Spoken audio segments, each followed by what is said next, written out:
Hello everyone, welcome to Voice Voyage, and I know you use this video to fall asleep, so before that, like the video and subscribe to the channel. Also comment down where are you from and what time are you watching.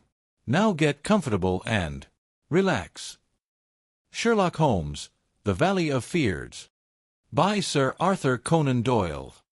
Part 1, The Tragedy of Birlstone. Chapter 1, The Warning. "I am inclined to think," said I. "I should do so," Sherlock Holmes remarked impatiently. "I believe that I am one of the most long-suffering of mortals. But I'll admit that I was annoyed at the sardonic interruption." "Really, Holmes," said I severely, "you are a little trying at times." He was too much absorbed with his own thoughts to give any immediate answer to my remonstrance. He leaned upon his hand, with his untasted breakfast before him, and he stared at the slip of paper which he had just drawn from its envelope. Then he took the envelope itself, held it up to the light, and very carefully studied both the exterior and the flap. "It is Porlock's writing," said he thoughtfully. "I can hardly doubt that it is Porlock's writing, though I have seen it only twice before. The Greek E with the peculiar top flourish is distinctive. But if it is Porlock, then it must be something of the very first importance." He was speaking to himself rather than to me, but my vexation disappeared in the interest which the words awakened. "Who then is Porlock?" I asked. "Porlock, Watson, is a nom de plume, a mere identification mark. But behind it lies a shifty and evasive personality. In a former letter he frankly informed me that the name was not his own, and defied me ever to trace him among the teeming millions of this great city. Porlock is important, not for himself, but for the great man with whom he is in touch. Picture to yourself the pilot fish with the shark, the jackal with the lion, anything that is insignificant in companionship with what is formidable. Not only formidable, Watson, but sinister, in the highest degree sinister. That is where he comes within my purview. You have heard me speak of Professor Moriarty, the famous scientific criminal, as famous among crooks as— "My blushes, Watson," Holmes murmured in a deprecating voice. "I was about to say, as he is unknown to the public." "A touch, a distinct touch," cried Holmes. "You are developing a certain unexpected vein of pawky humor, Watson, against which I must learn to guard myself. But in calling Moriarty a criminal you are uttering libel in the eyes of the law, and there lie the glory and the wonder of it. The greatest schemer of all time, the organizer of every deviltry, the controlling brain of the underworld, a brain which might have made or marred the destiny of nations. That's the man. But so aloof is he from general suspicion, so immune from criticism, so admirable in his management and self-effacement, that for those very words that you have uttered he could hail you to a court and emerge with your year's pension as a solatium for his wounded character. Is he not the celebrated author of The Dynamics of an Asteroid, a book which ascends to such rarefied heights of pure mathematics that it is said that there was no man in the scientific press capable of criticizing it? Is this a man to traduce? Foul-mouthed doctor and slandered professor. Such would be your respective roles. That's genius, Watson. But if I am spared by lesser men, our day will surely come. May I be there to see?" I exclaimed devoutly. "But you were speaking of this man Porlock." "Ah, yes, the so-called Porlock is a link in the chain some little way from its great attachment. Porlock is not quite a sound link, between ourselves. He is the only flaw in that chain so far as I have been able to test it. But no chain is stronger than its weakest link." "Exactly, my dear Watson. Hence the extreme importance of Porlock. Led on by some rudimentary aspirations towards right, and encouraged by the judicious stimulation of an occasional 10-pound note sent to him by devious methods, he has once or twice given me advance information which has been of value, that highest value which anticipates and prevents rather than avenges crime. I cannot doubt that, if we had the cipher, we should find that this communication is of the nature that I indicate." Again Holmes flattened out the paper upon his unused plate. I rose and, leaning over him, stared down at the curious inscription, which ran as follows: 534 C 213 127 36 314 1721 41 Douglas 109 293 537 Birlstone 26 Birlstone 947 171. What do you make of it, Holmes? It is obviously an attempt to convey secret information, but what is the use of a cipher message without the cipher? In this instance, none at all. Why do you say in this instance? Because there are many ciphers which I would read as easily as I do the apocrypha of the agony column. Such crude devices amuse the intelligence without fatiguing it. But this is different. It is clearly a reference to the words in a page of some book. Until I am told which page and which book I am powerless. But why Douglas and Birlstone? Clearly because those are words which were not contained in the page in question. Then why has he not indicated the book? Your native shrewdness, my dear Watson, that innate cunning which is the delight of your friends, would surely prevent you from enclosing cipher and message in the same envelope. Should it miscarry, you are undone. As it is, both have to go wrong before any harm comes from it. Our second post is now overdue, and I shall be surprised if it does not bring us either a further letter of explanation, or, as is more probable, the very volume to which these figures refer. Holmes's calculation was fulfilled within a very few minutes by the appearance of Billy, the page with the very letter which we were expecting. The same writing, remarked Holmes, as he opened the envelope, and actually signed.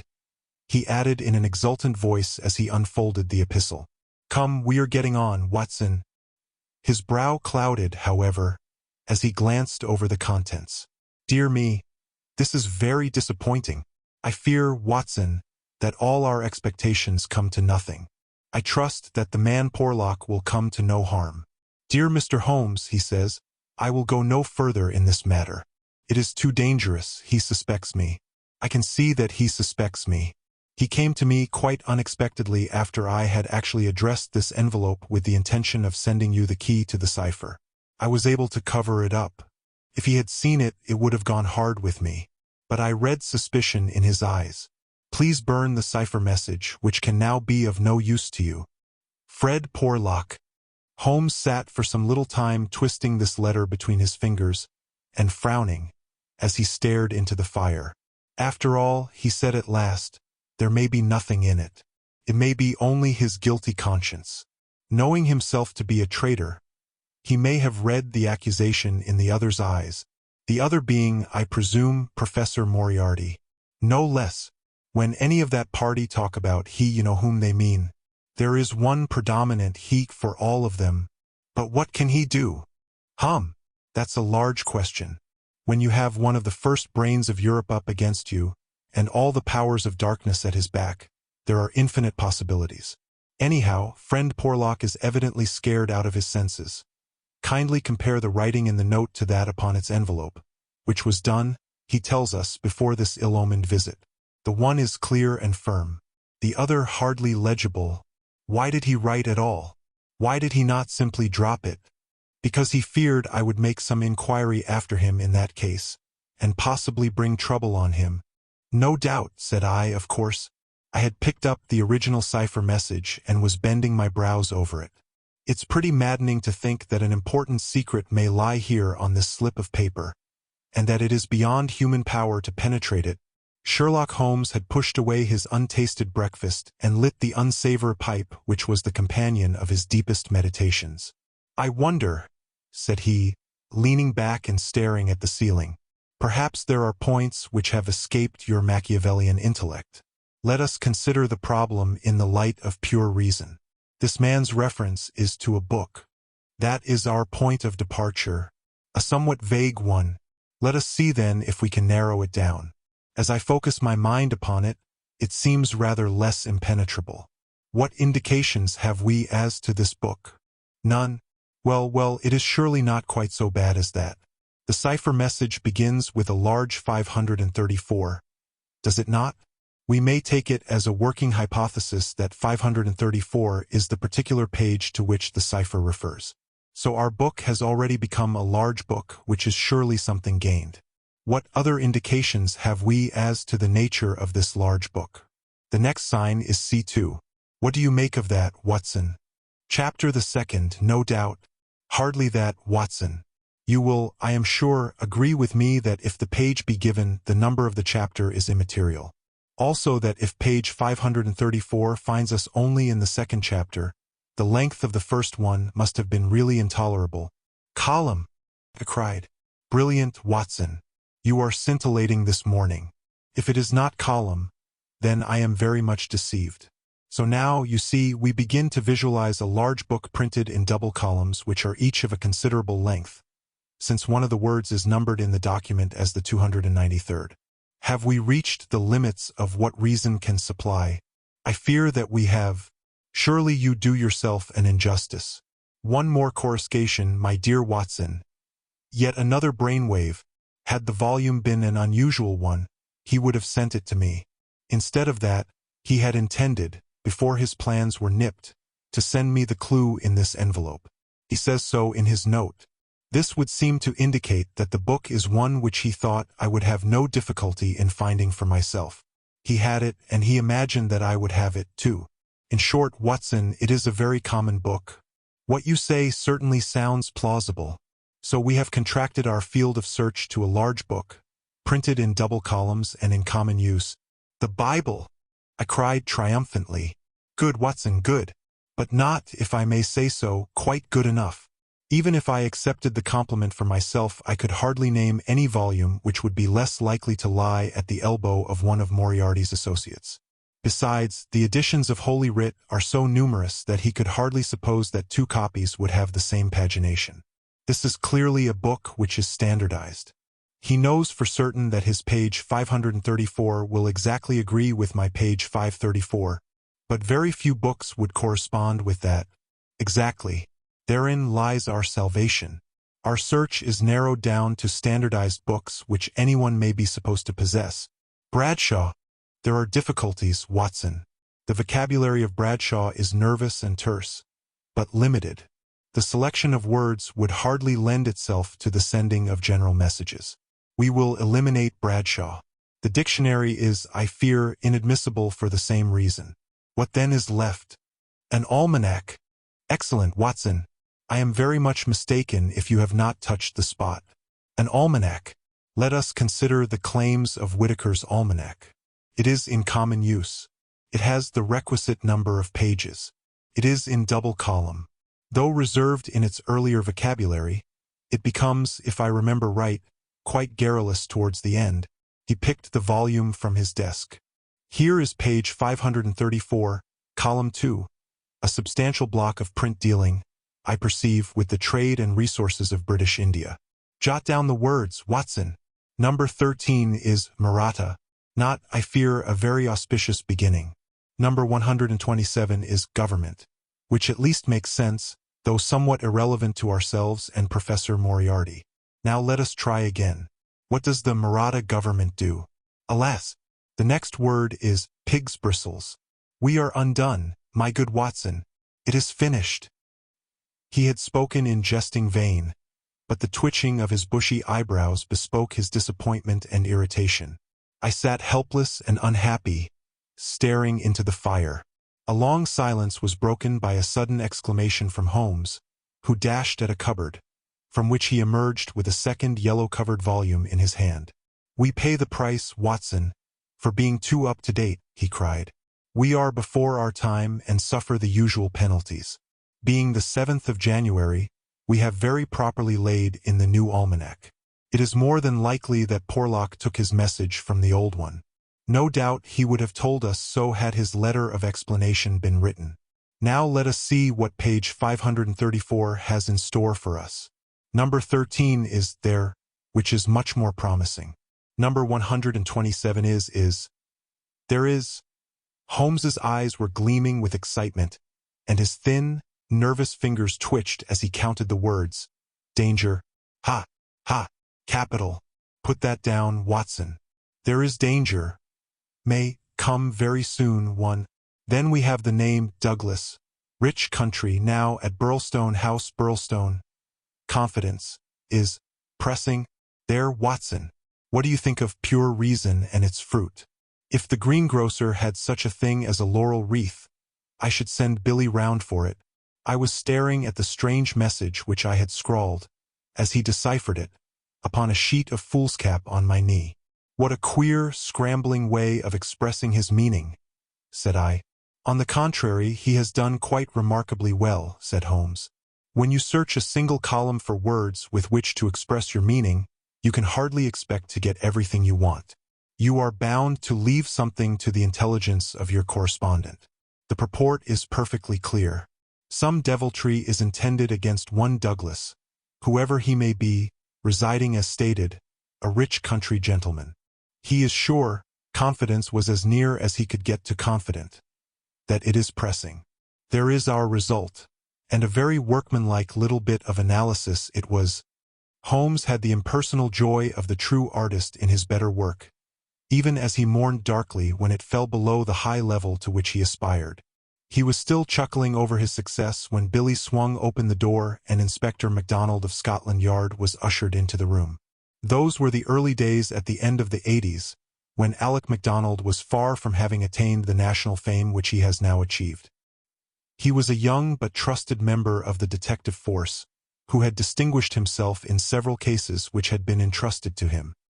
His tall, bony figure gave promise of exceptional physical strength, while his great cranium and deep-set, lustrous eyes spoke no less clearly of the keen intelligence which twinkled out from behind his bushy eyebrows. He was a silent, precise man with a dour nature and a hard Aberdonian accent. Twice already in his career had Holmes helped him to attain success, his own sole reward being the intellectual joy of the problem. For this reason the affection and respect of the Scotchman for his amateur colleague were profound, and he showed them by the frankness with which he consulted Holmes in every difficulty. Mediocrity knows nothing higher than itself, but talent instantly recognizes genius, and MacDonald had talent enough for his profession to enable him to perceive that there was no humiliation in seeking the assistance of one who already stood alone in Europe, both in his gifts and in his experience. Holmes was not prone to friendship, but he was tolerant of the big Scotchman, and smiled at the sight of him. "You are an early bird, Mr. Mac," said he. "I wish you luck with your worm. I fear this means that there is some mischief afoot. If you said hope instead of fear, it would be nearer the truth." "I'm thinking, Mr. Holmes," the inspector answered with a knowing grin. "Well, maybe a wee nip would keep out the raw morning chill. No, I won't smoke, I thank you. I'll have to be pushing on my way, for the early hours of a case are the precious ones, as no man knows better than your own self. But, the inspector had stopped suddenly, and was staring with a look of absolute amazement at a paper upon the table. It was the sheet upon which I had scrawled the enigmatic message. "Douglas," he stammered. "Birlstone. What's this, Mr. Holmes? Man, it's witchcraft. Where, in the name of all that is wonderful, did you get those names?" "It is a cipher that Dr. Watson and I have had occasion to solve." "But why? What's amiss with the names?" The inspector looked from one to the other of us in dazed astonishment. "Just this," said he, "that Mr. Douglas of Birlstone Manor House was horribly murdered last night." Chapter 2. Sherlock Holmes Discourses. It was one of those dramatic moments for which my friend existed. It would be an overstatement to say that he was shocked or even excited by the amazing announcement. Without having a tinge of cruelty in his singular composition, he was undoubtedly callous from long overstimulation. Yet, if his emotions were dulled, his intellectual perceptions were exceedingly active. There was no trace then of the horror which I had myself felt at this curt declaration, but his face showed rather the quiet and interested composure of the chemist who sees the crystals falling into position from his oversaturated solution. "Remarkable," said he. "Remarkable. You don't seem surprised." "Interested, Mr. Mac, but hardly surprised." "Why should I be surprised? I receive an anonymous communication from a quarter which I know to be important, warning me that danger threatens a certain person. Within an hour I learn that this danger has actually materialized and that the person is dead. I am interested, but, as you observe, I am not surprised." In a few short sentences he explained to the inspector the facts about the letter and the cipher. MacDonald sat with his chin on his hands and his great sandy eyebrows bunched into a yellow tangle. "I was going down to Birlstone this morning," said he. "I had come to ask you if you cared to come with me, you and your friend here. But from what you say, we might perhaps be doing better work in London." "I rather think not," said Holmes. "Hang it all, Mr. Holmes," cried the inspector. The papers will be full of the Birlstone mystery in a day or two. But where's the mystery if there is a man in London who prophesied the crime before ever it occurred? We have only to lay our hands on that man, and the rest will follow. No doubt, Mr. Mac. But how do you propose to lay your hands on the so-called Porlock? MacDonald turned over the letter which Holmes had handed him. Posted in Camberwell, that doesn't help us much. Name, you say, is assumed. Not much to go on, certainly. Didn't you say that you have sent him money? Twice. And how? In notes to Camberwell Post Office. Did you ever trouble to see who called for them? No. The inspector looked surprised and a little shocked. Why not? Because I always keep faith. I had promised when he first wrote that I would not try to trace him. You think there is someone behind him? I know there is. This professor that I've heard you mention? Exactly. Inspector MacDonald smiled, and his eyelid quivered as he glanced towards me. I won't conceal from you, Mr. Holmes, that we think in the CID that you have a wee bit of a bee in your bonnet over this professor. I made some inquiries myself about the matter. He seems to be a very respectable, learned, and talented sort of man. I'm glad you've got so far as to recognize the talent. Man, you can't but recognize it. After I heard your view, I made it my business to see him. I had a chat with him on eclipses. How the talk got that way I canna think. But he had out a reflector lantern and a globe and made it all clear in a minute. He lent me a book. But I don't mind saying that it was a bit above my head, though I had a good Aberdeen upbringing.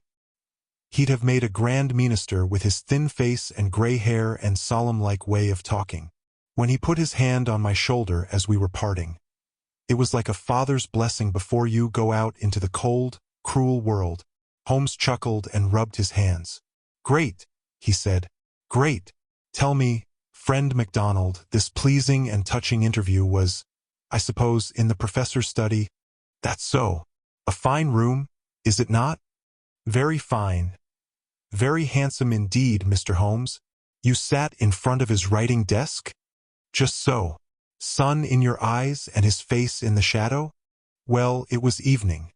But I mind that the lamp was turned on my face. It would be. Did you happen to observe a picture over the professor's head? I don't miss much, Mr. Holmes. Maybe I learned that from you. Yes, I saw the picture. A young woman with her head on her hands, peeping at you sideways. That painting was by Jean-Baptiste Gros. The inspector endeavored to look interested. Jean-Baptiste Gros, Holmes continued, joining his fingertips and leaning well back in his chair, was a French artist who flourished between the years 1750 and 1800. I allude, of course, to his working career. Modern criticism has more than endorsed the high opinion formed of him by his contemporaries. The inspector's eyes grew abstracted. Hadn't we better, he said. We are doing so, Holmes interrupted. All that I am saying has a very direct and vital bearing upon what you have called the Birlstone mystery. In fact, it may in a sense be called the very center of it. MacDonald smiled feebly and looked appealingly to me. Your thoughts move a bit too quick for me, Mr. Holmes. You leave out a link or two, and I can't get over the gap. What in the whole wide world can be the connection between this dead painting man and the affair at Birlstone? All knowledge comes useful to the detective, remarked Holmes. Even the trivial fact that in the year 1865 a picture by Gros entitled La jeune fille à l'agneau fetched 1,200,000 francs, more than £40,000, at the Portala sale may start a train of reflection in your mind. It was clear that it did. The inspector looked honestly interested. I may remind you, Holmes continued, that the professor's salary can be ascertained in several trustworthy books of reference. It is 700 a year. Then how could he buy? Quite so. How could he? Aye, that's remarkable, said the inspector thoughtfully. Talk away, Mr. Holmes. I'm just loving it. It's fine. Holmes smiled. He was always warmed by genuine admiration, the characteristic of the real artist. What about Birlstone? He asked. We've time yet, said the inspector, glancing at his watch. I've a cab at the door, and it won't take us 20 minutes to Victoria. But about this picture. I thought you told me once, Mr. Holmes, that you had never met Professor Moriarty. No, I never have. Then how do you know about his rooms? Ah, that's another matter. I have been 3 times in his rooms, twice waiting for him under different pretexts and leaving before he came. Once, well, I can hardly tell about the once to an official detective. It was on the last occasion that I took the liberty of running over his papers, with the most unexpected results. You found something compromising? Absolutely nothing. That was what amazed me. However, you have now seen the point of the picture. It shows him to be a very wealthy man. How did he acquire wealth? He is unmarried. His younger brother is a station master in the west of England. His chair is worth 700 a year, and he owns a Groys. Well, surely the inference is plain. You mean that he has a great income and that he must earn it in an illegal fashion? Exactly. Of course I have other reasons for thinking so.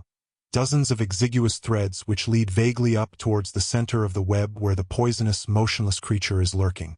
I only mention the Groys because it brings the matter within the range of your own observation.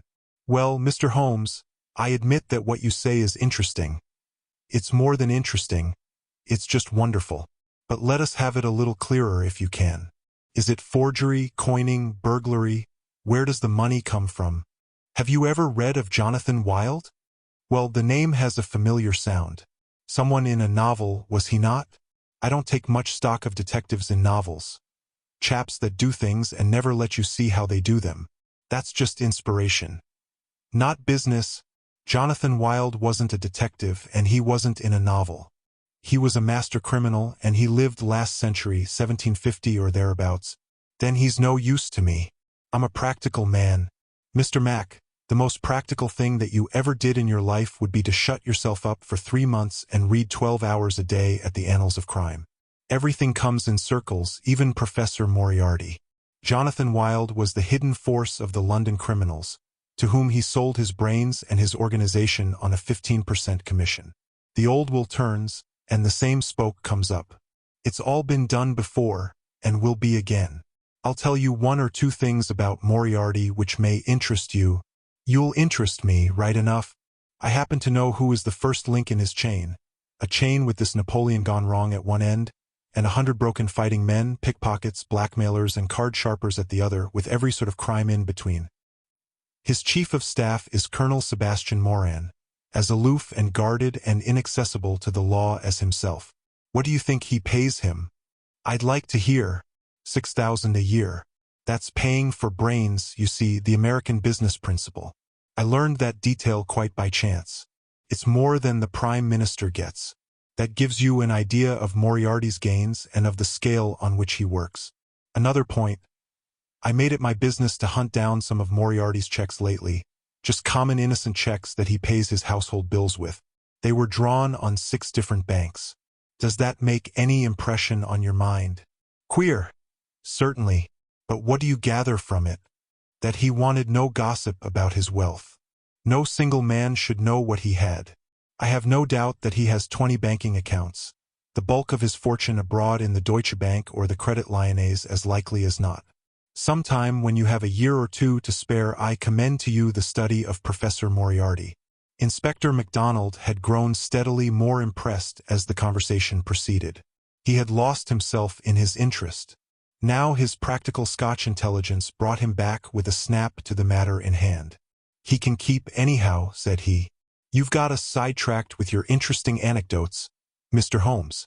What really counts is your remark that there is some connection between the professor and the crime, that you get from the warning received through the man Porlock. Can we, for our present practical needs, get any further than that? We may form some conception as to the motives of the crime. It is, as I gather from your original remarks, an inexplicable, or at least an unexplained, murder. Now, presuming that the source of the crime is as we suspect it to be, there might be 2 different motives. In the first place, I may tell you that Moriarty rules with a rod of iron over his people. His discipline is tremendous. There is only one punishment in his code. It is death.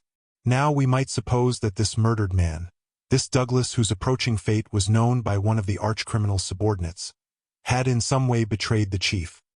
His punishment followed, and would be known to all, if only to put the fear of death into them. Well, that is one suggestion, Mr. Holmes. The other is that it has been engineered by Moriarty in the ordinary course of business. Was there any robbery? I have not heard. If so, it would, of course, be against the first hypothesis and in favor of the second. Moriarty may have been engaged to engineer it on a promise of part spoils, or he may have been paid so much down to manage it. Either is possible. But whichever it may be, or if it is some third combination, it is down at Birlstone that we must seek the solution. I know our man too well to suppose that he has left anything up here which may lead us to him. Then to Birlstone we must go, cried MacDonald, jumping from his chair. My word! It's later than I thought. I can give you, gentlemen, 5 minutes for preparation, and that is all, and ample for us both, said Holmes, as he sprang up and hastened to change from his dressing gown to his coat. While we are on our way, Mr. Mac, I will ask you to be good enough to tell me all about it. All about it proved to be disappointingly little, and yet there was enough to assure us that the case before us might well be worthy of the expert's closest attention. He brightened and rubbed his thin hands together as he listened to the meager but remarkable details. A long series of sterile weeks lay behind us, and here at last there was a fitting object for those remarkable powers which, like all special gifts, become irksome to their owner when they are not in use. That razor brain blunted and rusted with inaction. Sherlock Holmes's eyes glistened, his pale cheeks took a warmer hue, and his whole eager face shone with an inward light when the call for work reached him. Leaning forward in the cab, he listened intently to MacDonald's short sketch of the problem which awaited us in Sussex. The inspector was himself dependent, as he explained to us, upon a scribbled account forwarded to him by the milk train in the early hours of the morning. White Mason, the local officer, was a personal friend, and hence MacDonald had been notified much more promptly than is usual at Scotland Yard when provincials need their assistance. It is a very cold scent upon which the metropolitan expert is generally asked to run. Dear Inspector MacDonald, said the letter which he read to us, official requisition for your services is in separate envelope. This is for your private eye. Wire me what train in the morning you can get for Birlstone, and I will meet it, or have it met if I am too occupied. This case is a snorter. Don't waste a moment in getting started. If you can bring Mr. Holmes, please do so, for he will find something after his own heart. We would think the whole had been fixed up for theatrical effect if there wasn't a dead man in the middle of it. My word, it is a snorter. Your friend seems to be no fool, remarked Holmes. No, sir. White Mason is a very live man, if I am any judge. Well, have you anything more? Only that he will give us every detail when we meet. Then how did you get at Mr. Douglas and the fact that he had been horribly murdered? That was in the enclosed official report. It didn't say horrible. That's not a recognized official term. It gave the name John Douglas. It mentioned that his injuries had been in the head, from the discharge of a shotgun. It also mentioned the hour of the alarm, which was close on to midnight last night. It added that the case was undoubtedly one of murder, but that no arrest had been made, and that the case was one which presented some very perplexing and extraordinary features. That's absolutely all we have at present, Mr. Holmes. Then, with your permission, we will leave it at that, Mr. Mac. The temptation to form premature theories upon insufficient data is the bane of our profession. I can see only 2 things for certain at present, a great brain in London and a dead man in Sussex. It's the chain between that we are going to trace. Chapter 3. The Tragedy of Birlstone. Now for a moment I will ask leave to remove my own insignificant personality and to describe events which occurred before we arrived upon the scene by the light of knowledge which came to us afterwards. Only in this way can I make the reader appreciate the people concerned and the strange setting in which their fate was cast. The village of Birlstone is a small and very ancient cluster of half-timbered cottages on the northern border of the county of Sussex. For centuries it had remained unchanged, but within the last few years its picturesque appearance and situation have attracted a number of well-to-do residents, whose villas peep out from the woods around. These woods are locally supposed to be the extreme fringe of the great Weald Forest, which thins away until it reaches the northern chalk downs. A number of small shops have come into being to meet the wants of the increased population, so there seems some prospect that Birlstone may soon grow from an ancient village into a modern town. It is the center for a considerable area of country, since Tunbridge Wells, the nearest place of importance, is 10 or 12 miles to the eastward, over the borders of Kent. About half a mile from the town, standing in an old park famous for its huge beech trees, is the ancient manor house of Birlstone. Part of this venerable building dates back to the time of the First Crusade, when Hugo de Capus built a Fort Alice in the center of the estate, which had been granted to him by the Red King. This was destroyed by fire in 1543, and some of its smoke-blackened cornerstones were used when, in Jacobean times, a brick country house rose upon the ruins of the feudal castle. The manor house, with its many gables and its small diamond-paned windows, was still much as the builder had left it in the early 17th century. Of the double moats which had guarded its more warlike predecessor, the outer had been allowed to dry up, and served the humble function of a kitchen garden. The inner one was still there, and lay 40 feet in breadth, though now only a few feet in depth, round the whole house. A small stream fed it and continued beyond it, so that the sheet of water, though turbid, was never ditch-like or unhealthy. The ground floor windows were within a foot of the surface of the water. The only approach to the house was over a drawbridge, the chains and windlass of which had long been rusted and broken. The latest tenants of the manor house had, however, with characteristic energy, set this right, and the drawbridge was not only capable of being raised, but actually was raised every evening and lowered every morning. By thus renewing the custom of the old feudal days, the manor house was converted into an island during the night, a fact which had a very direct bearing upon the mystery which was soon to engage the attention of all England. The house had been untenanted for some years, and was threatening to moulder into a picturesque decay when the Douglases took possession of it. This family consisted of only 2 individuals, John Douglas and his wife. Douglas was a remarkable man, both in character and in person. In age he may have been about 50, with a strong-jawed, rugged face, a grizzling mustache, peculiarly keen gray eyes, and a wiry, vigorous figure which had lost nothing of the strength and activity of youth. He was cheery and genial to all, but somewhat offhand in his manners, giving the impression that he had seen life in social strata on some far lower horizon than the county society of Sussex. Yet, though looked at with some curiosity and reserve by his more cultivated neighbors, he soon acquired a great popularity among the villagers, subscribing handsomely to all local objects, and attending their smoking concerts and other functions, where, having a remarkably rich tenor voice, he was always ready to oblige with an excellent song. He appeared to have plenty of money, which was said to have been gained in the California gold fields, and it was clear from his own talk and that of his wife that he had spent a part of his life in America. The good impression which had been produced by his generosity and by his democratic manners was increased by a reputation gained for utter indifference to danger. Though a wretched rider, he turned out at every meet, and took the most amazing falls in his determination to hold his own with the best. When the vicarage caught fire, he distinguished himself also by the fearlessness with which he re-entered the building to save property, after the local fire brigade had given it up as impossible. Thus it came about that John Douglas of the manor house had within 5 years won himself quite a reputation in Birlstone. His wife, too, was popular with those who had made her acquaintance, though, after the English fashion, the callers upon a stranger who settled in the county without introductions were few and far between. This mattered the less to her as she was retiring by disposition, and very much absorbed, to all appearance, in her husband and her domestic duties. It was known that she was an English lady who had met Mr. Douglas in London, he being at that time a widower. She was a beautiful woman, tall, dark, and slender, some 20 years younger than her husband, a disparity which seemed in no wise to mar the contentment of their family life.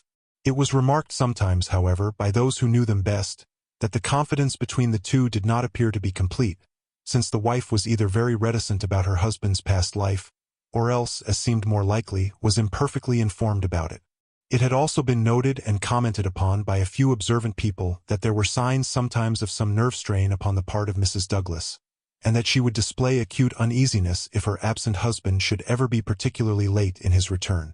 On a quiet countryside, where all gossip is welcome, this weakness of the lady of the manor house did not pass without remark, and it bulked larger upon people's memory when the events arose which gave it a very special significance. There was yet another individual whose residence under that roof was, It is true, only an intermittent one, but whose presence at the time of the strange happenings which will now be narrated brought his name prominently before the public. This was Cecil James Barker of Hales Lodge, Hampstead. Cecil Barker's tall, loose-jointed figure was a familiar one in the main street of Birlstone village, for he was a frequent and welcome visitor at the manor house. He was the more noticed as being the only friend of the past unknown life of Mr. Douglas who was ever seen in his new English surroundings. Barker was himself an undoubted Englishman, but by his remarks it was clear that he had first known Douglas in America and had there lived on intimate terms with him. He appeared to be a man of considerable wealth and was reputed to be a bachelor. In age he was rather younger than Douglas, 45 at the most. A tall, straight, broad-chested fellow with a clean-shaved, prize-fighter face, thick, strong, black eyebrows, and a pair of masterful black eyes which might, even without the aid of his very capable hands, clear a way for him through a hostile crowd. He neither rode nor shot, but spent his days in wandering round the old village with his pipe in his mouth, or in driving with his host, or in his absence with his hostess, over the beautiful countryside. An easy-going, free-handed gentleman, said Ames, the butler. But, my word, I had rather not be the man that crossed him. He was cordial and intimate with Douglas, and he was no less friendly with his wife, a friendship which more than once seemed to cause some irritation to the husband, so that even the servants were able to perceive his annoyance. Such was the third person who was one of the family when the catastrophe occurred. As to the other denizens of the old building, it will suffice out of a large household to mention the prim, respectable and capable Ames, and Mrs. Allen, a buxom and cheerful person, who relieved the lady of some of her household cares. The other 6 servants in the house bear no relation to the events of the night of January 6th. It was at 11:45 that the first alarm reached the small local police station, in charge of Sergeant Wilson of the Sussex Constabulary. Cecil Barker, much excited, had rushed up to the door and pealed furiously upon the bell. A terrible tragedy had occurred at the manor house, and John Douglas had been murdered. That was the breathless burden of his message. He had hurried back to the house, followed within a few minutes by the police sergeant, who arrived at the scene of the crime a little after 12 o'clock, after taking prompt steps to warn the county authorities that something serious was afoot. On reaching the manor house, the sergeant had found the drawbridge down, the windows lighted up, and the whole household in a state of wild confusion and alarm.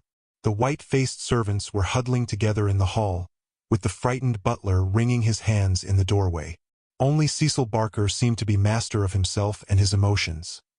He had opened the door which was nearest to the entrance, and he had beckoned to the sergeant to follow him. At that moment there arrived Dr. Wood, a brisk and capable general practitioner from the village. The 3 men entered the fatal room together, while the horror-stricken butler followed at their heels, closing the door behind him to shut out the terrible scene from the maidservants. The dead man lay on his back, sprawling with outstretched limbs in the center of the room. He was clad only in a pink dressing gown, which covered his night clothes. There were carpet slippers on his bare feet. The doctor knelt beside him and held down the hand lamp which had stood on the table. One glance at the victim was enough to show the healer that his presence could be dispensed with. The man had been horribly injured. Lying across his chest was a curious weapon, a shotgun with the barrel sawed off a foot in front of the triggers. It was clear that this had been fired at close range and that he had received the whole charge in the face, blowing his head almost to pieces. The triggers had been wired together so as to make the simultaneous discharge more destructive.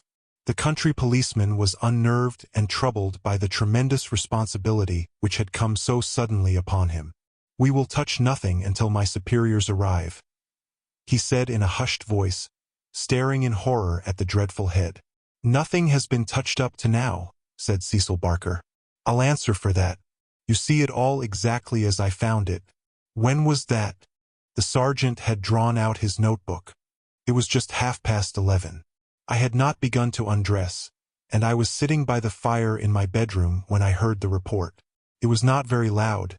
It seemed to be muffled. I rushed down. I don't suppose it was 30 seconds before I was in the room." "Was the door open?"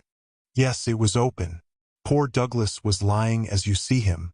His bedroom candle was burning on the table. It was I who lit the lamp some minutes afterward. Did you see no one? No.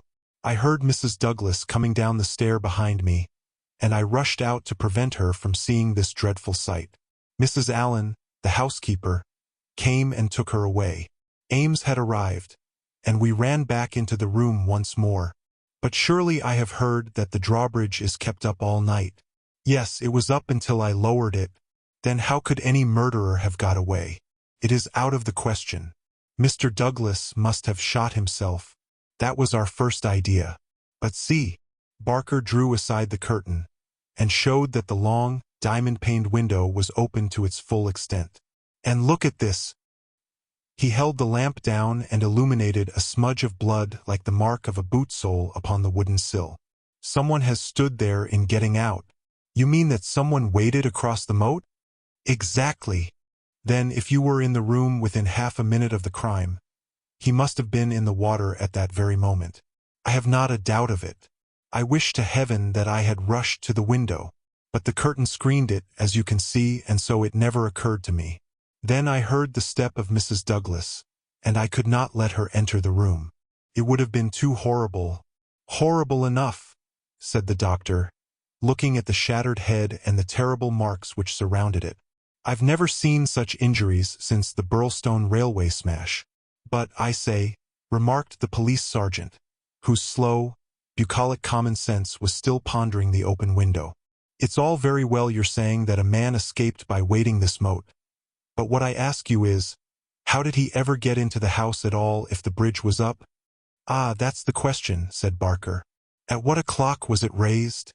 It was nearly 6 o'clock, said Ames, the butler. I've heard, said the sergeant, that it was usually raised at sunset. That would be nearer 4:30 than 6 at this time of year.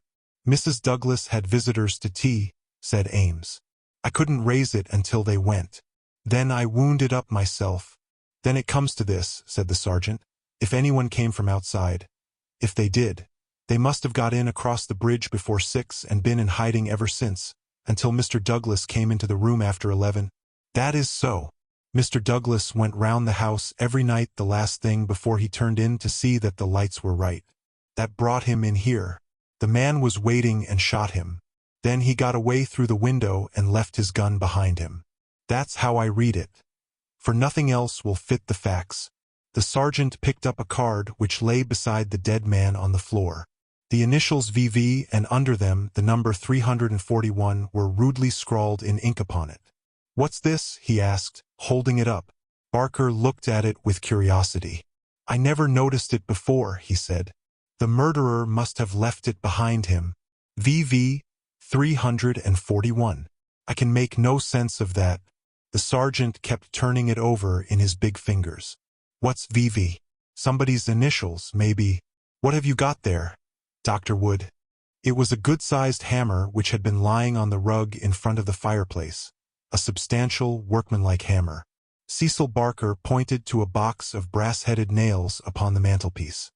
Mr. Douglas was altering the pictures yesterday, he said. I saw him myself, standing upon that chair and fixing the big picture above it.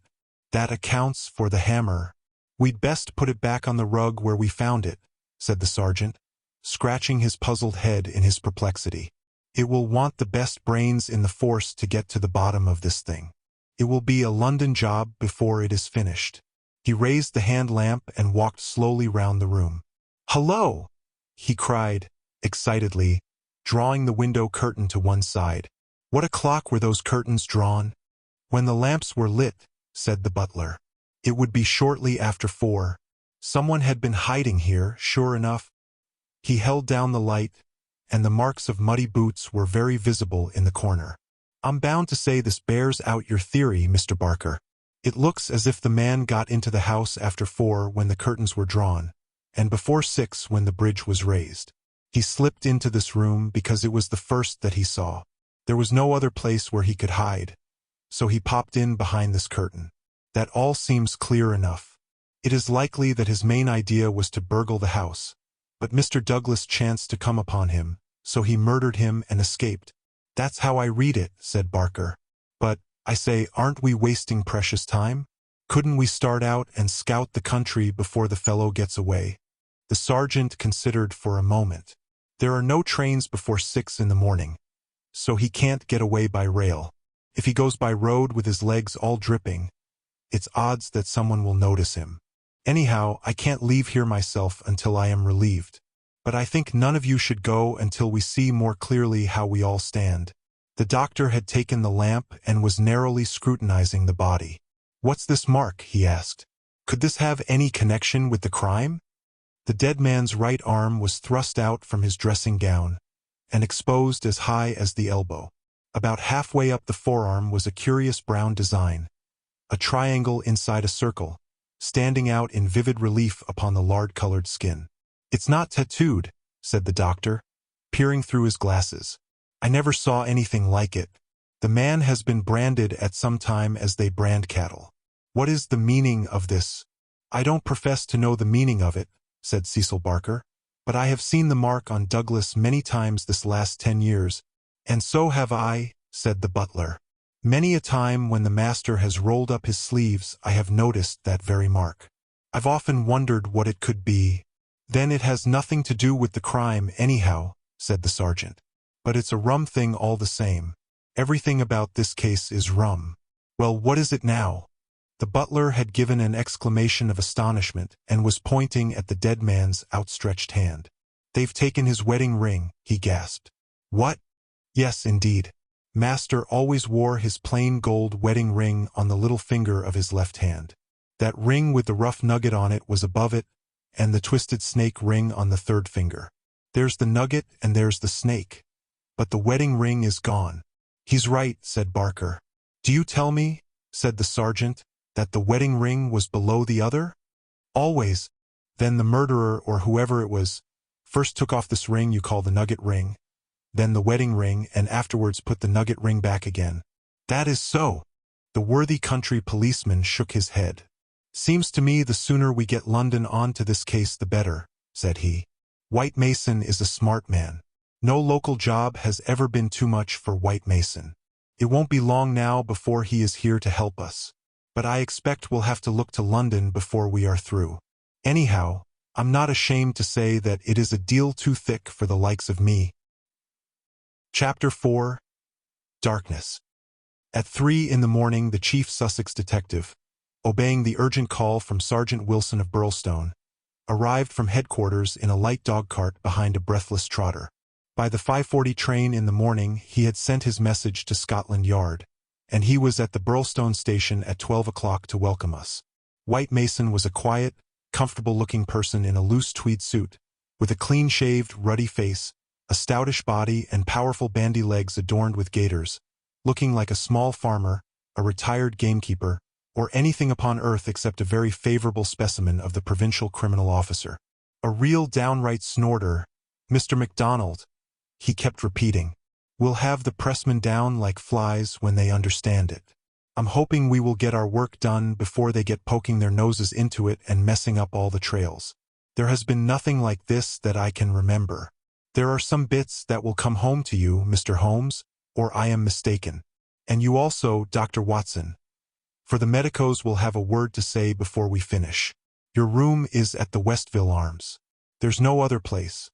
But I hear that it is clean and good. The man will carry your bags. This way, gentlemen, if you please. He was a very bustling and genial person, this Sussex detective. In 10 minutes we had all found our quarters. In 10 more we were seated in the parlor of the inn and being treated to a rapid sketch of those events which have been outlined in the previous chapter. MacDonald made an occasional note, while Holmes sat absorbed, with the expression of surprised and reverent admiration with which the botanist surveys the rare and precious bloom. Remarkable, he said, when the story was unfolded, most remarkable. I can hardly recall any case where the features have been more peculiar. I thought you would say so, Mr. Holmes, said White Mason in great delight. We're well up with the times in Sussex. I've told you now how matters were, up to the time when I took over from Sergeant Wilson between 3 and 4 this morning.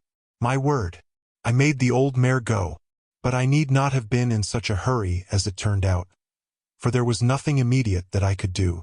Sergeant Wilson had all the facts. I checked them and considered them and maybe added a few of my own. What were they? Asked Holmes eagerly. Well, I first had the hammer examined. There was Dr. Wood there to help me. We found no signs of violence upon it. I was hoping that, if Mr. Douglas defended himself with the hammer, he might have left his mark upon the murderer before he dropped it on the mat. But there was no stain. That, of course, proves nothing at all, remarked Inspector MacDonald. There has been many a hammer murder and no trace on the hammer. Quite so. It doesn't prove it wasn't used. But there might have been stains, and that would have helped us. As a matter of fact, there were none. Then I examined the gun. They were buckshot cartridges, and, as Sergeant Wilson pointed out, the triggers were wired together so that, if you pulled on the hinder one, both barrels were discharged. Whoever fixed that up had made up his mind that he was going to take no chances of missing his man. The sawed gun was not more than 2 foot long. One could carry it easily under one's coat. There was no complete maker's name, but the printed letters PN were on the fluting between the barrels, and the rest of the name had been cut off by the saw. A big P with a flourish above it, E and N smaller? Asked Holmes. Exactly. Pennsylvania Small Arms Company, well-known American firm, said Holmes. White Mason gazed at my friend as the little village practitioner looks at the Harley Street specialist who by a word can solve the difficulties that perplex him. That is very helpful, Mr. Holmes. No doubt you are right. Wonderful. Wonderful. Do you carry the names of all the gun makers in the world in your memory? Holmes dismissed the subject with a wave. No doubt it is an American shotgun, White Mason continued. I seem to have read that a sawed-off shotgun is a weapon used in some parts of America. Apart from the name upon the barrel, the idea had occurred to me. There is some evidence, then, that this man who entered the house and killed its master was an American. MacDonald shook his head. Man, you are surely traveling over fast, said he. I have heard no evidence yet that any stranger was ever in the house at all. The open window, the blood on the sill, the queer card, the marks of boots in the corner, the gun, nothing there that could not have been arranged. Mr. Douglas was an American, or had lived long in America. So had Mr. Barker. You don't need to import an American from outside in order to account for American doings. Ames, the butler, what about him? Is he reliable? 10 years with Sir Charles Chandos, as solid as a rock. He has been with Douglas ever since he took the manor house 5 years ago. He has never seen a gun of this sort in the house. The gun was made to conceal. That's why the barrels were sawed. It would fit into any box. How could he swear there was no such gun in the house? Well, anyhow, he had never seen one. MacDonald shook his obstinate Scotch head. I'm not convinced yet that there was ever anyone in the house, said he. I'm asking you to consider. His accent became more Aberdonian as he lost himself in his argument. I'm asking you to consider what it involves if you suppose that this gun was ever brought into the house, and that all these strange things were done by a person from outside. Oh, man, it's just inconceivable. It's clean against common sense. I put it to you, Mr. Holmes, judging it by what we have heard. Well, state your case, Mr. Mac, said Holmes in his most judicial style. The man is not a burglar, supposing that he ever existed. The ring business and the card point to premeditated murder for some private reason. Very good. Here is a man who slips into a house with the deliberate intention of committing murder. He knows, if he knows anything, that he will have a difficulty in making his escape, as the house is surrounded with water. What weapon would he choose? You would say the most silent in the world. Then he could hope, when the deed was done, to slip quickly from the window, to wade the moat, and to get away at his leisure. That's understandable. But is it understandable that he should go out of his way to bring with him the most noisy weapon he could select, knowing well that it will fetch every human being in the house to the spot as quick as they can run, and that it is all odds that he will be seen before he can get across the moat? Is that credible, Mr. Holmes? Well, you put the case strongly, my friend replied thoughtfully. It certainly needs a good deal of justification. May I ask, Mr. White Mason, whether you examined the farther side of the moat at once to see if there were any signs of the man having climbed out from the water? There were no signs, Mr. Holmes. But it is a stone ledge, and one could hardly expect them. No tracks or marks? None. Ha! Would there be any objection, Mr. White Mason, to our going down to the house at once?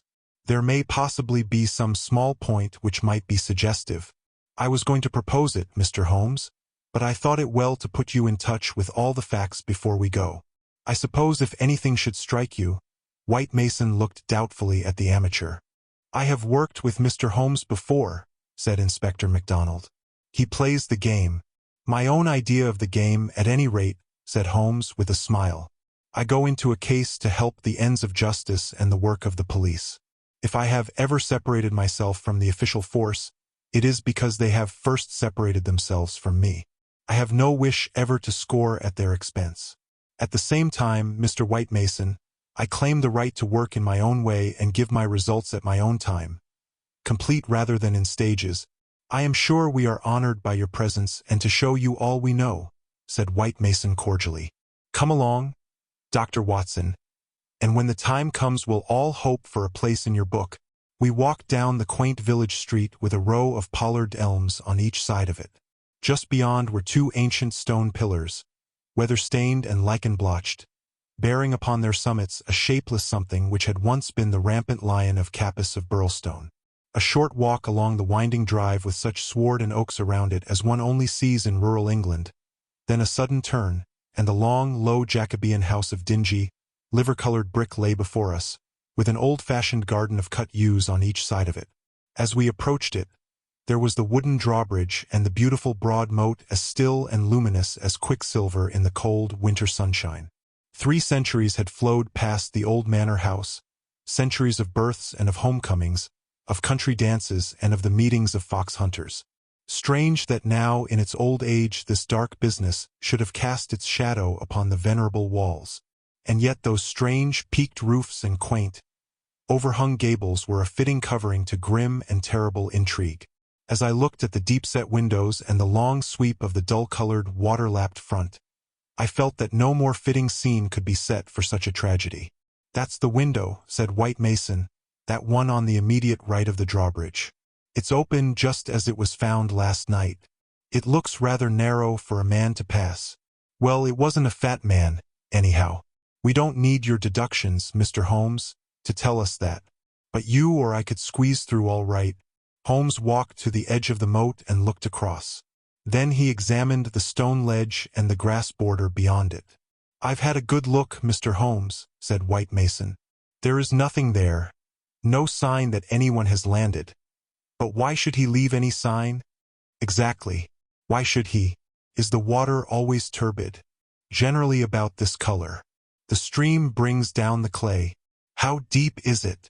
About 2 feet at each side and 3 in the middle. So we can put aside all idea of the man having been drowned in crossing. No, a child could not be drowned in it. We walked across the drawbridge, and were admitted by a quaint, gnarled, dried-up person, who was the butler Ames. The poor old fellow was white and quivering from the shock. The village sergeant, a tall, formal, melancholy man, still held his vigil in the room of fate. The doctor had departed. Anything fresh, Sergeant Wilson? Asked White Mason. No, sir. Then you can go home. You've had enough. We can send for you if we want you. The butler had better wait outside.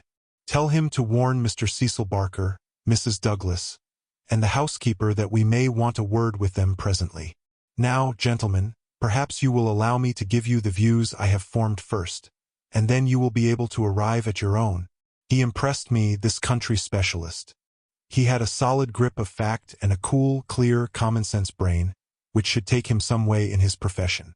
Holmes listened to him intently, with no sign of that impatience which the official exponent too often produced. Is it suicide, or is it murder? That's our first question, gentlemen, is it not?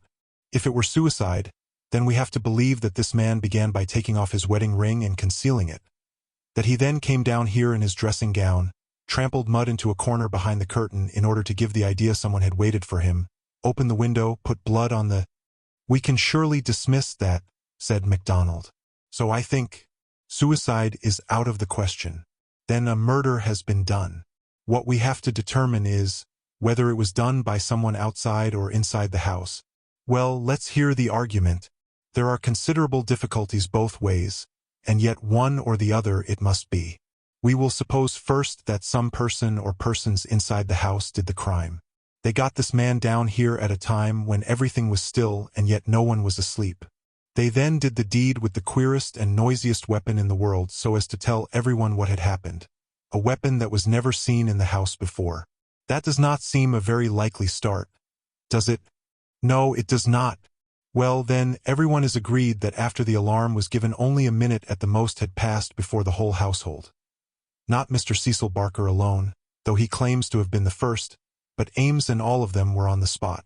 Do you tell me that in that time the guilty person managed to make footmarks in the corner, open the window, mark the sill with blood, take the wedding ring off the dead man's finger, and all the rest of it? It's impossible. You put it very clearly, said Holmes. I am inclined to agree with you. Well, then, we are driven back to the theory that it was done by someone from outside. We are still faced with some big difficulties. But anyhow they have ceased to be impossibilities. The man got into the house between 4:30 and 6. That is to say, between dusk and the time when the bridge was raised. There had been some visitors, and the door was open, so there was nothing to prevent him. He may have been a common burglar, or he may have had some private grudge against Mr. Douglas. Since Mr. Douglas has spent most of his life in America, and this shotgun seems to be an American weapon, it would seem that the private grudge is the more likely theory. He slipped into this room because it was the first he came to, and he hid behind the curtain. There he remained until past 11 at night. At that time Mr. Douglas entered the room. It was a short interview, if there were any interview at all. For Mrs. Douglas declares that her husband had not left her more than a few minutes when she heard the shot. The candle shows that, said Holmes. Exactly. The candle, which was a new one, is not burned more than half an inch. He must have placed it on the table before he was attacked. Otherwise, of course, it would have fallen when he fell. This shows that he was not attacked the instant that he entered the room. When Mr. Barker arrived, the candle was lit and the lamp was out. That's all clear enough. Well, now we can reconstruct things on those lines. Mr. Douglas enters the room. He puts down the candle. A man appears from behind the curtain. He is armed with this gun. He demands the wedding ring, heaven only knows why, but so it must have been. Mr. Douglas gave it up. Then either in cold blood or in the course of a struggle, Douglas may have gripped the hammer that was found upon the mat. He shot Douglas in this horrible way. He dropped his gun and also it would seem this queer card, VV341, whatever that may mean, and he made his escape through the window and across the moat at the very moment when Cecil Barker was discovering the crime. How's that, Mr. Holmes? Very interesting, but just a little unconvincing. Man, it would be absolute nonsense if it wasn't that anything else is even worse, cried MacDonald. Somebody killed the man, and whoever it was I could clearly prove to you that he should have done it some other way. What does he mean by allowing his retreat to be cut off like that? What does he mean by using a shotgun when silence was his one chance of escape? Come, Mr. Holmes, it's up to you to give us a lead.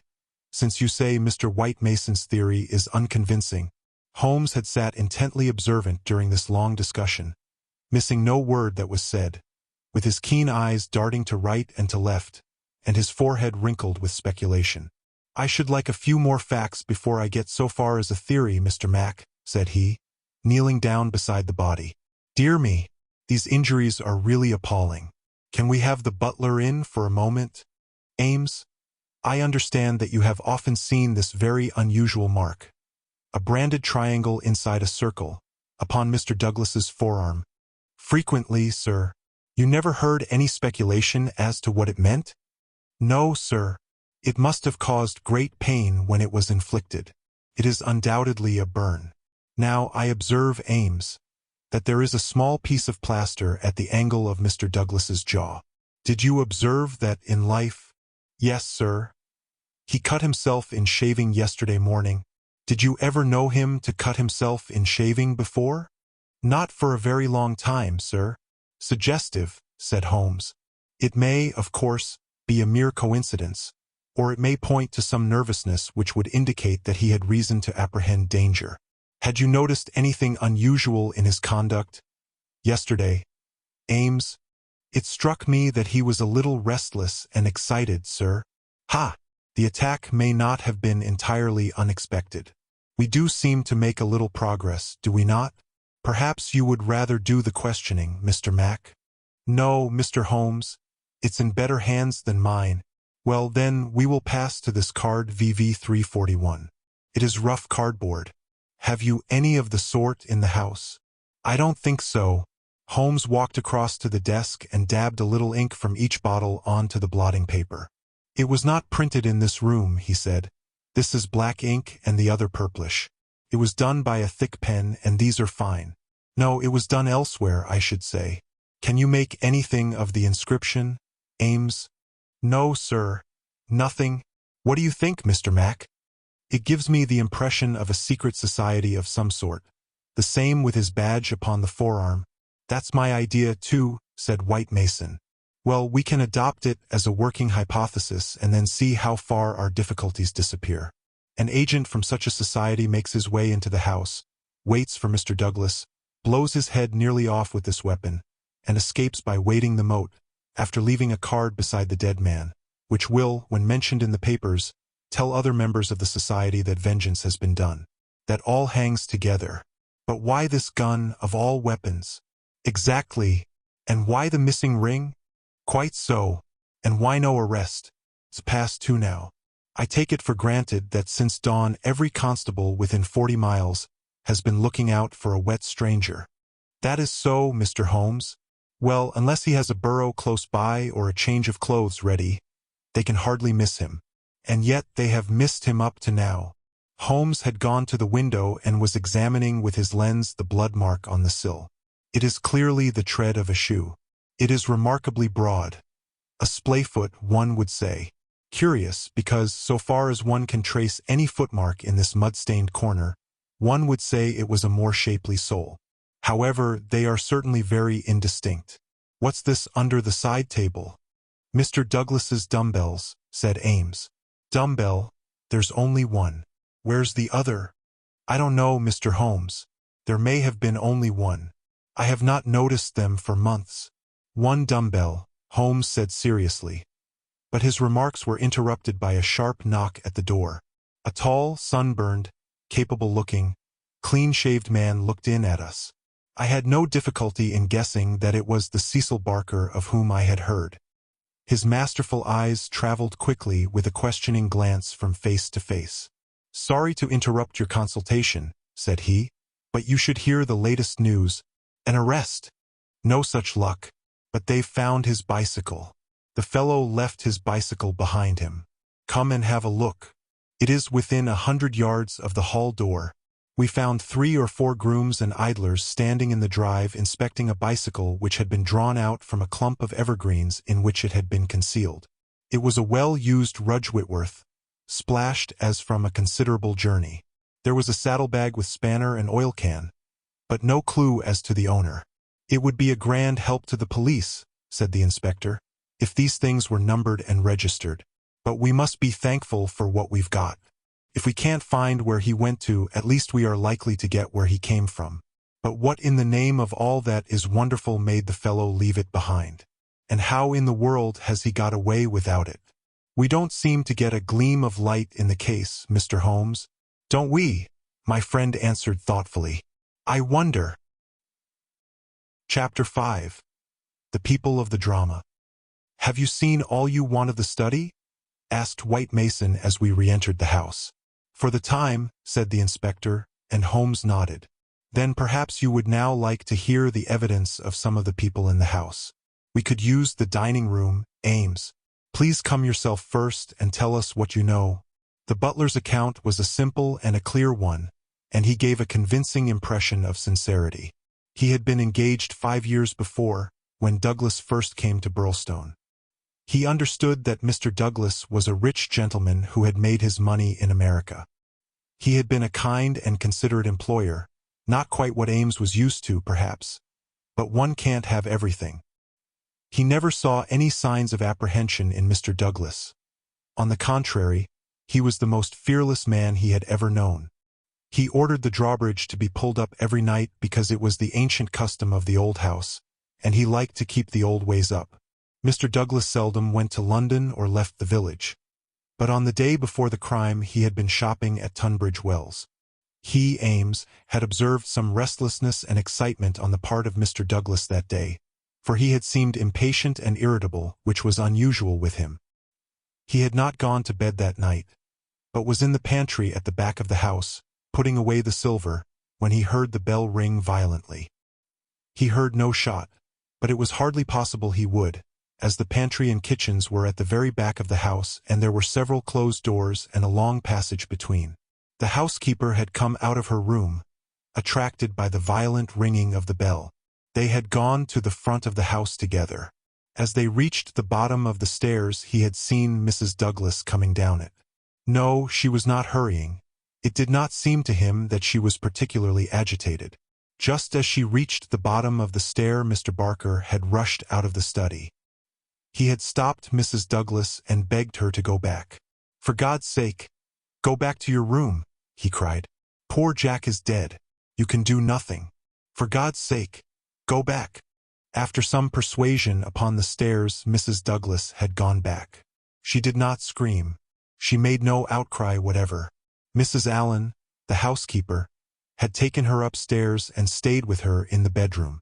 Ames and Mr. Barker had then returned to the study, where they had found everything exactly as the police had seen it. The candle was not lit at that time, but the lamp was burning. They had looked out of the window, but the night was very dark and nothing could be seen or heard. They had then rushed out into the hall, where Ames had turned the windlass which lowered the drawbridge. Mr. Barker had then hurried off to get the police.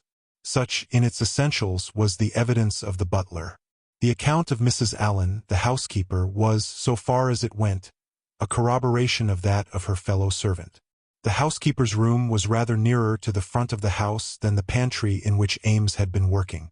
She was preparing to go to bed when the loud ringing of the bell had attracted her attention. She was a little hard of hearing. Perhaps that was why she had not heard the shot. But in any case the study was a long way off. She remembered hearing some sound which she imagined to be the slamming of a door.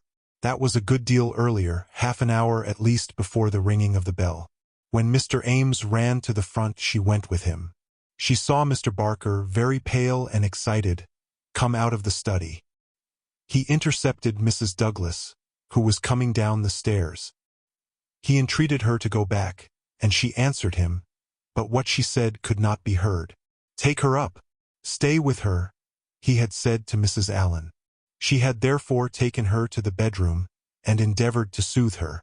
She was greatly excited, trembling all over, but made no other attempt to go downstairs.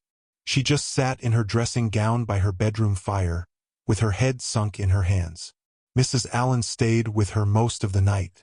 As to the other servants, they had all gone to bed, and the alarm did not reach them until just before the police arrived. They slept at the extreme back of the house, and could not possibly have heard anything. So far the housekeeper could add nothing on cross-examination save lamentations and expressions of amazement. Cecil Barker succeeded Mrs. Allen as a witness. As to the occurrences of the night before, he had very little to add to what he had already told the police. Personally, he was convinced that the murderer had escaped by the window. The bloodstain was conclusive in his opinion on that point. Besides, as the bridge was up, there was no other possible way of escaping. He could not explain what had become of the assassin or why he had not taken his bicycle, if it were indeed his. He could not possibly have been drowned in the moat, which was at no place more than 3 feet deep. In his own mind he had a very definite theory about the murder. Douglas was a reticent man, and there were some chapters in his life of which he never spoke. He had emigrated to America when he was a very young man. He had prospered well, and Barker had first met him in California, where they had become partners in a successful mining claim at a place called Benito Canyon. They had done very well, but Douglas had suddenly sold out and started for England. He was a widower at that time. Barker had afterwards realized his money and come to live in London. Thus they had renewed their friendship. Douglas had given him the impression that some danger was hanging over his head, and he had always looked upon his sudden departure from California, and also his renting a house in so quiet a place in England, as being connected with this peril. He imagined that some secret society, some implacable organization, was on Douglas's track, which would never rest until it killed him. Some remarks of his had given him this idea, though he had never told him what the society was, nor how he had come to offend it. He could only suppose that the legend upon the placard had some reference to this secret society. "How long were you with Douglas in California?" asked Inspector MacDonald. 5 years altogether. He was a bachelor, you say? A widower. Have you ever heard where his first wife came from? No, I remember his saying that she was of German extraction, and I have seen her portrait. She was a very beautiful woman. She died of typhoid the year before I met him. You don't associate his past with any particular part of America? I have heard him talk of Chicago. He knew that city well and had worked there.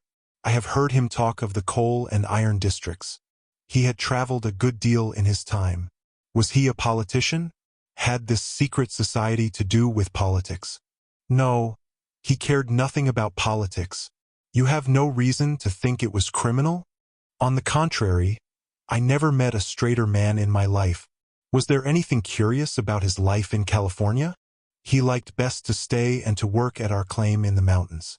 He would never go where other men were if he could help it. That's why I first thought that someone was after him. Then when he left so suddenly for Europe, I made sure that it was so. I believe that he had a warning of some sort. Within a week of his leaving, 6 men were inquiring for him. What sort of men? Well, they were a mighty hard-looking crowd. They came up to the claim and wanted to know where he was. I told them that he was gone to Europe and that I did not know where to find him. They meant him no good. It was easy to see that. Were these men Americans, Californians? Well, I don't know about Californians. They were Americans, all right, but they were not miners. I don't know what they were, and was very glad to see their backs. That was 6 years ago? Nearer 7. And then you were together 5 years in California, so that this business dates back not less than 11 years at the least? That is so. It must be a very serious feud that would be kept up with such earnestness for as long as that. It would be no light thing that would give rise to it. I think it shadowed his whole life. It was never quite out of his mind. But if a man had a danger hanging over him, and knew what it was, don't you think he would turn to the police for protection? Maybe it was some danger that he could not be protected against. There's one thing you should know. He always went about armed. His revolver was never out of his pocket. But, by bad luck, he was in his dressing gown and had left it in the bedroom last night. Once the bridge was up, I guess he thought he was safe. I should like these dates a little clearer, said MacDonald. It is quite 6 years since Douglas left California. You followed him next year, did you not? That is so, and he had been married 5 years. You must have returned about the time of his marriage. About a month before. I was his best man. Did you know Mrs. Douglas before her marriage? No, I did not. I had been away from England for 10 years. But you have seen a good deal of her since. Barker looked sternly at the detective. I have seen a good deal of him since, he answered. If I have seen her, it is because you cannot visit a man without knowing his wife. If you imagine there is any connection. I imagine nothing, Mr. Barker. I am bound to make every inquiry which can bear upon the case. But I mean no offense. Some inquiries are offensive, Barker answered angrily. It's only the facts that we want. It is in your interest and everyone's interest that they should be cleared up. Did Mr. Douglas entirely approve your friendship with his wife? Barker grew paler, and his great, strong hands were clasped convulsively together. You have no right to ask such questions, he cried. What has this to do with the matter you are investigating? I must repeat the question. Well, I refuse to answer. You can refuse to answer, but you must be aware that your refusal is in itself an answer, for you would not refuse if you had not something to conceal. Barker stood for a moment with his face set grimly and his strong black eyebrows drawn low in intense thought. Then he looked up with a smile. Well, I guess you gentlemen are only doing your clear duty after all, and I have no right to stand in the way of it. I'd only ask you not to worry Mrs. Douglas over this matter, for she has enough upon her just now. I may tell you that poor Douglas had just one fault in the world, and that was his jealousy. He was fond of me, no man could be fonder of a friend, and he was devoted to his wife. He loved me to come here, and was forever sending for me. And yet if his wife and I talked together or there seemed any sympathy between us, a kind of wave of jealousy would pass over him, and he would be off the handle and saying the wildest things in a moment. More than once I've sworn off coming for that reason, and then he would write me such penitent, imploring letters that I just had to. But you can take it from me, gentlemen, if it was my last word, that no man ever had a more loving, faithful wife, and I can say also no friend could be more loyal than I. It was spoken with fervor and feeling, and yet Inspector MacDonald could not dismiss the subject. "You are aware," said he, "that the dead man's wedding ring has been taken from his finger?" "So it appears," said Barker. "What do you mean by it appears?" "You know it as a fact." The man seemed confused and undecided. "When I said appears, I meant that it was conceivable that he had himself taken off the ring. The mere fact that the ring should be absent, whoever may have removed it, would suggest to anyone's mind, would it not, that the marriage and the tragedy were connected?" Barker shrugged his broad shoulders. "I can't profess to say what it means," he answered. "But if you mean to hint that it could reflect in any way upon this lady's honor—" His eyes blazed for an instant, and then with an evident effort he got a grip upon his own emotions. "Well, you are on the wrong track, that's all. I don't know that I've anything else to ask you at present," said MacDonald coldly. "There was one small point," remarked Sherlock Holmes. "When you entered the room there was only a candle lighted on the table, was there not?" "Yes, that was so." "By its light you saw that some terrible incident had occurred?" "Exactly." "You at once rang for help?" "Yes." "And it arrived very speedily?" "Within a minute or so. And yet when they arrived they found that the candle was out and that the lamp had been lighted." "That seems very remarkable." Again Barker showed some signs of indecision. "I don't see that it was remarkable, Mr. Holmes," he answered after a pause. "The candle threw a very bad light. My first thought was to get a better one. The lamp was on the table. So I lit it, and blew out the candle?" "Exactly." Holmes asked no further question, and Barker, with a deliberate look from one to the other of us, which had, as it seemed to me, something of defiance in it, turned and left the room. Inspector MacDonald had sent up a note to the effect that he would wait upon Mrs. Douglas in her room, but she had replied that she would meet us in the dining room. She entered now, a tall and beautiful woman of 30, reserved and self-possessed to a remarkable degree, very different from the tragic and distracted figure I had pictured. It is true that her face was pale and drawn, like that of one who has endured a great shock, but her manner was composed, and the finely molded hand which she rested upon the edge of the table was as steady as my own. Her sad, appealing eyes traveled from one to the other of us with a curiously inquisitive expression. That questioning gaze transformed itself suddenly into abrupt speech. "Have you found anything out yet?" she asked. Was it my imagination that there was an undertone of fear rather than of hope in the question? "We have taken every possible step, Mrs. Douglas," said the inspector. "You may rest assured that nothing will be neglected.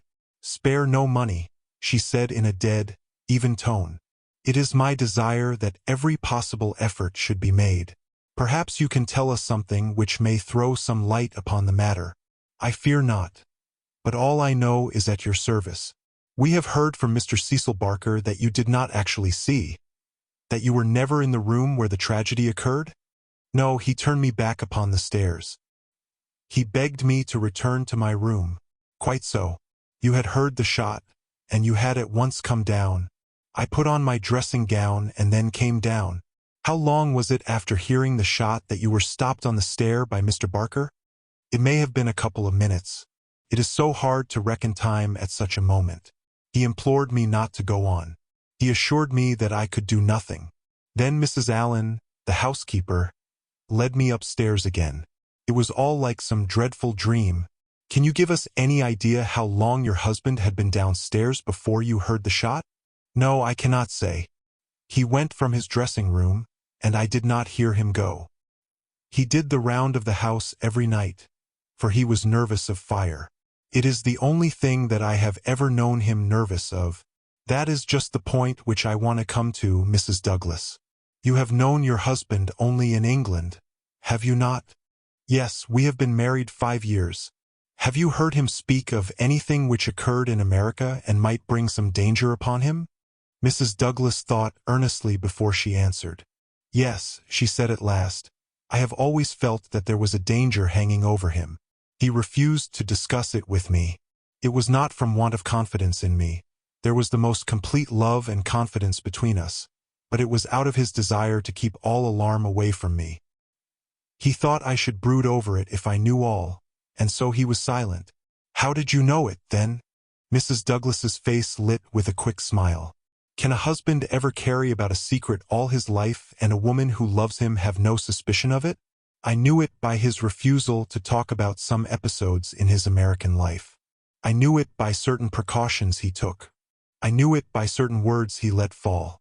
I knew it by the way he looked at unexpected strangers. I was perfectly certain that he had some powerful enemies, that he believed they were on his track, and that he was always on his guard against them.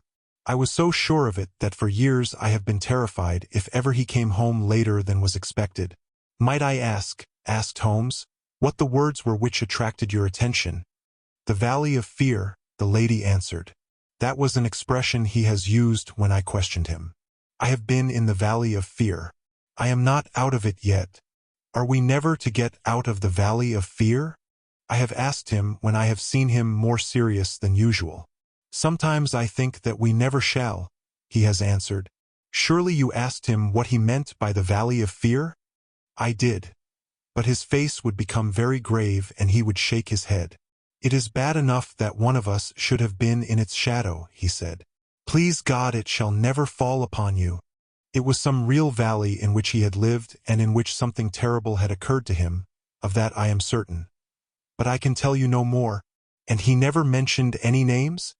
Yes, he was delirious with fever once when he had his hunting accident 3 years ago. Then I remember that there was a name that came continually to his lips. He spoke it with anger and a sort of horror. McGinty was the name, Bodymaster McGinty. I asked him when he recovered who Bodymaster McGinty was, and whose body he was master of. Never of mine, thank God, he answered with a laugh, and that was all I could get from him. But there is a connection between Bodymaster McGinty and the Valley of Fear. There is one other point, said Inspector MacDonald. You met Mr. Douglas in a boarding house in London, did you not, and became engaged to him there? Was there any romance? Anything secret or mysterious? About the wedding? There was romance. There is always romance. There was nothing mysterious. He had no rival? No, I was quite free. You have heard, no doubt, that his wedding ring has been taken. Does that suggest anything to you? Suppose that some enemy of his old life had tracked him down and committed this crime. What possible reason could he have for taking his wedding ring? For an instant I could have sworn that the faintest shadow of a smile flickered over the woman's lips. I really cannot tell, she answered. It is certainly a most extraordinary thing. Well, we will not detain you any longer, and we are sorry to have put you to this trouble at such a time, said the inspector. There are some other points, no doubt, but we can refer to you as they arise. She rose, and I was again conscious of that quick, questioning glance with which she had just surveyed us. What impression has my evidence made upon you? The question might as well have been spoken. Then, with a bow, she swept from the room. She's a beautiful woman. A very beautiful woman, said MacDonald thoughtfully, after the door had closed behind her. This man Barker has certainly been down here a good deal. He is a man who might be attractive to a woman. He admits that the dead man was jealous, and maybe he knew best himself what cause he had for jealousy. Then there's that wedding ring. You can't get past that. The man who tears a wedding ring off a dead man's. What do you say to it, Mr. Holmes?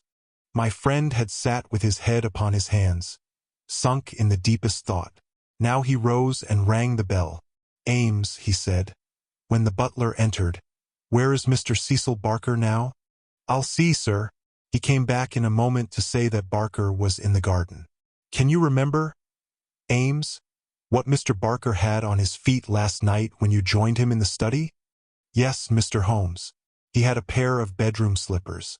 I brought him his boots when he went for the police. Where are the slippers now? They are still under the chair in the hall. Very good, Ames. It is, of course, important for us to know which tracks may be Mr. Barker's and which from outside. Yes, sir. I may say that I noticed that the slippers were stained with blood. So indeed were my own. That is natural enough, considering the condition of the room. Very good, Ames. We will ring if we want you. A few minutes later we were in the study. Holmes had brought with him the carpet slippers from the hall. As Ames had observed, the soles of both were dark with blood. Strange, murmured Holmes, as he stood in the light of the window and examined them minutely. Very strange indeed. Stooping with one of his quick feline pounces, he placed the slipper upon the blood mark on the sill. It exactly corresponded. He smiled in silence at his colleagues. The inspector was transfigured with excitement. His native accent rattled like a stick upon railings. Man, he cried, there's not a doubt of it. Barker has just marked the window himself. It's a good deal broader than any boot mark. I mind that you said it was a splayfoot, and here's the explanation. But what's the game, Mr. Holmes? What's the game? Aye, what's the game? My friend repeated thoughtfully. White Mason chuckled and rubbed his fat hands together in his professional satisfaction. I said it was a snorter, he cried. And a real snorter it is. Chapter 6. A Dawning Light. The three detectives had many matters of detail into which to inquire, so I returned alone to our modest quarters at the village inn. But before doing so I took a stroll in the curious old-world garden which flanked the house. Rows of very ancient yew trees cut into strange designs girded it round. Inside was a beautiful stretch of lawn with an old sundial in the middle, the whole effect so soothing and restful that it was welcome to my somewhat jangled nerves.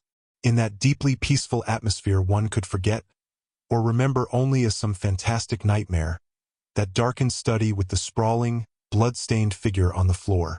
And yet, as I strolled round it and tried to steep my soul in its gentle balm, a strange incident occurred, which brought me back to the tragedy and left a sinister impression in my mind. I have said that a decoration of yew trees circled the garden. At the end farthest from the house they thickened into a continuous hedge. On the other side of this hedge, concealed from the eyes of anyone approaching from the direction of the house, there was a stone seat. As I approached the spot I was aware of voices, some remark in the deep tones of a man, answered by a little ripple of feminine laughter. An instant later I had come round the end of the hedge and my eyes lit upon Mrs. Douglas and the man Barker before they were aware of my presence. Her appearance gave me a shock. In the dining room she had been demure and discreet. Now all pretense of grief had passed away from her. Her eyes shone with the joy of living, and her face still quivered with amusement at some remark of her companion. He sat forward, his hands clasped and his forearms on his knees, with an answering smile upon his bold, handsome face. In an instant, but it was just one instant too late, they resumed their solemn masks as my figure came into view. A hurried word or two passed between them, and then Barker rose and came towards me. "Excuse me, sir," said he, "but am I addressing Dr. Watson?" I bowed with a coldness which showed, I dare say, very plainly the impression which had been produced upon my mind. "We thought that it was probably you, as your friendship with Mr. Sherlock Holmes is so well known. Would you mind coming over and speaking to Mrs. Douglas for one instant?" I followed him with a dour face. Very clearly I could see in my mind's eye that shattered figure on the floor. Here within a few hours of the tragedy were his wife and his nearest friend laughing together behind a bush in the garden which had been his. I greeted the lady with reserve. I had grieved with her grief in the dining room. Now I met her appealing gaze with an unresponsive eye. "I fear that you think me callous and hard-hearted," said she. I shrugged my shoulders. "It is no business of mine," said I. "Perhaps some day you will do me justice. If you only realized—" "There is no need why Dr. Watson should realize," said Barker quickly. "As he has himself said, it is no possible business of his." "Exactly," said I, "and so I will beg leave to resume my walk." "One moment, Dr. Watson," cried the woman in a pleading voice. There is one question which you can answer with more authority than anyone else in the world, and it may make a very great difference to me. You know Mr. Holmes and his relations with the police better than anyone else can. Supposing that a matter were brought confidentially to his knowledge, is it absolutely necessary that he should pass it on to the detectives? Yes, that's it, said Barker eagerly. Is he on his own, or is he entirely in with them? I really don't know that I should be justified in discussing such a point. I implore that you will, Dr. Watson. I assure you that you will be helping us. Helping me greatly if you will guide us on that point. There was such a ring of sincerity in the woman's voice that for the instant I forgot all about her levity and was moved only to do her will. Mr. Holmes is an independent investigator, I said. He is his own master and would act as his own judgment directed. At the same time, he would naturally feel loyalty towards the officials who were working on the same case, and he would not conceal from them anything which would help them in bringing a criminal to justice. Beyond this, I can say nothing, and I would refer you to Mr. Holmes himself if you wanted fuller information. So saying, I raised my hat and went upon my way, leaving them still seated behind that concealing hedge. I looked back as I rounded the far end of it, and saw that they were still talking very earnestly together, and, as they were gazing after me, it was clear that it was our interview that was the subject of their debate. I wish none of their confidences, said Holmes, when I reported to him what had occurred. He had spent the whole afternoon at the manor house in consultation with his two colleagues, and returned about 5 with a ravenous appetite for a high tea which I had ordered for him. No confidences, Watson, for they are mighty awkward if it comes to an arrest for conspiracy and murder. You think it will come to that? He was in his most cheerful and debonair humor. My dear Watson, when I have exterminated that 4th egg, I shall be ready to put you in touch with the whole situation. I don't say that we have fathomed it, far from it, but when we have traced the missing dumbbell. The dumbbell! Dear me, Watson, is it possible that you have not penetrated the fact that the case hangs upon the missing dumbbell? Well, you need not be downcast. For between ourselves, I don't think that either Inspector Mack or the excellent local practitioner has grasped the overwhelming importance of this incident. 1 dumbbell, Watson. Consider an athlete with 1 dumbbell. Picture to yourself the unilateral development, the imminent danger of a spinal curvature. Shocking, Watson. Shocking. He sat with his mouth full of toast and his eyes sparkling with mischief, watching my intellectual entanglement. The mere sight of his excellent appetite was an assurance of success, for I had very clear recollections of days and nights without a thought of food, when his baffled mind had chafed before some problem while his thin, eager features became more attenuated with the asceticism of complete mental concentration. Finally he lit his pipe, and sitting in the inglenook of the old village inn he talked slowly and at random about his case, rather as one who thinks aloud than as one who makes a considered statement. A lie, Watson. A great, big, thumping, obtrusive, uncompromising lie. That's what meets us on the threshold. There is our starting point. The whole story told by Barker is a lie. But Barker's story is corroborated by Mrs. Douglas. Therefore she is lying also. They are both lying and in a conspiracy. So now we have the clear problem. Why are they lying? And what is the truth which they are trying so hard to conceal? Let us try, Watson, you and I, if we can get behind the lie and reconstruct the truth. How do I know that they are lying? Because it is a clumsy fabrication which simply could not be true. Consider. According to the story given to us, the assassin had less than a minute after the murder had been committed to take that ring, which was under another ring, from the dead man's finger to replace the other ring, a thing which he would surely never have done, and to put that singular card beside his victim. I say that this was obviously impossible. You may argue, but I have too much respect for your judgment, Watson, to think that you will do so, that the ring may have been taken before the man was killed. The fact that the candle had been lit only a short time shows that there had been no lengthy interview. Was Douglas, from what we hear of his fearless character, a man who would be likely to give up his wedding ring at such short notice, or could we conceive of his giving it up at all? No, Watson, the assassin was alone with the dead man for some time with the lamp lit. Of that I have no doubt at all. But the gunshot was apparently the cause of death. Therefore the shot must have been fired some time earlier than we are told. But there could be no mistake about such a matter as that. We are in the presence, therefore, of a deliberate conspiracy upon the part of the two people who heard the gunshot, of the man Barker and of the woman Douglas.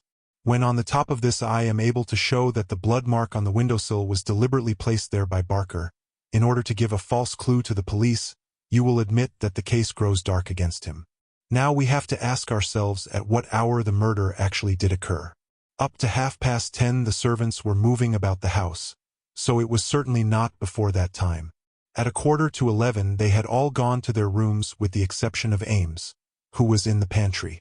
I have been trying some experiments after you left us this afternoon, and I find that no noise which MacDonald can make in the study can penetrate to me in the pantry when the doors are all shut.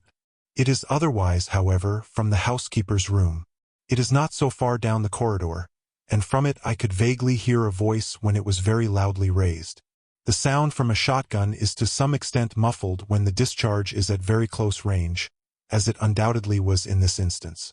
It would not be very loud, and yet in the silence of the night it should have easily penetrated to Mrs. Allen's room.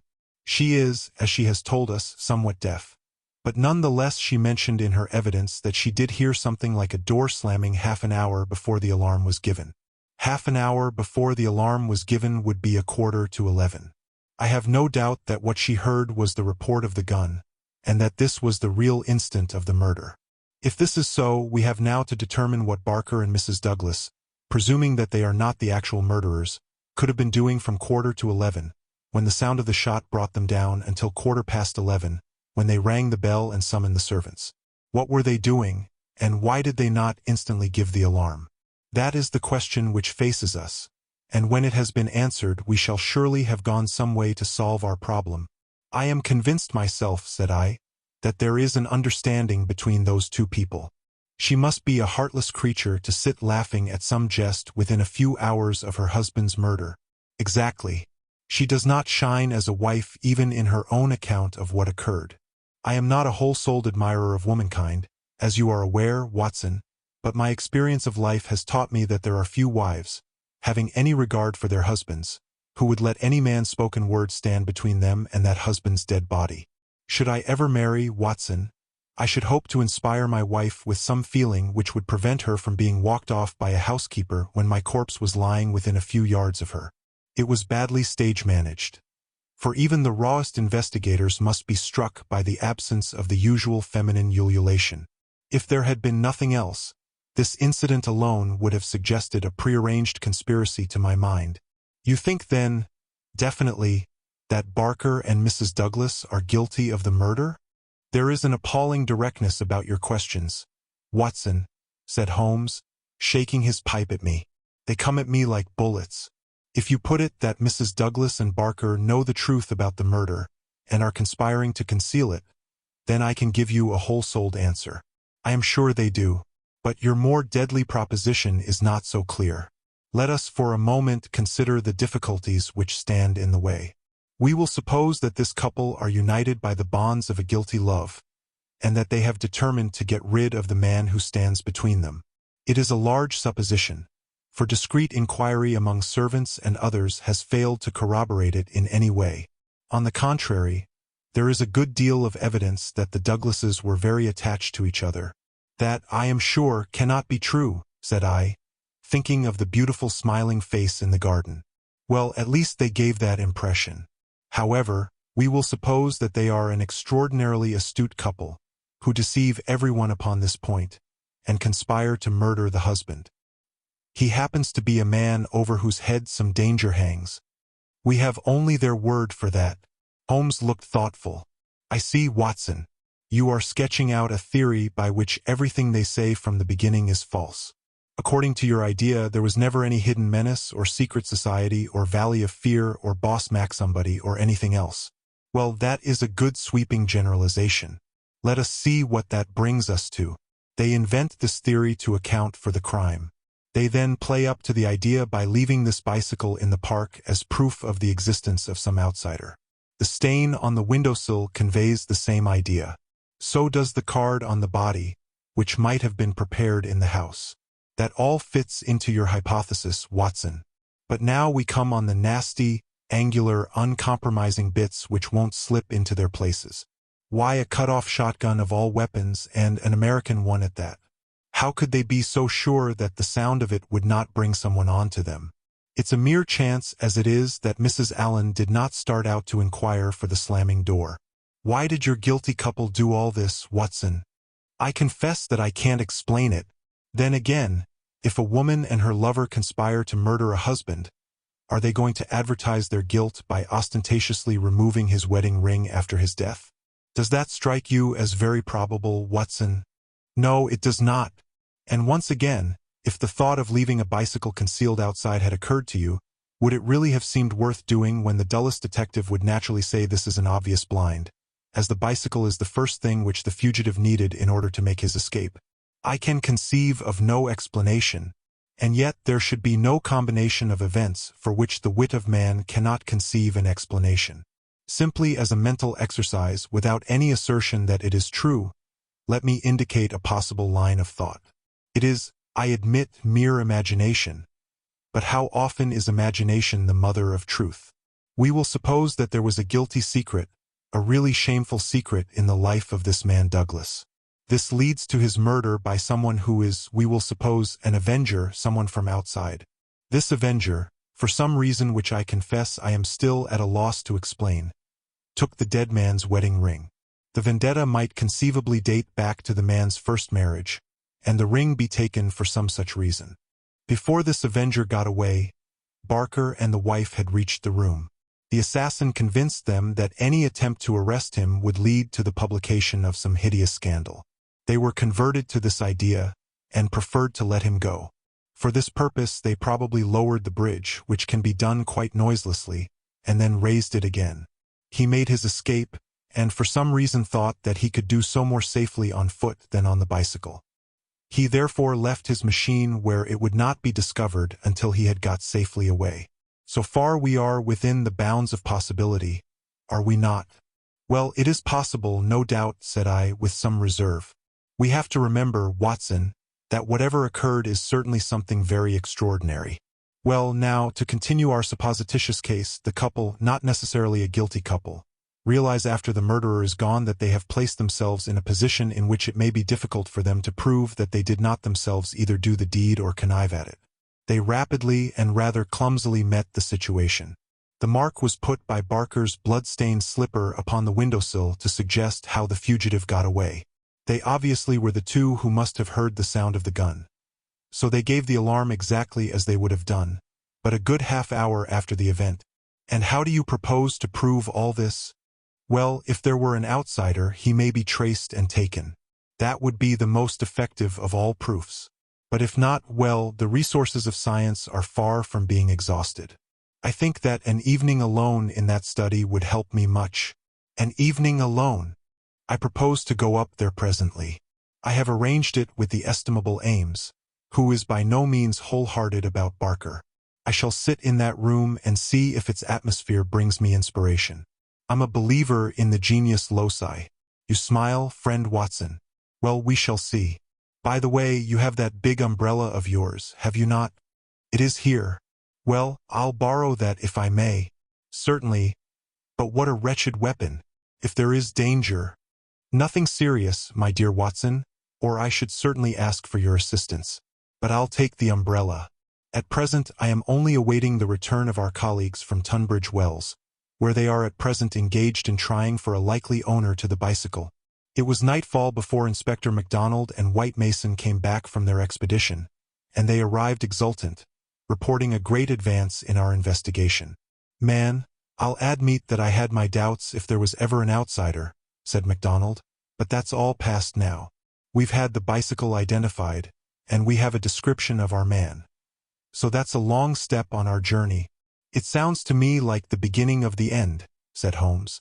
I'm sure I congratulate you both with all my heart. Well, I started from the fact that Mr. Douglas had seemed disturbed since the day before, when he had been at Tunbridge Wells. It was at Tunbridge Wells then that he had become conscious of some danger.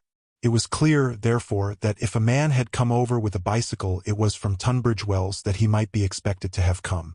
We took the bicycle over with us and showed it at the hotels. It was identified at once by the manager of the Eagle commercial as belonging to a man named Hargrave, who had taken a room there 2 days before. This bicycle and a small valise were his whole belongings. He had registered his name as coming from London, but had given no address.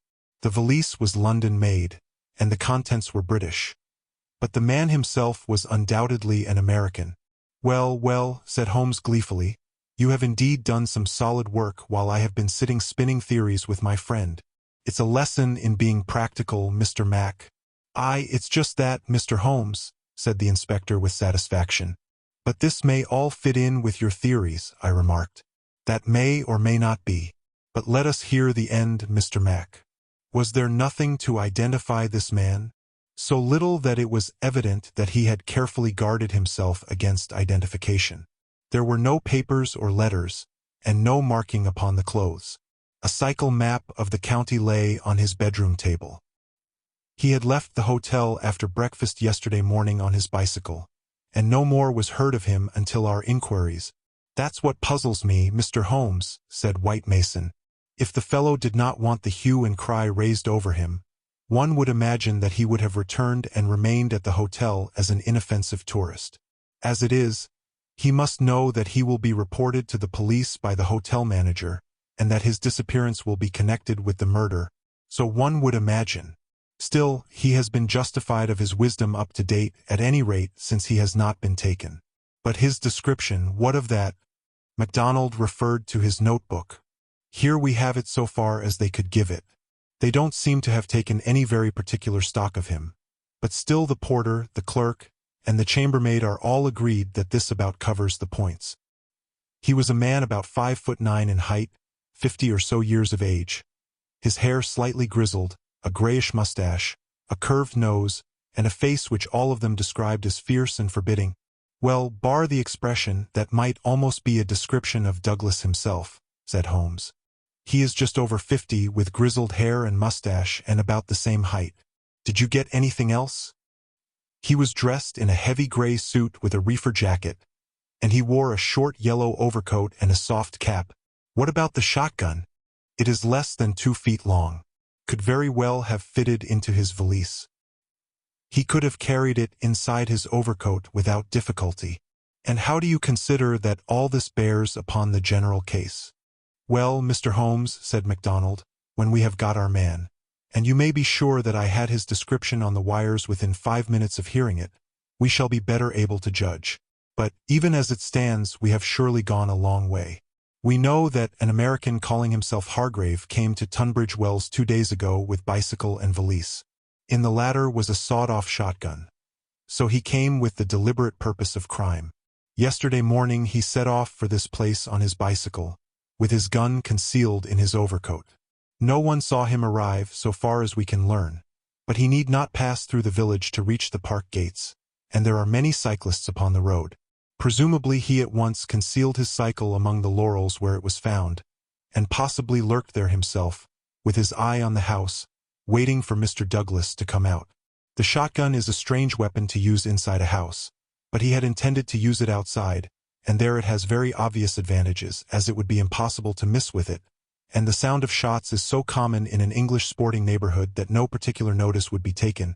"That is all very clear," said Holmes. "Well, Mr. Douglas did not appear. What was he to do next? He left his bicycle and approached the house in the twilight. He found the bridge down and no one about. He took his chance, intending, no doubt, to make some excuse if he met anyone. He met no one. He slipped into the first room that he saw and concealed himself behind the curtain. Thence he could see the drawbridge go up, and he knew that his only escape was through the moat.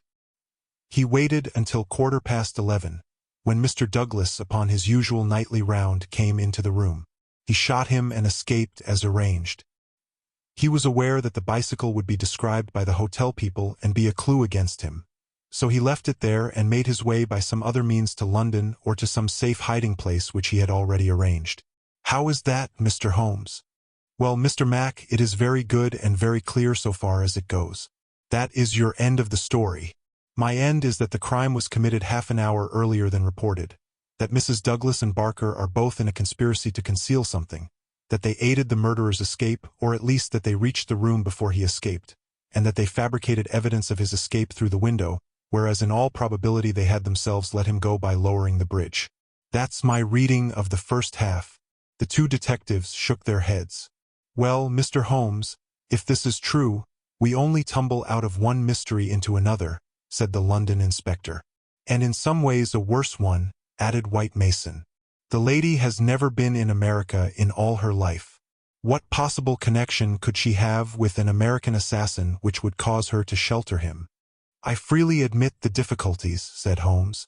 I propose to make a little investigation of my own tonight, and it is just possible that it may contribute something to the common cause. Can we help you, Mr. Holmes? No. Darkness and Dr. Watson's umbrella. My wants are simple. And Ames, the faithful Ames, no doubt he will stretch a point for me. All my lines of thought lead me back invariably to the one basic question. Why should an athletic man develop his frame upon so unnatural an instrument as a single dumbbell? It was late that night when Holmes returned from his solitary excursion. We slept in a double-bedded room, which was the best that the little country inn could do for us. I was already asleep when I was partly awakened by his entrance. Well, Holmes, I murmured, have you found anything out? He stood beside me in silence, his candle in his hand. Then the tall, lean figure inclined towards me. I say, Watson, he whispered, would you be afraid to sleep in the same room with a lunatic, a man with softening of the brain, an idiot whose mind has lost its grip? Not in the least, I answered in astonishment. Ah, that's lucky, he said, and not another word would he utter that night. Chapter 7. The Solution. Next morning, after breakfast, we found Inspector MacDonald and White Mason seated in close consultation in the small parlor of the local police sergeant. On the table in front of them were piled a number of letters and telegrams, which they were carefully sorting and docketing. 3 had been placed on one side. Still on the track of the elusive bicyclist? Holmes asked cheerfully. What is the latest news of the ruffian? MacDonald pointed ruefully to his heap of correspondence. He is at present reported from Leicester, Nottingham, Southampton, Derby, East Ham, Richmond, and 14 other places. In 3 of them, East Ham, Leicester, and Liverpool, there is a clear case against him, and he has actually been arrested. The country seems to be full of the fugitives with yellow coats. Dear me, said Holmes sympathetically. Now, Mr. Mac and you, Mr. White Mason, I wish to give you a very earnest piece of advice. When I went into this case with you, I bargained, as you will no doubt remember, that I should not present you with half-proof theories, but that I should retain and work out my own ideas until I had satisfied myself that they were correct. For this reason, I am not at the present moment telling you all that is in my mind. On the other hand, I said that I would play the game fairly by you, and I do not think it is a fair game to allow you for one unnecessary moment to waste your energies upon a profitless task. Therefore, I am here to advise you this morning, and my advice to you is summed up in 3 words. Abandon the case. MacDonald and White Mason stared in amazement at their celebrated colleague. You consider it hopeless, cried the inspector. I consider your case to be hopeless. I do not consider that it is hopeless to arrive at the truth. But this cyclist, he is not an invention. We have his description, his valise, his bicycle. The fellow must be somewhere. Why should we not get him? Yes, no doubt he is somewhere, and no doubt we shall get him. But I would not have you waste your energies in East Ham or Liverpool. I am sure that we can find some shorter cut to a result. You are holding something back. It's hardly fair of you, Mr. Holmes. The inspector was annoyed. You know my methods of work, Mr. Mac. But I will hold it back for the shortest time possible. I only wish to verify my details in one way, which can very readily be done, and then I make my bow and return to London, leaving my results entirely at your service. I owe you too much to act otherwise, for in all my experience I cannot recall any more singular and interesting study. This is clean beyond me, Mr. Holmes. We saw you when we returned from Tunbridge Wells last night, and you were in general agreement with our results.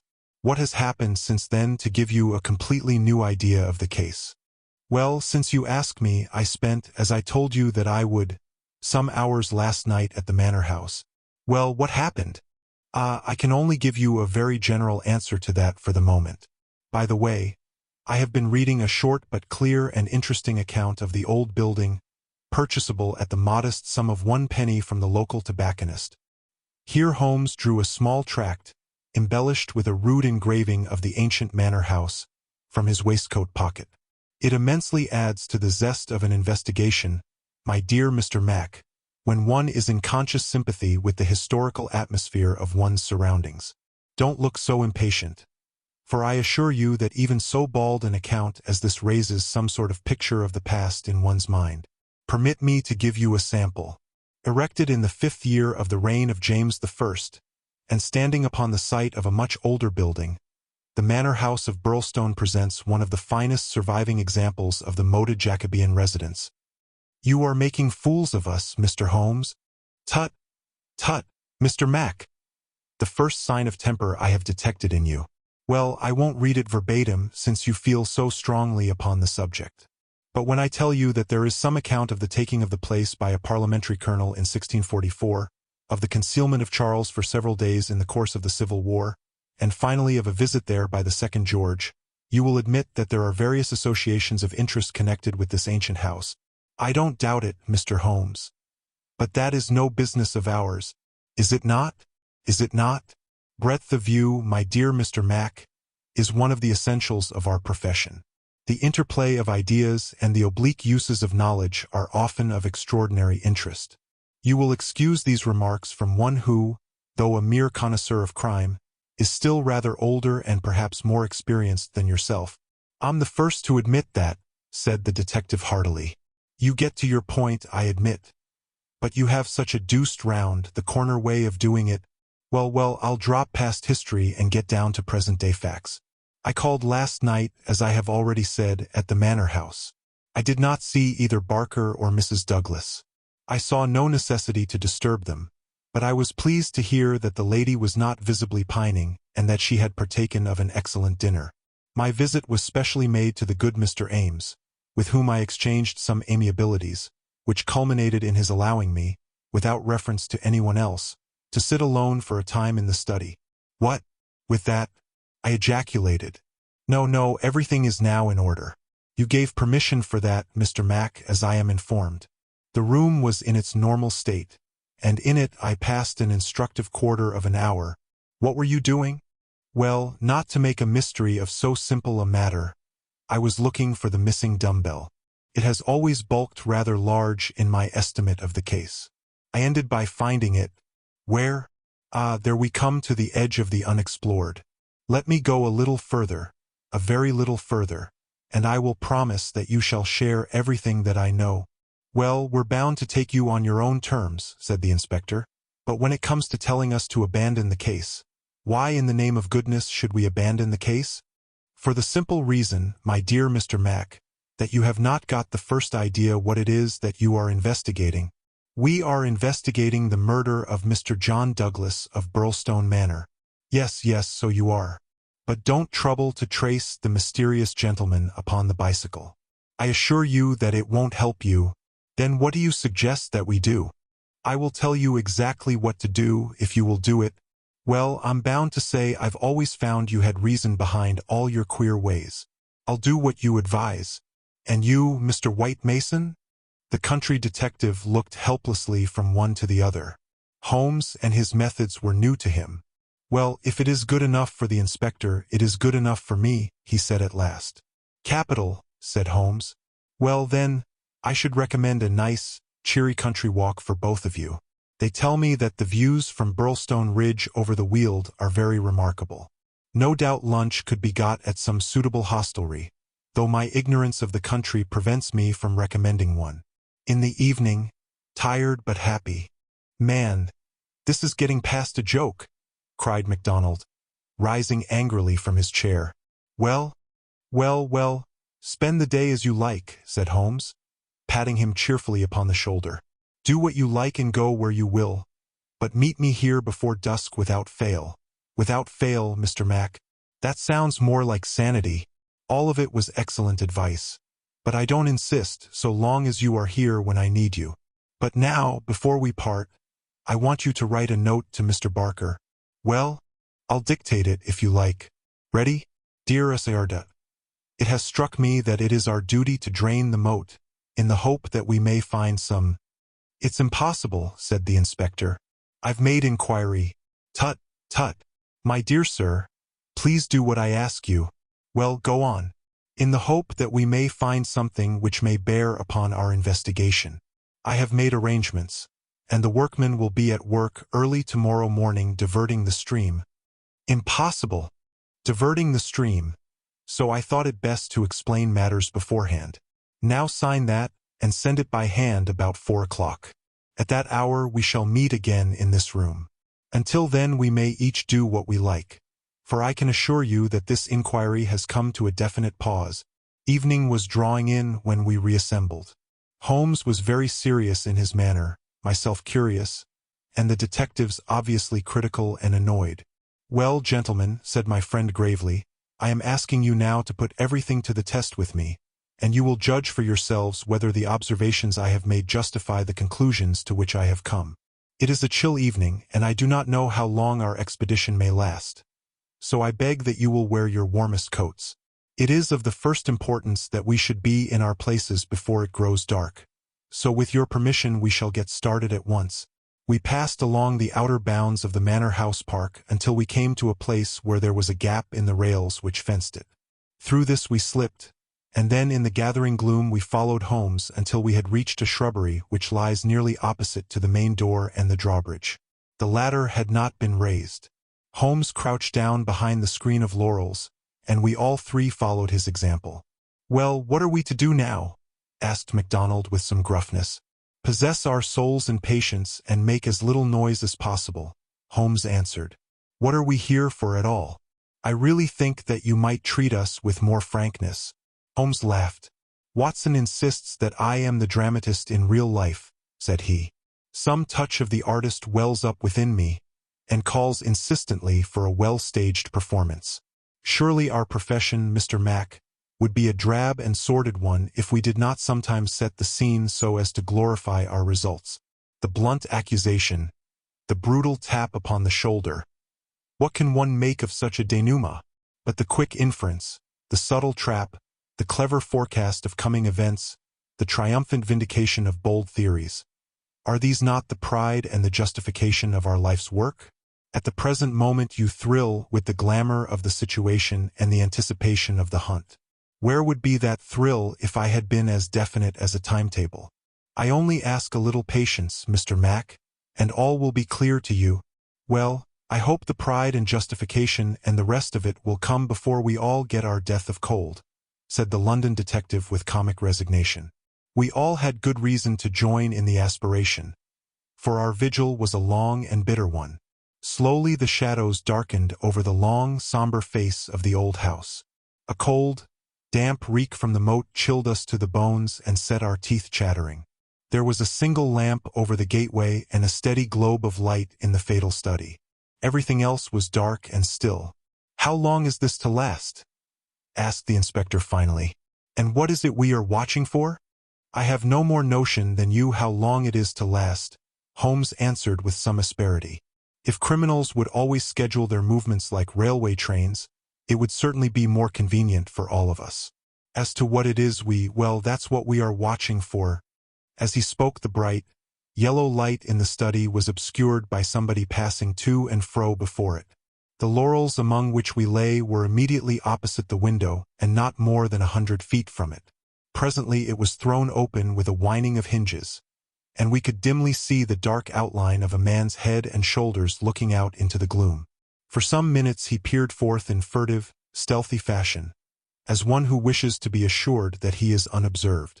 Then he leaned forward, and in the intense silence we were aware of the soft lapping of agitated water. He seemed to be stirring up the moat with something which he held in his hand.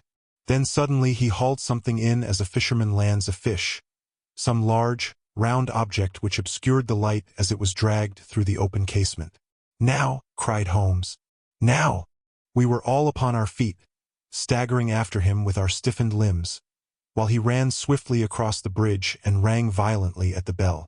There was the rasping of bolts from the other side, and the amazed Ames stood in the entrance. Holmes brushed him aside without a word and, followed by all of us, rushed into the room which had been occupied by the man whom we had been watching. The oil lamp on the table represented the glow which we had seen from outside. It was now in the hand of Cecil Barker, who held it towards us as we entered. Its light shone upon his strong, resolute, clean-shaved face and his menacing eyes. "What the devil is the meaning of all this?" he cried. "What are you after, anyhow?" Holmes took a swift glance round, and then pounced upon a sodden bundle tied together with cord which lay where it had been thrust under the writing table. "This is what we are after, Mr. Barker. This bundle, weighted with a dumbbell, which you have just raised from the bottom of the moat." Barker stared at Holmes with amazement in his face. "How in thunder came you to know anything about it?" he asked. "Simply that I put it there." "You put it there? You?" "Perhaps I should have said, replaced it there," said Holmes. "You will remember, Inspector MacDonald, that I was somewhat struck by the absence of a dumbbell.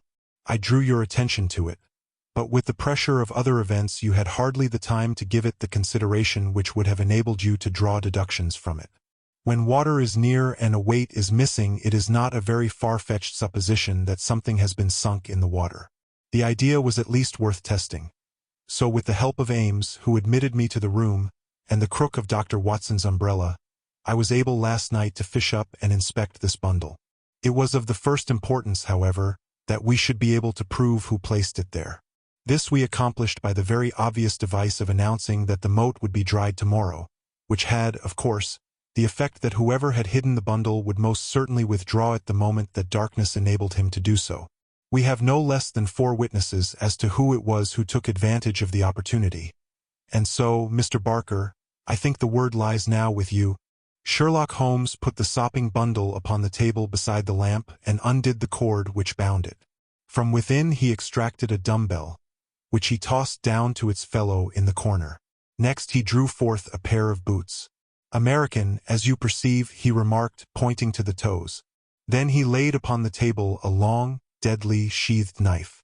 Finally he unraveled a bundle of clothing, comprising a complete set of underclothes, socks, a gray tweed suit, and a short yellow overcoat. "The clothes are commonplace," remarked Holmes, "save only the overcoat, which is full of suggestive touches."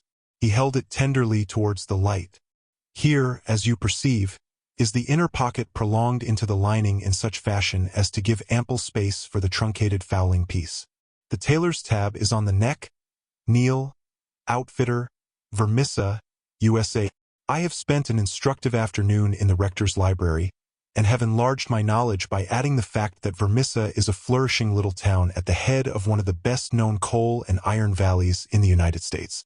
I have some recollection, Mr. Barker, that you associated the coal districts with Mr. Douglas's first wife, and it would surely not be too far-fetched an inference that the VV upon the card by the dead body might stand for Vermissa Valley, or that this very valley which sends forth emissaries of murder may be that valley of fear of which we have heard. So much is fairly clear. And now, Mr. Barker, I seem to be standing rather in the way of your explanation. It was a sight to see Cecil Barker's expressive face during this exposition of the great detective. Anger, amazement, consternation, and indecision swept over it in turn. Finally, he took refuge in a somewhat acrid irony. "You know such a lot, Mr. Holmes. Perhaps you had better tell us some more," he sneered. "I have no doubt that I could tell you a great deal more, Mr. Barker, but it would come with a better grace from you." "Oh, you think so, do you? Well, all I can say is that if there's any secret here, it is not my secret, and I am not the man to give it away." "Well, if you take that line, Mr. Barker," said the inspector quietly, "we must just keep you in sight until we have the warrant and can hold you." "You can do what you damn please about that," said Barker defiantly. The proceedings seemed to have come to a definite end so far as he was concerned, for one had only to look at that granite face to realize that no peine forte et dure would ever force him to plead against his will. The deadlock was broken, however, by a woman's voice. Mrs. Douglas had been standing listening at the half-open door, and now she entered the room. "You have done enough for now, Cecil," said she.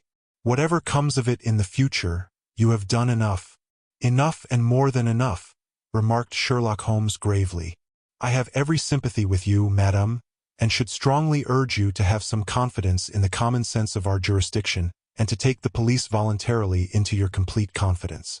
It may be that I am myself at fault for not following up the hint which you conveyed to me through my friend, Dr. Watson.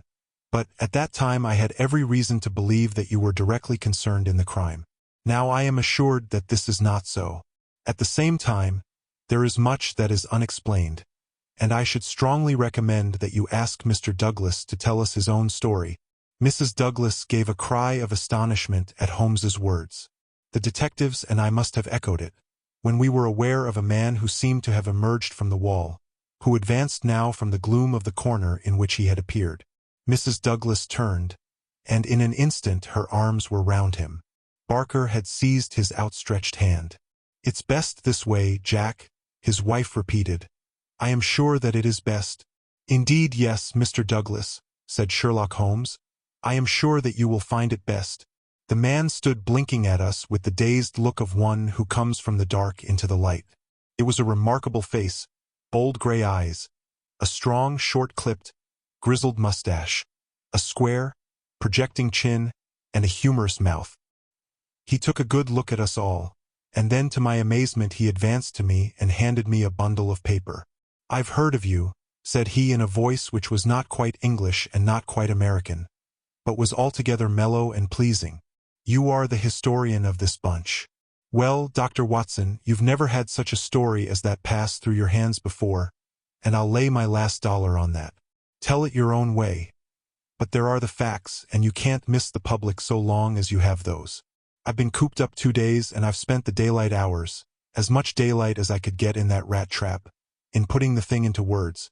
You're welcome to them, you and your public. There's the story of the Valley of Fear." "That's the past, Mr. Douglas," said Sherlock Holmes quietly. "What we desire now is to hear your story of the present." "You'll have it, sir," said Douglas. "May I smoke as I talk?" "Well, thank you, Mr. Holmes. You're a smoker yourself, if I remember right, and you'll guess what it is to be sitting for 2 days with tobacco in your pocket and afraid that the smell will give you away." He leaned against the mantelpiece and sucked at the cigar which Holmes had handed him.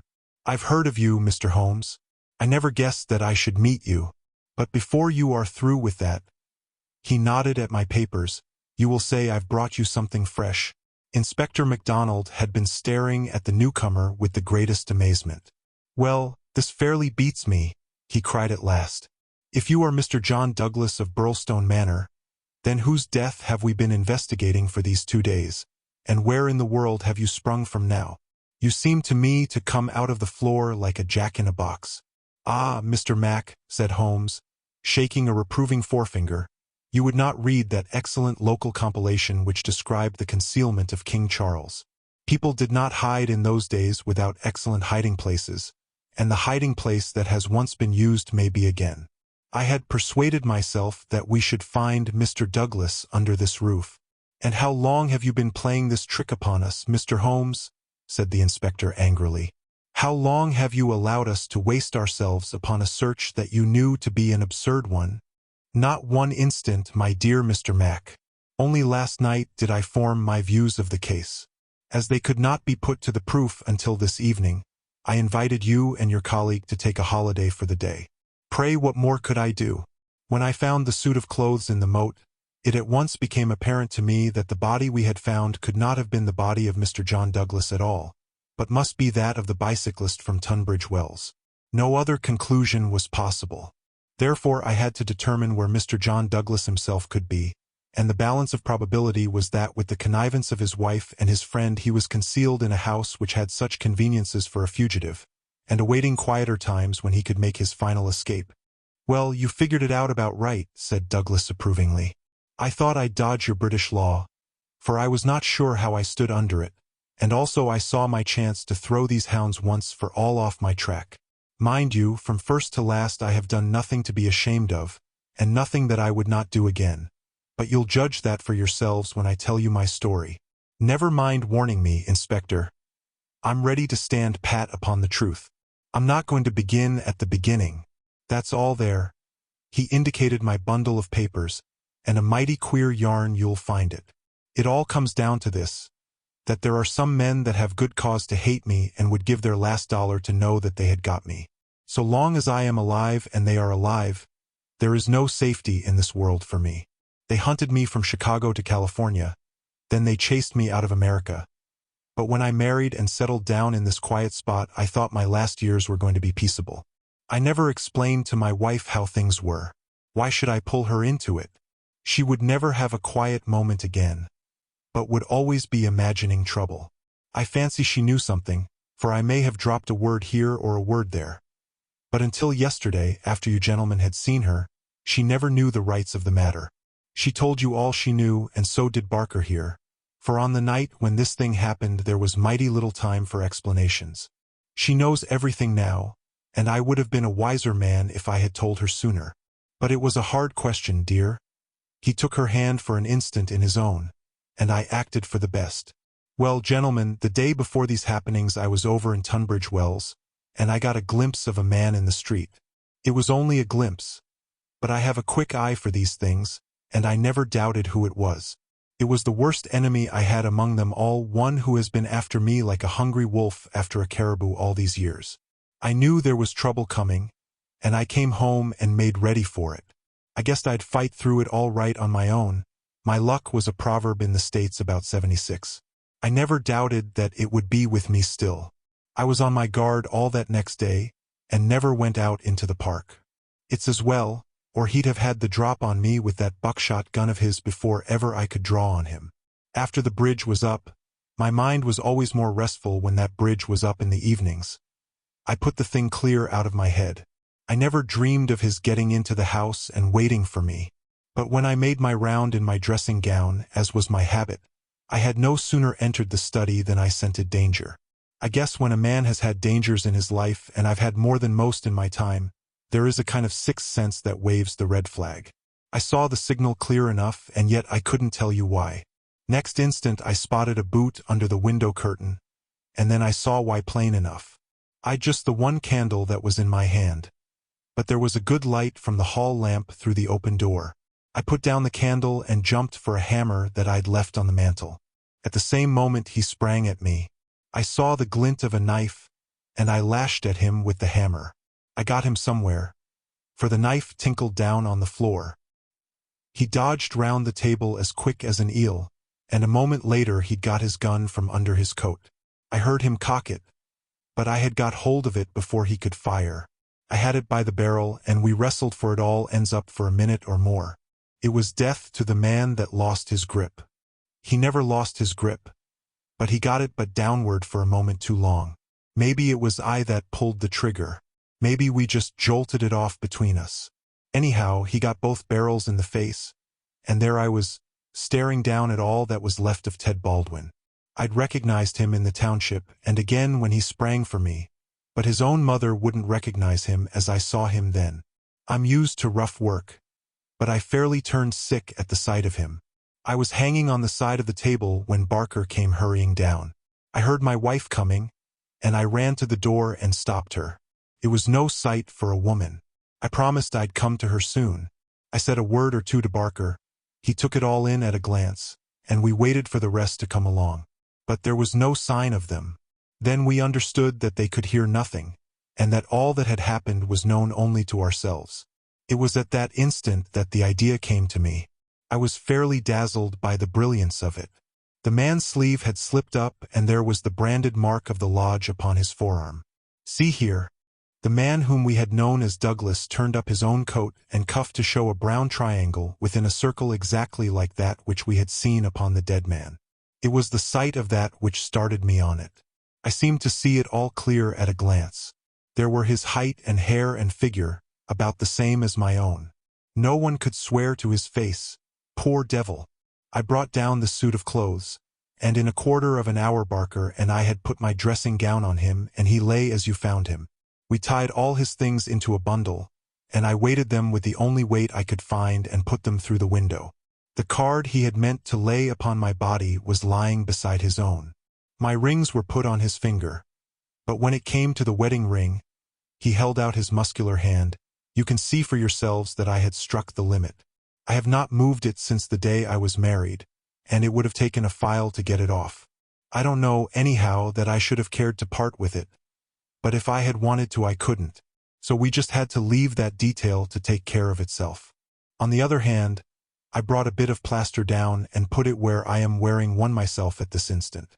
You slipped up there, Mr. Holmes, clever as you are. For if you had chanced to take off that plaster, you would have found no cut underneath it. Well, that was the situation. If I could lie low for a while and then get away where I could be joined by my widow, we should have a chance at last of living in peace for the rest of our lives. These devils would give me no rest so long as I was above ground. But if they saw in the papers that Baldwin had got his man, there would be an end of all my troubles. I hadn't much time to make it all clear to Barker and to my wife, but they understood enough to be able to help me. I knew all about this hiding place, so did Ames, but it never entered his head to connect it with the matter. I retired into it, and it was up to Barker to do the rest. I guess you can fill in for yourselves what he did. He opened the window and made the mark on the sill to give an idea of how the murderer escaped. It was a tall order, that, but as the bridge was up, there was no other way. Then, when everything was fixed, he rang the bell for all he was worth. What happened afterward, you know. And so, gentlemen, you can do what you please. But I've told you the truth and the whole truth. So help me God. What I ask you now is, how do I stand by the English law? There was a silence which was broken by Sherlock Holmes. The English law is in the main a just law. You will get no worse than your deserts from that, Mr. Douglas. But I would ask you, how did this man know that you lived here, or how to get into your house, or where to hide to get you? I know nothing of this. Holmes's face was very white and grave. The story is not over yet, I fear, said he.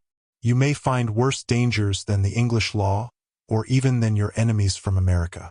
I see trouble before you, Mr. Douglas. You'll take my advice and still be on your guard. And now, my long-suffering readers, I will ask you to come away with me for a time, far from the Sussex manor house of Birlstone, and far also from the year of grace in which we made our eventful journey, which ended with the strange story of the man who had been known as John Douglas. I wish you to journey back some 20 years in time, and westward some thousands of miles in space, that I may lay before you a singular and terrible narrative, so singular and so terrible that you may find it hard to believe that even as I tell it, even so did it occur. Do not think that I intrude one story before another is finished. As you read on, you will find that this is not so. And when I have detailed those distant events and you have solved this mystery of the past, we shall meet once more in those rooms on Baker Street, where this, like so many other wonderful happenings, will find its end. Part 2. The Scowrers. Chapter 1. The Man. It was the 4th of February in the year 1875. It had been a severe winter, and the snow lay deep in the gorges of the Gilmerton Mountains. The steam plows had, however, kept the railroad open, and the evening train which connects the long line of coal mining and iron-working settlements was slowly groaning its way up the steep gradients which lead from Stagville on the plain to Vermissa, the central township which lies at the head of Vermissa Valley. From this point, the track sweeps downward to Barton's Crossing, Helmdale, and the purely agricultural county of Merton. It was a single-track railroad, but at every siding, and they were numerous, long lines of trucks piled with coal and iron or told of the hidden wealth which had brought a rude population and a bustling life to this most desolate corner of the United States of America. For desolate it was. Little could the first pioneer who had traversed it have ever imagined that the fairest prairies and the most lush water pastures were valueless compared to this gloomy land of black crag and tangled forest. Above the dark and often scarcely penetrable woods upon their flanks, the high, bare crowns of the mountains, white snow, and jagged rock towered upon each flank, leaving a long, winding, tortuous valley in the center. Up this the little train was slowly crawling. The oil lamps had just been lit in the leading passenger car, a long, bare carriage in which some 20 or 30 people were seated. The greater number of these were workmen returning from their day's toil in the lower part of the valley. At least a dozen, by their grimed faces and the safety lanterns which they carried, proclaimed themselves miners. These sat smoking in a group and conversed in low voices, glancing occasionally at two men on the opposite side of the car, whose uniforms and badges showed them to be policemen. Several women of the laboring class and one or two travelers, who might have been small local storekeepers, made up the rest of the company, with the exception of one young man in a corner by himself. It is with this man that we are concerned. Take a good look at him, for he is worth it. He is a fresh-complexioned, middle-sized young man, not far, one would guess, from his 30th year. He has large, shrewd, humorous gray eyes which twinkle inquiringly from time to time as he looks round through his spectacles at the people about him. It is easy to see that he is of a sociable and possibly simple disposition, anxious to be friendly to all men. Anyone could pick him at once as gregarious in his habits and communicative in his nature, with a quick wit and a ready smile. And yet the man who studied him more closely might discern a certain firmness of jaw and grim tightness about the lips which would warn him that there were depths beyond, and that this pleasant, brown-haired young Irishman might conceivably leave his mark for good or evil upon any society to which he was introduced. Having made one or two tentative remarks to the nearest miner, and receiving only short, gruff replies, the traveler resigned himself to uncongenial silence, staring moodily out of the window at the fading landscape. It was not a cheering prospect. Through the growing gloom there pulsed the red glow of the furnaces on the sides of the hills. Great heaps of slag and dumps of cinders loomed up on each side, with the high shafts of the collieries towering above them. Huddled groups of mean, wooden houses, the windows of which were beginning to outline themselves in light, were scattered here and there along the line, and the frequent halting places were crowded with their swarthy inhabitants. The iron and coal valleys of the Vermissa district were no resorts for the leisured or the cultured. Everywhere there were stern signs of the crudest battle of life, the rude work to be done, and the rude, strong workers who did it. The young traveler gazed out into this dismal country with a face of mingled repulsion and interest, which showed that the scene was new to him. At intervals he drew from his pocket a bulky letter to which he referred, and on the margins of which he scribbled some notes. Once from the back of his waist, he produced something which one would hardly have expected to find in the possession of so mild-mannered a man. It was a navy revolver of the largest size. As he turned it slantwise to the light, the glint upon the rims of the copper shells within the drum showed that it was fully loaded. He quickly restored it to his secret pocket, but not before it had been observed by a working man who had seated himself upon the adjoining bench.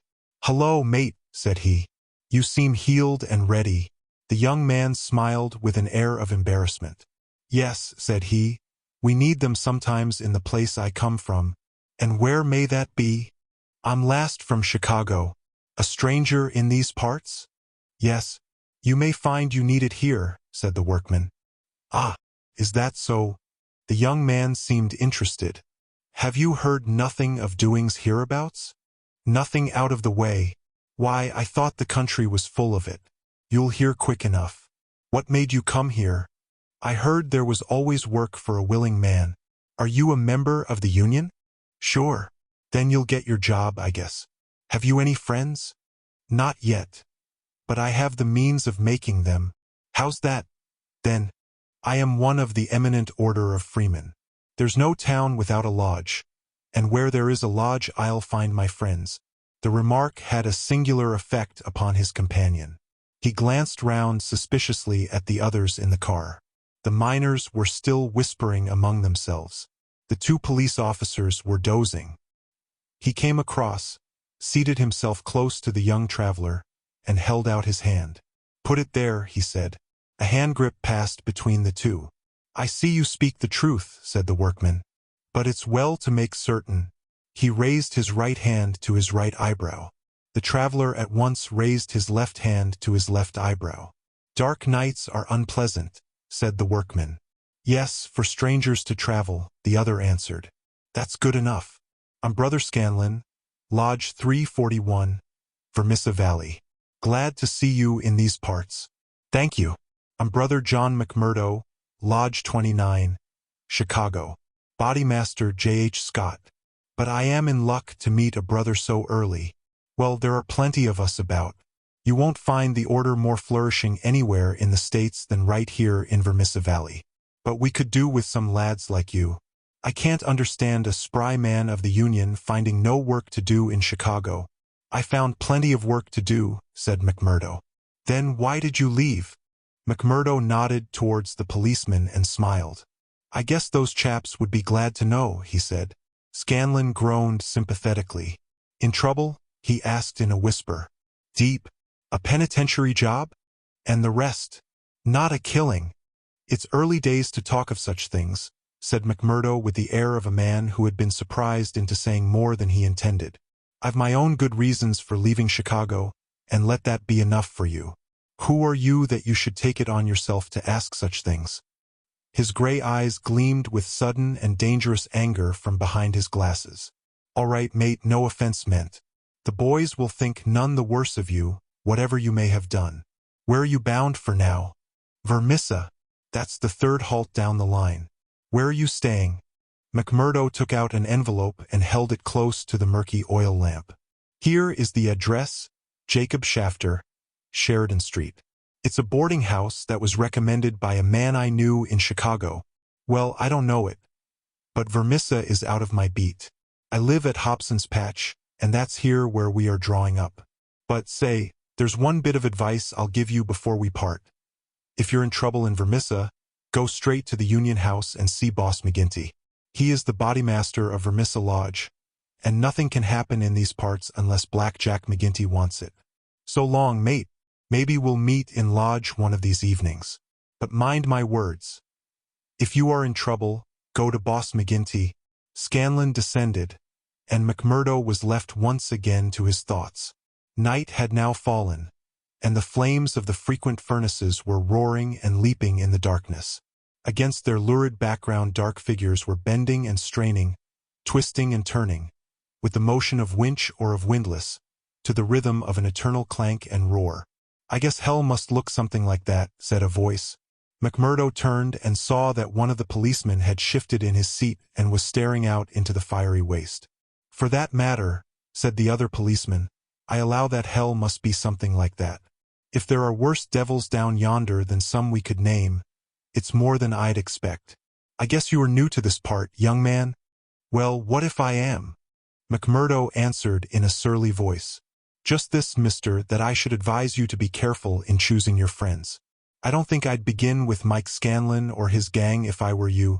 What the hell is it to you who are my friends? Roared McMurdo in a voice which brought every head in the carriage round to witness the altercation. Did I ask you for your advice?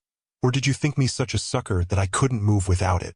You speak when you are spoken to, and by the Lord you'd have to wait a long time if it was me. He thrust out his face and grinned at the patrolman like a snarling dog. The two policemen, heavy, good-natured men, were taken aback by the extraordinary vehemence with which their friendly advances had been rejected. No offense, stranger, said one. It was a warning for your own good, seeing that you are, by your own showing, new to the place. I'm new to the place, but I'm not new to you and your kind, cried McMurdo in cold fury. I guess you're the same in all places, shoving your advice in when nobody asks for it. Maybe we'll see more of you before very long, said one of the patrolmen with a grin. You're a real hand-picked one, if I am a judge. I was thinking the same, remarked the other. I guess we may meet again. I'm not afraid of you, and don't you think it, cried McMurdo. My name's Jack McMurdo, see? If you want me, you'll find me at Jacob Shafter's on Sheridan Street, Vermissa. So I'm not hiding from you, am I? Day or night I dare to look the like of you in the face. Don't make any mistake about that. There was a murmur of sympathy and admiration from the miners at the dauntless demeanor of the newcomer, while the two policemen shrugged their shoulders and renewed a conversation between themselves. A few minutes later the train ran into the ill-lit station, and there was a general clearing, for Vermissa was by far the largest town on the line. McMurdo picked up his leather gripsack and was about to start off into the darkness, when one of the miners accosted him. By gar, mate, you know how to speak to the cops, he said in a voice of awe. It was grand to hear you. Let me carry your grip and show you the road. I'm passing Shafters on the way to my own shack. There was a chorus of friendly good nights from the other miners as they passed from the platform. Before ever he had set foot in it, McMurdo the turbulent had become a character in Vermissa. The country had been a place of terror, but the town was in its way even more depressing. Down that long valley there was at least a certain gloomy grandeur in the huge fires and the clouds of drifting smoke, while the strength and industry of man found fitting monuments in the hills which he had spilled by the side of his monstrous excavations. But the town showed a dead level of mean ugliness and squalor. The broad street was churned up by the traffic into a horrible rutted paste of muddy snow. The sidewalks were narrow and uneven. The numerous gas lamps served only to show more clearly a long line of wooden houses, each with its veranda facing the street, unkempt and dirty. As they approached the center of the town, the scene was brightened by a row of well-lit stores, and even more by a cluster of saloons and gaming houses, in which the miners spent their hard-earned but generous wages. "That's the Union House," said the guide, pointing to one saloon which rose almost to the dignity of being a hotel. "Jack McGinty is the boss there." "What sort of a man is he?" McMurdo asked. "What? Have you never heard of the boss?" "How could I have heard of him when you know that I am a stranger in these parts?" "Well, I thought his name was known clear across the country. It's been in the papers often enough." "What for?" "Well," the miner lowered his voice, "over the affairs." "What affairs?" "Good Lord, mister. You are queer, if I must say it without offense. There's only one set of affairs that you'll hear of in these parts, and that's the affairs of the Scowrers. Why, I seem to have read of the Scowrers in Chicago. A gang of murderers, are they not?" "Hush, on your life," cried the miner, standing still in alarm and gazing in amazement at his companion. "Man, you won't live long in these parts if you speak in the open street like that. Many a man has had the life beaten out of him for less." "Well, I know nothing about them. It's only what I have read. And I'm not saying that you have not read the truth." The man looked nervously round him as he spoke, peering into the shadows as if he feared to see some lurking danger. "If killing is murder, then God knows there is murder and to spare. But don't you dare to breathe the name of Jack McGinty in connection with it, stranger. For every whisper goes back to him, and he is not one that is likely to let it pass. Now, that's the house you're after, that one standing back from the street. You'll find old Jacob Shafter that runs it, as honest a man as lives in this township." "I thank you," said McMurdo, and shaking hands with his new acquaintance he plodded, gripsack in hand, up the path which led to the dwelling house, at the door of which he gave a resounding knock. It was opened at once by someone very different from what he had expected. It was a woman, young and singularly beautiful. She was of the German type, blonde and fair-haired, with the piquant contrast of a pair of beautiful dark eyes with which she surveyed the stranger with surprise and a pleasing embarrassment which brought a wave of color over her pale face. Framed in the bright light of the open doorway, it seemed to McMurdo that he had never seen a more beautiful picture, the more attractive for its contrast with the sordid and gloomy surroundings. A lovely violet growing upon one of those black slag heaps of the mines would not have seemed more surprising. So entranced was he that he stood staring without a word, and it was she who broke the silence. "I thought it was father," said she with a pleasing little touch of a German accent. "Did you come to see him? He is downtown. I expect him back every minute." McMurdo continued to gaze at her in open admiration until her eyes dropped in confusion before this masterful visitor. "No, miss," he said at last, "I'm in no hurry to see him. But your house was recommended to me for board. I thought it might suit me, and now I know it will." "You are quick to make up your mind," said she with a smile. "Anyone but a blind man could do as much," the other answered. She laughed at the compliment. "Come right in, sir," she said. "I'm Miss Etty Shafter, Mr. Shafter's daughter. My mother's dead, and I run the house. You can sit down by the stove in the front room until father comes along.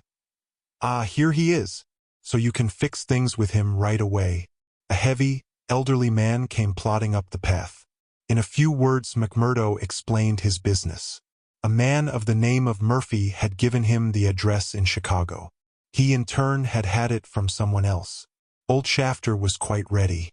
The stranger made no bones about terms, agreed at once to every condition, and was apparently fairly flush of money. For $7 a week paid in advance he was to have board and lodging. So it was that McMurdo, the self-confessed fugitive from justice, took up his abode under the roof of the Shafters, the first step which was to lead to so long and dark a train of events, ending in a far distant land. Chapter 2. The Bodymaster. McMurdo was a man who made his mark quickly. Wherever he was, the folk around soon knew it. Within a week he had become infinitely the most important person at Shafters. There were 10 or a dozen boarders there, but they were honest foremen or commonplace clerks from the stores, of a very different caliber from the young Irishman. Of an evening when they gathered together, his joke was always the readiest, his conversation the brightest, and his song the best. He was a born boon companion, with a magnetism which drew good humor from all around him. And yet he showed again and again, as he had shown in the railway carriage, a capacity for sudden, fierce anger, which compelled the respect and even the fear of those who met him. For the law, too, and all who were connected with it, he exhibited a bitter contempt which delighted some and alarmed others of his fellow boarders. From the first he made it evident, by his open admiration, that the daughter of the house had won his heart from the instant that he had set eyes upon her beauty and her grace. He was no backward suitor. On the second day he told her that he loved her, and from then onward he repeated the same story with an absolute disregard of what she might say to discourage him. Someone else, he would cry. Well, the worse luck for someone else. Let him look out for himself. Am I to lose my life's chance and all my heart's desire for someone else? You can keep on saying no, Eddie. The day will come when you will say yes, and I'm young enough to wait. He was a dangerous suitor with his glib Irish tongue and his pretty, coaxing ways. There was about him also that glamour of experience and of mystery which attracts a woman's interest, and finally her love. He could talk of the sweet valleys of County Monaghan from which he came, of the lovely, distant island, the low hills and green meadows of which seemed the more beautiful when imagination viewed them from this place of grime and snow. Then he was versed in the life of the cities of the north, of Detroit, and the lumber camps of Michigan, and finally of Chicago, where he had worked in a planing mill. And afterwards came the hint of romance, the feeling that strange things had happened to him in that great city, so strange and so intimate that they might not be spoken of. He spoke wistfully of a sudden leaving, a breaking of old ties, a flight into a strange world, ending in this dreary valley, and Eddie listened, her dark eyes gleaming with pity and with sympathy, those two qualities which may turn so rapidly and so naturally to love. McMurdo had obtained a temporary job as bookkeeper, for he was a well-educated man. This kept him out most of the day, and he had not found occasion yet to report himself to the head of the lodge of the Eminent Order of Freemen. He was reminded of his omission, however, by a visit one evening from Mike Scanlon, the fellow member whom he had met in the train. Scanlon, the small, sharp-faced, nervous, black-eyed man, seemed glad to see him once more. After a glass or two of whiskey, he broached the object of his visit. "Say, McMurdo," said he, "I remembered your address, so I made bold to call. I'm surprised that you've not reported to the bodymaster. Why haven't you seen Boss McGinty yet?" "Well, I had to find a job. I have been busy." "You must find time for him if you have none for anything else." "Good Lord, man. You're a fool not to have been down to the Union House and registered your name the first morning after you came here. If you run against him, well, you mustn't, that's all." McMurdo showed mild surprise. "I've been a member of the lodge for over 2 years, Scanlon, but I never heard that duties were so pressing as all that." "Maybe not in Chicago." "Well, it's the same society here, is it?" Scanlon looked at him long and fixedly. There was something sinister in his eyes. "Isn't it? You'll tell me that in a month's time. I hear you had a talk with the patrolman after I left the train." "How did you know that?" "Oh, it got about. Things do get about for good and for bad in this district. Well, yes. I told the hounds what I thought of them. By the Lord, you'll be a man after McGinty's heart." "What? Does he hate the police too?" Scanlon burst out laughing. "You go and see him, my lad," said he as he took his leave. "It's not the police but you that he'll hate if you don't. Now, take a friend's advice and go at once." It chanced that, on the same evening, McMurdo had another more pressing interview which urged him in the same direction. It may have been that his attentions to Eddie had been more evident than before, or that they had gradually obtruded themselves into the slow mind of his good German host. But, whatever the cause, the boarding-house keeper beckoned the young man into his private room and started on the subject without any circumlocution. "It seems to me, mister," said he, "that you are gettin' set on my Eddie. Ain't that so? Or am I wrong?" "Yes, that is so," the young man answered. "Vell, I vant to tell you right now that it ain't no manner of use. There's someone slipped in afore you. She told me so. Vel, you can lay that she told you truth. But did she tell you who it vas? No, I asked her. But she wouldn't tell. I dare say not, the leetle baggage. Perhaps she did not wish to frighten you, Avie. Frighten? McMurdo was on fire in a moment. Ah, yes, my friend. You need not be ashamed to be frightened of him. It is Teddy Baldwin. And who the devil is he? He is a boss of Scowrers. Scowrers? I've heard of them before. It's Scowrers here and Scowrers there, and always in a whisper. What are you all afraid of? Who are the Scowrers? The boarding house keeper instinctively sank his voice, as everyone did who talked about that terrible society. The Scowrers, said he, are the eminent order of freemen. The young man stared. Why, I am a member of that order myself. You! I would never have had you in my house if I had known it. Not if you veer to pay me $100 a week. What's wrong with the order? It's for charity and good fellowship. The rules say so. Maybe in some places. Not here. What is it here? It's a murder society, that's vat it is. McMurdo laughed incredulously. How can you prove that? He asked. Prove it. Are there not 50 murders to prove it? That about Millman and Van Shorst and the Nicholson family and old Mr. Hyam and little Billy James and the others? Prove it. Is there a man or a woman in this valley that does not know it? See here, said McMurdo earnestly. I want you to take back what you've said, or else make it good. One or the other you must do before I quit this room. Put yourself in my place. Here am I, a stranger in the town. I belong to a society that I know only as an innocent one. You'll find it through the length and breadth of the states, but always as an innocent one. Now, when I am counting upon joining it here, you tell me that it is the same as a murder society called the Scowrers. I guess you owe me either an apology or else an explanation, Mr. Shafter. I can but tell you that the whole world knows, mister. The bosses of the one are the bosses of the other. If you offend the one, it is the other that will strike you. We have proved it too often. That's just gossip. I want proof, said McMurdo. If you live here long you will get your proof. But I forget that you are yourself one of them. You will soon be as bad as the rest. But you will find other lodgings, mister. Cannot have you here. Is it not bad enough that one of these people come courting my Eddie, and that I dare not turn him down, but that I should have another for my boarder? Yes, indeed, you shall not sleep here after tonight. McMurdo found himself under sentence of banishment both from his comfortable quarters and from the girl whom he loved. He found her alone in the sitting room that same evening, and he poured his troubles into her ear. Sure, your father is after giving me notice, he said. It's little I would care if it was just my room. But indeed, Eddie, though it's only a week that I've known you, you are the very breath of life to me, and I can't live without you. Oh, hush, Mr. McMurdo. Don't speak so, said the girl. I have told you, have I not, that you are too late?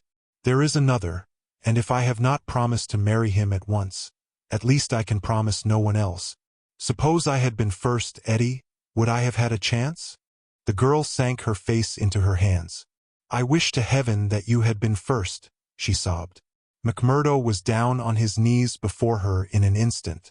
For God's sake, Eddie, let it stand at that, he cried. Will you ruin your life and my own for the sake of this promise? Follow your heart. Akushla. 'Tis a safer guide than any promise before you knew what it was that you were saying. He had seized Eddie's white hand between his own strong brown ones. Say that you will be mine, and we will face it out together. Not here. Yes, here. No, no, Jack. His arms were round her now. It could not be here. Could you take me away? A struggle passed for a moment over McMurdo's face, but it ended by setting like granite. No, here, he said. I'll hold you against the world. Eddie, right here where we are.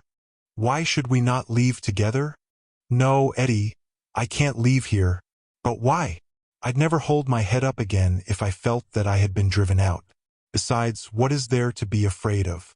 Are we not free folks in a free country?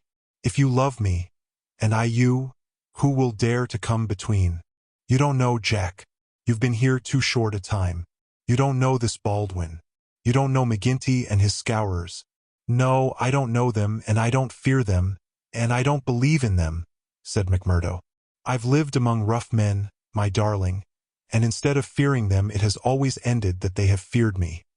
Always, Eddie. It's mad on the face of it. If these men, as your father says, have done crime after crime in the valley, and if everyone knows them by name, how comes it that none are brought to justice? You answer me that, Eddie, because no witness dares to appear against them. He would not live a month if he did. Also because they have always their own men to swear that the accused one was far from the scene of the crime. But surely, Jack, you must have read all this. I had understood that every paper in the United States was writing about it. Well, I have read something, it is true. But I had thought it was a story. Maybe these men have some reason in what they do. Maybe they are wronged and have no other way to help themselves. Oh, Jack, don't let me hear you speak so. That is how he speaks. The other one, Baldwin, he speaks like that, does he? And that is why I loathe him so. Oh, Jack, now I can tell you the truth. I loathe him with all my heart. But I fear him also. I fear him for myself. But above all I fear him for father. I know that some great sorrow would come upon us if I dared to say what I really felt. That is why I have put him off with half-promises. It was in real truth our only hope. But if you would fly with me, Jack, we could take father with us and live forever far from the power of these wicked men. Again there was the struggle upon McMurdo's face, and again it set like granite. No harm shall come to you, Eddie, nor to your father either. As to wicked men, I expect you may find that I am as bad as the worst of them before we're through. No, Jack, I would trust you anywhere. McMurdo laughed bitterly. Good Lord, how little you know of me.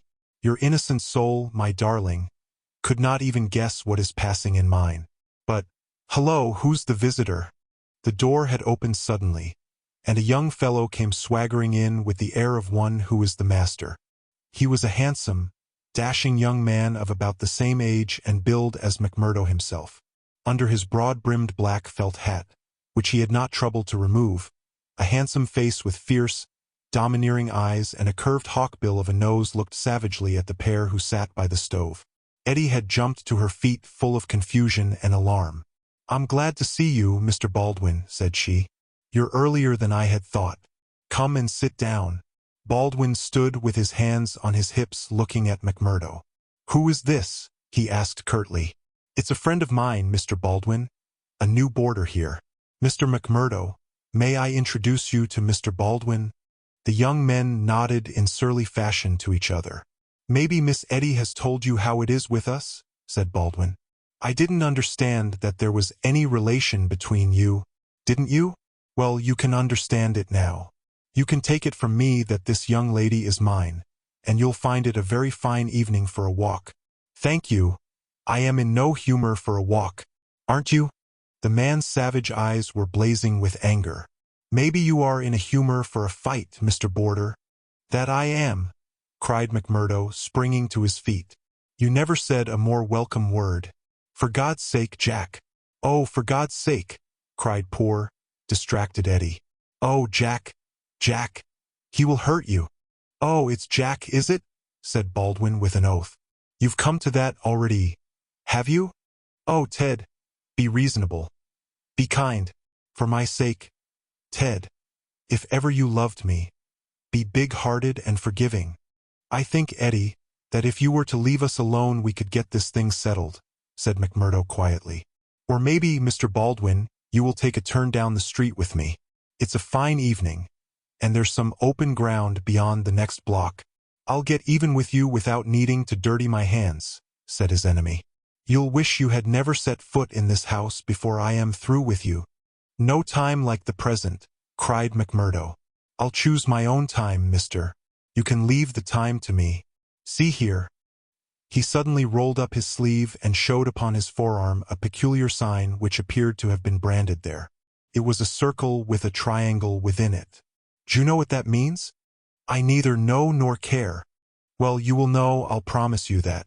You won't be much older, either. Perhaps Miss Eddie can tell you something about it.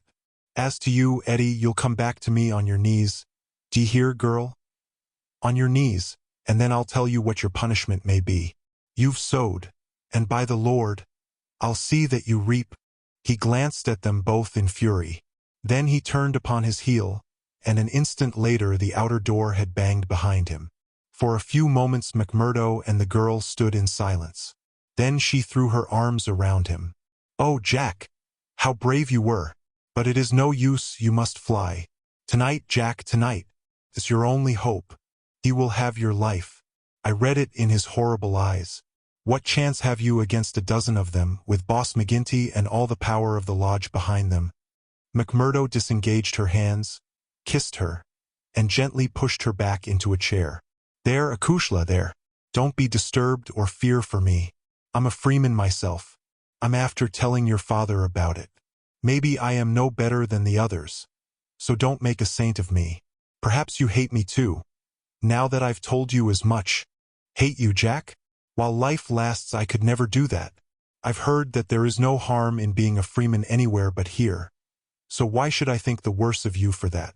But if you are a freeman, Jack, why should you not go down and make a friend of Boss McGinty? Oh, hurry, Jack, hurry. Get your word in first, or the hounds will be on your trail." "I was thinking the same thing," said McMurdo. "I'll go right now and fix it. You can tell your father that I'll sleep here tonight and find some other quarters in the morning." The bar of McGinty's saloon was crowded as usual, for it was the favorite loafing place of all the rougher elements of the town. The man was popular, for he had a rough, jovial disposition which formed a mask, covering a great deal which lay behind it. But apart from this popularity, the fear in which he was held throughout the township, and indeed down the whole 30 miles of the valley and past the mountains on each side of it, was enough in itself to fill his bar, for none could afford to neglect his goodwill. Besides those secret powers which it was universally believed that he exercised in so pitiless a fashion, he was a high public official, a municipal councillor, and a commissioner of roads, elected to the office through the votes of the ruffians who in turn expected to receive favors at his hands. Assessments and taxes were enormous. The public works were notoriously neglected, the accounts were slurred over by bribed auditors, and the decent citizen was terrorized into paying public blackmail, and holding his tongue lest some worse thing befall him. Thus it was that, year by year, Boss McGinty's diamond pins became more obtrusive, his gold chains more weighty across a more gorgeous vest, and his saloon stretched farther and farther, until it threatened to absorb one whole side of the market square. McMurdo pushed open the swinging door of the saloon and made his way amid the crowd of men within, through an atmosphere blurred with tobacco smoke and heavy with the smell of spirits. The place was brilliantly lighted, and the huge, heavily gilt mirrors upon every wall reflected and multiplied the garish illumination. There were several bartenders in their shirt sleeves, hard at work mixing drinks for the loungers who fringed the broad, brass-trimmed counter. At the far end, with his body resting upon the bar and a cigar stuck at an acute angle from the corner of his mouth, stood a tall, strong, heavily built man who could be none other than the famous McGinty himself. He was a black-maned giant, bearded to the cheekbones, and with a shock of raven hair which fell to his collar. His complexion was as swarthy as that of an Italian, and his eyes were of a strange dead black, which, combined with a slight squint, gave them a particularly sinister appearance. All else in the man, his noble proportions, his fine features, and his frank bearing, fitted in with that jovial man-to-man manner which he affected. Here, one would say, is a bluff, honest fellow, whose heart would be sound however rude his outspoken words might seem. It was only when those dead, dark eyes, deep and remorseless, were turned upon a man that he shrank within himself, feeling that he was face to face with an infinite possibility of latent evil, with a strength and courage and cunning behind it which made it 1,000 times more deadly. Having had a good look at his man, McMurdo elbowed his way forward with his usual careless audacity, and pushed himself through the little group of courtiers who were fawning upon the powerful boss, laughing uproariously at the smallest of his jokes. The young stranger's bold gray eyes looked back fearlessly through their glasses at the deadly black ones which turned sharply upon him. "Well, young man, I can't call your face to mind. I'm new here, Mr. McGinty." "You are not so new that you can't give a gentleman his proper title. He's Counselor McGinty, young man," said a voice from the group. I'm sorry, counselor. I'm strange to the ways of the place. But I was advised to see you.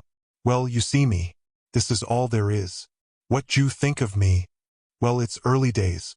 If your heart is as big as your body, and your soul as fine as your face, then I'd ask for nothing better, said McMurdo.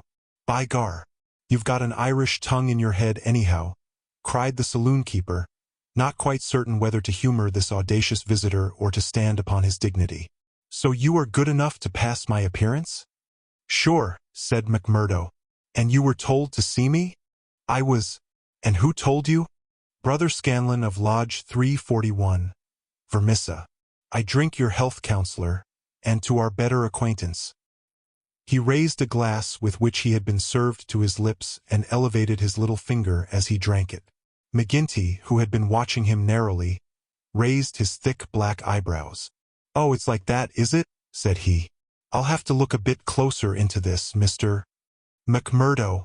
A bit closer, Mr. McMurdo. For we don't take folk on trust in these parts, nor believe all we're told neither. Come in here for a moment, behind the bar.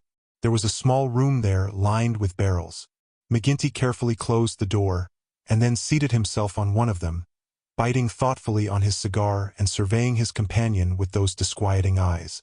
For a couple of minutes he sat in complete silence. McMurdo bore the inspection cheerfully, one hand in his coat pocket, the other twisting his brown mustache. Suddenly McGinty stooped and produced a wicked-looking revolver. See here, my joker, said he. If I thought you were playing any game on us, it would be short work for you. This is a strange welcome, McMurdo answered with some dignity, for the bodymaster of a lodge of freemen to give to a stranger brother. But it's just that same that you have to prove, said McGinty, and God help you if you fail. Where were you made? Lodge 29, Chicago. When? June 24, 1872. What bodymaster? James H. Scott. Who is your district ruler? Bartholomew Wilson. You seem glib enough in your tests. What are you doing here? Working the same as you, but a poorer job. You have your back answer quick enough. Yes, I was always quick of speech. Are you quick of action? I have had that name among those that knew me best. Well, we may try you sooner than you think. Have you heard anything of the lodge in these parts? I've heard that it takes a man to be a brother. True for you, Mr. McMurdo. Why did you leave Chicago? I'm damned if I tell you that. McGinty opened his eyes. He was not used to being answered in such fashion, and it amused him. Why won't you tell me? Because no brother may tell another a lie. Then the truth is too bad to tell? You can put it that way if you like. See here, mister, you can't expect me, as bodymaster, to pass into the lodge a man for whose past he can't answer. McMurdo looked puzzled. Then he took a worn newspaper cutting from an inner pocket. You wouldn't squeal on a fellow? Said he. I'll wipe my hand across your face if you say such words to me, cried McGinty hotly. You are right, counselor, said McMurdo meekly. I should apologize. I spoke without thought. Well, I know that I am safe in your hands. Look at that clipping. McGinty glanced his eyes over the account of the shooting of one Jonas Pinto in the Lake Saloon, Market Street, Chicago, in the New Year week of 1874. Your work? He asked, as he handed back the paper. McMurdo nodded. Why did you shoot him? I was helping Uncle Sam to make dollars. Maybe mine were not as good gold as his, but they looked as well and were cheaper to make. This man Pinto helped me to shove the queer. To do what? Well, it means to pass the dollars out into circulation. Then he said he would split. Maybe he did split. I didn't wait to see. I just killed him and lighted out for the coal country. Why the coal country? 'Cause I'd read in the papers that they weren't too particular in those parts. McGinty laughed. You were first a coiner and then a murderer, and you came to these parts because you thought you'd be welcome. That's about the size of it, McMurdo answered. Well, I guess you'll go far. Say, can you make those dollars yet? McMurdo took half a dozen from his pocket. Those never passed the Philadelphia Mint, said he. You don't say. McGinty held them to the light in his enormous hand, which was hairy as a gorilla's. I can see no difference. Gar. You'll be a mighty useful brother. I'm thinking, we can do with a bad man or two among us, friend McMurdo. For there are times when we have to take our own part. We'd soon be against the wall if we didn't shove back at those that were pushing us. Well, I guess I'll do my share of shoving with the rest of the boys. You seem to have a good nerve. You didn't squirm when I shoved this gun at you. It was not me that was in danger. Who then? It was you, counselor. McMurdo drew a cocked pistol from the side pocket of his pea jacket. I was covering you all the time. I guess my shot would have been as quick as yours. By gar. McGinty flushed an angry red and then burst into a roar of laughter. Say, we've had no such holy terror come to hand this many a year. I reckon the lodge will learn to be proud of you. Well, what the hell do you want? And can't I speak alone with a gentleman for 5 minutes, but you must butt in on us? The bartender stood abashed. I'm sorry, counselor, but it's Ted Baldwin. He says he must see you this very minute. The message was unnecessary, for the set, cruel face of the man himself was looking over the servant's shoulder. He pushed the bartender out and closed the door on him. So, said he with a furious glance at McMurdo, you got here first, did you? I've a word to say to you, counselor, about this man. Then say it here and now before my face, cried McMurdo. I'll say it at my own time, in my own way.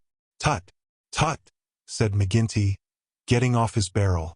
This will never do. We have a new brother here, Baldwin, and it's not for us to greet him in such fashion.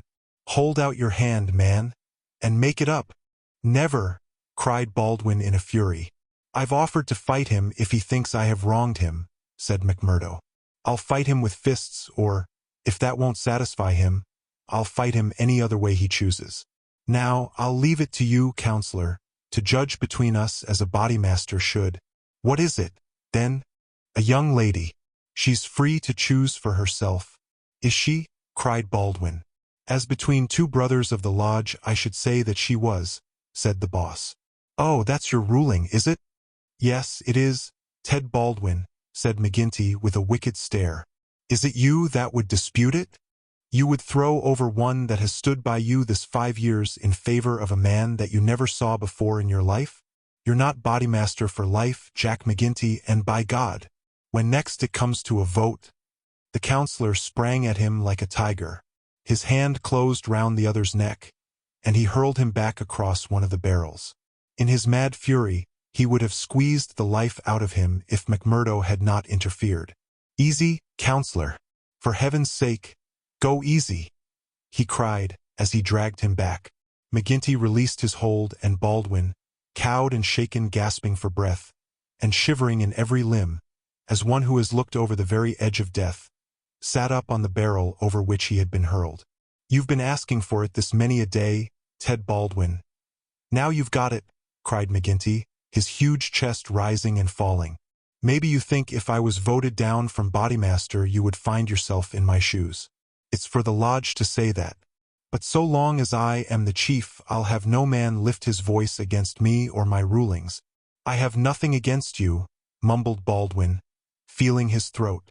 Well, then, cried the other, relapsing in a moment into a bluff joviality. We are all good friends again, and there's an end of the matter. He took a bottle of champagne down from the shelf and twisted out the cork. See now, he continued, as he filled 3 high glasses. Let us drink the quarreling toast of the lodge. After that, as you know, there can be no bad blood between us. Now, then, the left hand on the apple of my throat. I say to you, Ted Baldwin, what is the offense, sir? The clouds are heavy, answered Baldwin, but they will forever brighten. And this I swear. The men drank their glasses, and the same ceremony was performed between Baldwin and McMurdo. There, cried McGinty, rubbing his hands. That's the end of the black blood.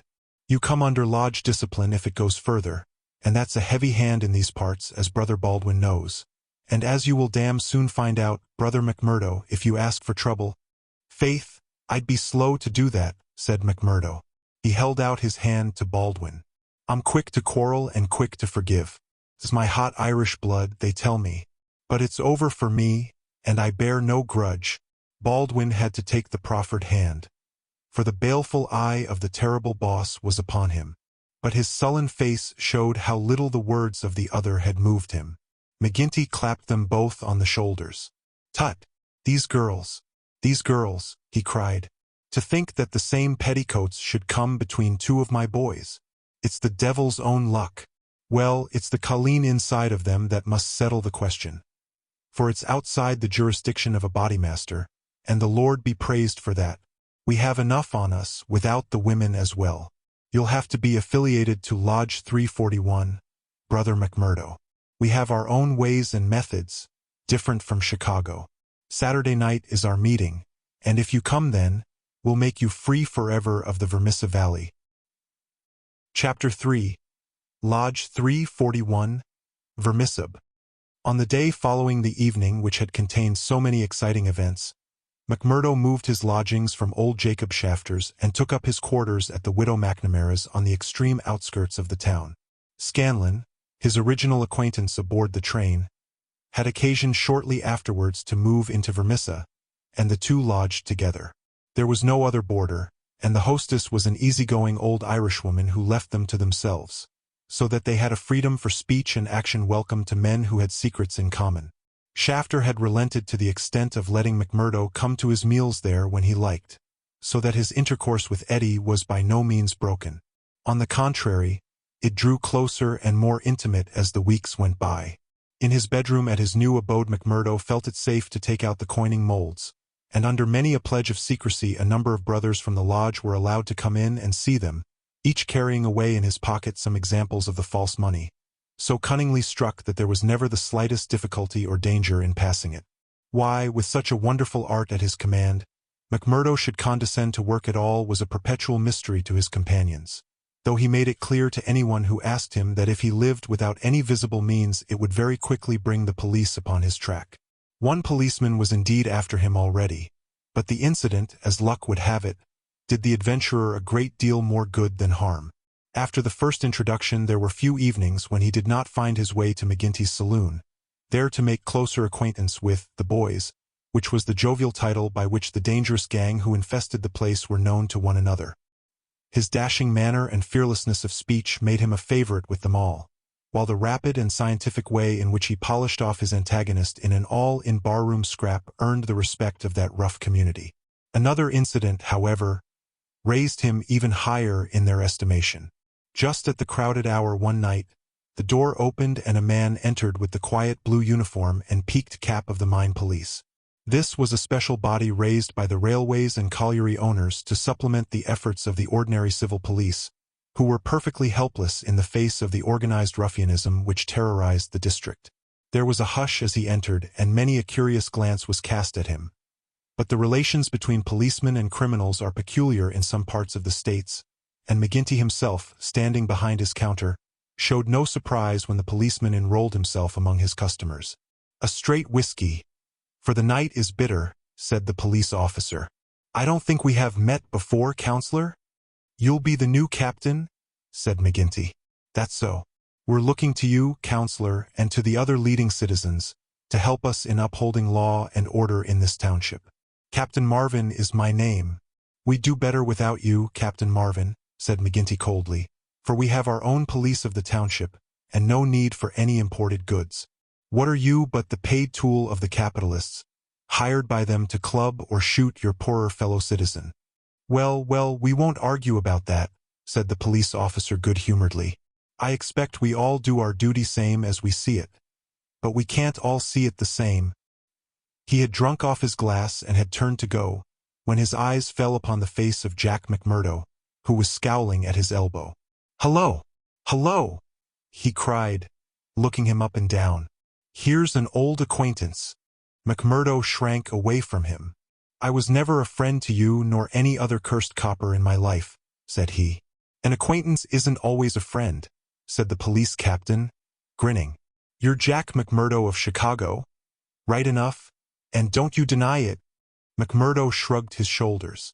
"I'm not denying it," said he. "D'ye think I'm ashamed of my own name? You've got good cause to be, anyhow. What the devil d'you mean by that?" He roared with his fists clenched. No, Jack, bluster won't do with me. I was an officer in Chicago before ever I came to this darned coal bunker. And I know a Chicago crook when I see one."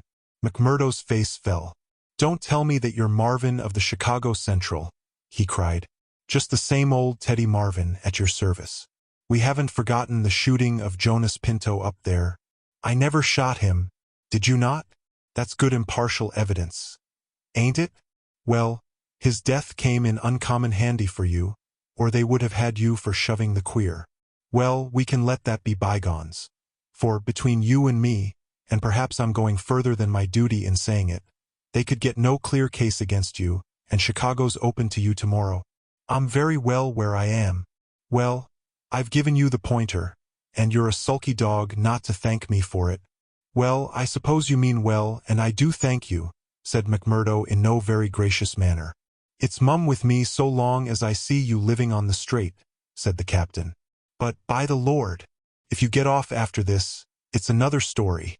So good night to you, and good night, counselor." He left the barroom, but not before he had created a local hero. McMurdo's deeds in far Chicago had been whispered before. He had put off all questions with a smile, as one who did not wish to have greatness thrust upon him. But now the thing was officially confirmed. The bar loafers crowded round him and shook him heartily by the hand. He was free of the community from that time on. He could drink hard and show little trace of it. But that evening, had his mate Scanlon not been at hand to lead him home, the fated hero would surely have spent his night under the bar. On a Saturday night McMurdo was introduced to the lodge. He had thought to pass in without ceremony as being an initiate of Chicago, but there were particular rites in Vermissa of which they were proud, and these had to be undergone by every postulant. The assembly met in a large room reserved for such purposes at the Union House. Some 60 members assembled at Vermissa, but that by no means represented the full strength of the organization, for there were several other lodges in the valley, and others across the mountains on each side, who exchanged members when any serious business was afoot, so that a crime might be done by men who were strangers to the locality. Altogether there were not less than 500 scattered over the coal district. In the bare assembly room the men were gathered round a long table. At the side was a second one laden with bottles and glasses, on which some members of the company were already turning their eyes. McGinty sat at the head with a flat black velvet cap upon his shock of tangled black hair, and a colored purple stole round his neck, so that he seemed to be a priest presiding over some diabolical ritual. To right and left of him were the higher lodge officials, the cruel, handsome face of Ted Baldwin among them. Each of these wore some scarf or medallion as emblem of his office. They were, for the most part, men of mature age, but the rest of the company consisted of young fellows from 18 to 25, the ready and capable agents who carried out the commands of their seniors. Among the older men were many whose features showed the tigerish, lawless souls within. But looking at the rank and file, it was difficult to believe that these eager and open-faced young fellows were in very truth a dangerous gang of murderers, whose minds had suffered such complete moral perversion that they took a horrible pride in their proficiency at the business, and looked with deepest respect at the man who had the reputation of making what they called a clean job. To their contorted natures it had become a spirited and chivalrous thing to volunteer for service against some man who had never injured them, and whom in many cases they had never seen in their lives. The crime committed, they quarreled as to who had actually struck the fatal blow, and amused one another and the company by describing the cries and contortions of the murdered man. At first they had shown some secrecy in their arrangements, but at the time which this narrative describes their proceedings were extraordinarily open, for the repeated failure of the law had proved to them that, on the one hand, no one would dare to witness against them, and on the other they had an unlimited number of stanch witnesses upon whom they could call, and a well-filled treasure chest from which they could draw the funds to engage the best legal talent in the state. In 10 long years of outrage there had been no single conviction, and the only danger that ever threatened the Scowrers lay in the victim himself, who, however outnumbered and taken by surprise, might and occasionally did leave his mark upon his assailants. McMurdo had been warned that some ordeal lay before him, but no one would tell him in what it consisted. He was led now into an outer room by 2 solemn brothers. Through the plank partition he could hear the murmur of many voices from the assembly within. Once or twice he caught the sound of his own name, and he knew that they were discussing his candidacy. Then there entered an inner guard with a green and gold sash across his chest. The bodymaster orders that he shall be trussed, blinded, and entered, said he. The three of them removed his coat, turned up the sleeve of his right arm, and finally passed a rope round above the elbows and made it fast. They next placed a thick black cap right over his head and the upper part of his face, so that he could see nothing. He was then led into the assembly hall. It was pitch dark and very oppressive under his hood. He heard the rustle and murmur of the people round him, and then the voice of McGinty sounded dull and distant through the covering of his ears. "John McMurdo," said the voice, "are you already a member of the ancient order of freemen?" He bowed in assent. "Is your lodge number 29, Chicago?" He bowed again. "Dark nights are unpleasant," said the voice. "Yes, for strangers to travel," he answered. "The clouds are heavy." "Yes, a storm is approaching. Are the brethren satisfied?" asked the bodymaster. There was a general murmur of assent. "We know, brother, by your sign and by your countersign that you are indeed one of us," said McGinty. "We would have you know, however, that in this county and in other counties of these parts we have certain rights, and also certain duties of our own which call for good men. Are you ready to be tested?" "I am." "Are you of stout heart?" "I am." "Take a stride forward to prove it." As the words were said, he felt two hard points in front of his eyes, pressing upon them so that it appeared as if he could not move forward without a danger of losing them. None the less, he nerved himself to step resolutely out, and as he did so the pressure melted away. There was a low murmur of applause. "He is of stout heart," said the voice. "Can you bear pain?" "As well as another," he answered. "Test him." It was all he could do to keep himself from screaming out, for an agonizing pain shot through his forearm. He nearly fainted at the sudden shock of it, but he bit his lip and clenched his hands to hide his agony. "I can take more than that," said he. This time there was loud applause. A finer first appearance had never been made in the lodge. Hands clapped him on the back, and the hood was plucked from his head. He stood blinking and smiling amid the congratulations of the brothers. "One last word, Brother McMurdo," said McGinty. "You have already sworn the oath of secrecy and fidelity, and you are aware that the punishment for any breach of it is instant and inevitable death?" "I am," said McMurdo. "And you accept the rule of the bodymaster for the time being under all circumstances?" "I do." "Then in the name of Lodge 341 Vermissa, I welcome you to its privileges and debates. You will put the liquor on the table, Brother Scanlon, and we will drink to our worthy brother." McMurdo's coat had been brought to him, but before putting it on he examined his right arm, which still smarted heavily. There on the flesh of the forearm was a circle with a triangle within it, deep and red, as the branding iron had left it. One or two of his neighbors pulled up their sleeves and showed their own lodge marks. "We've all had it," said one, "but not all as brave as you over it."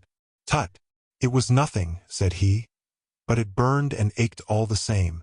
When the drinks which followed the ceremony of initiation had all been disposed of, the business of the lodge proceeded. McMurdo, accustomed only to the prosaic performances of Chicago, listened with open ears and more surprise than he ventured to show to what followed.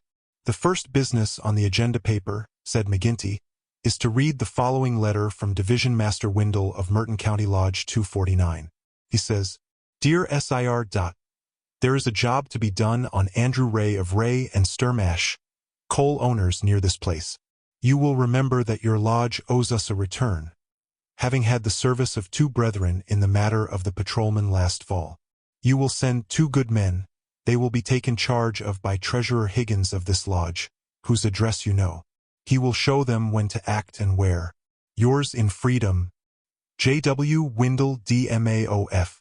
Windle has never refused us when we have had occasion to ask for the loan of a man or two, and it is not for us to refuse him."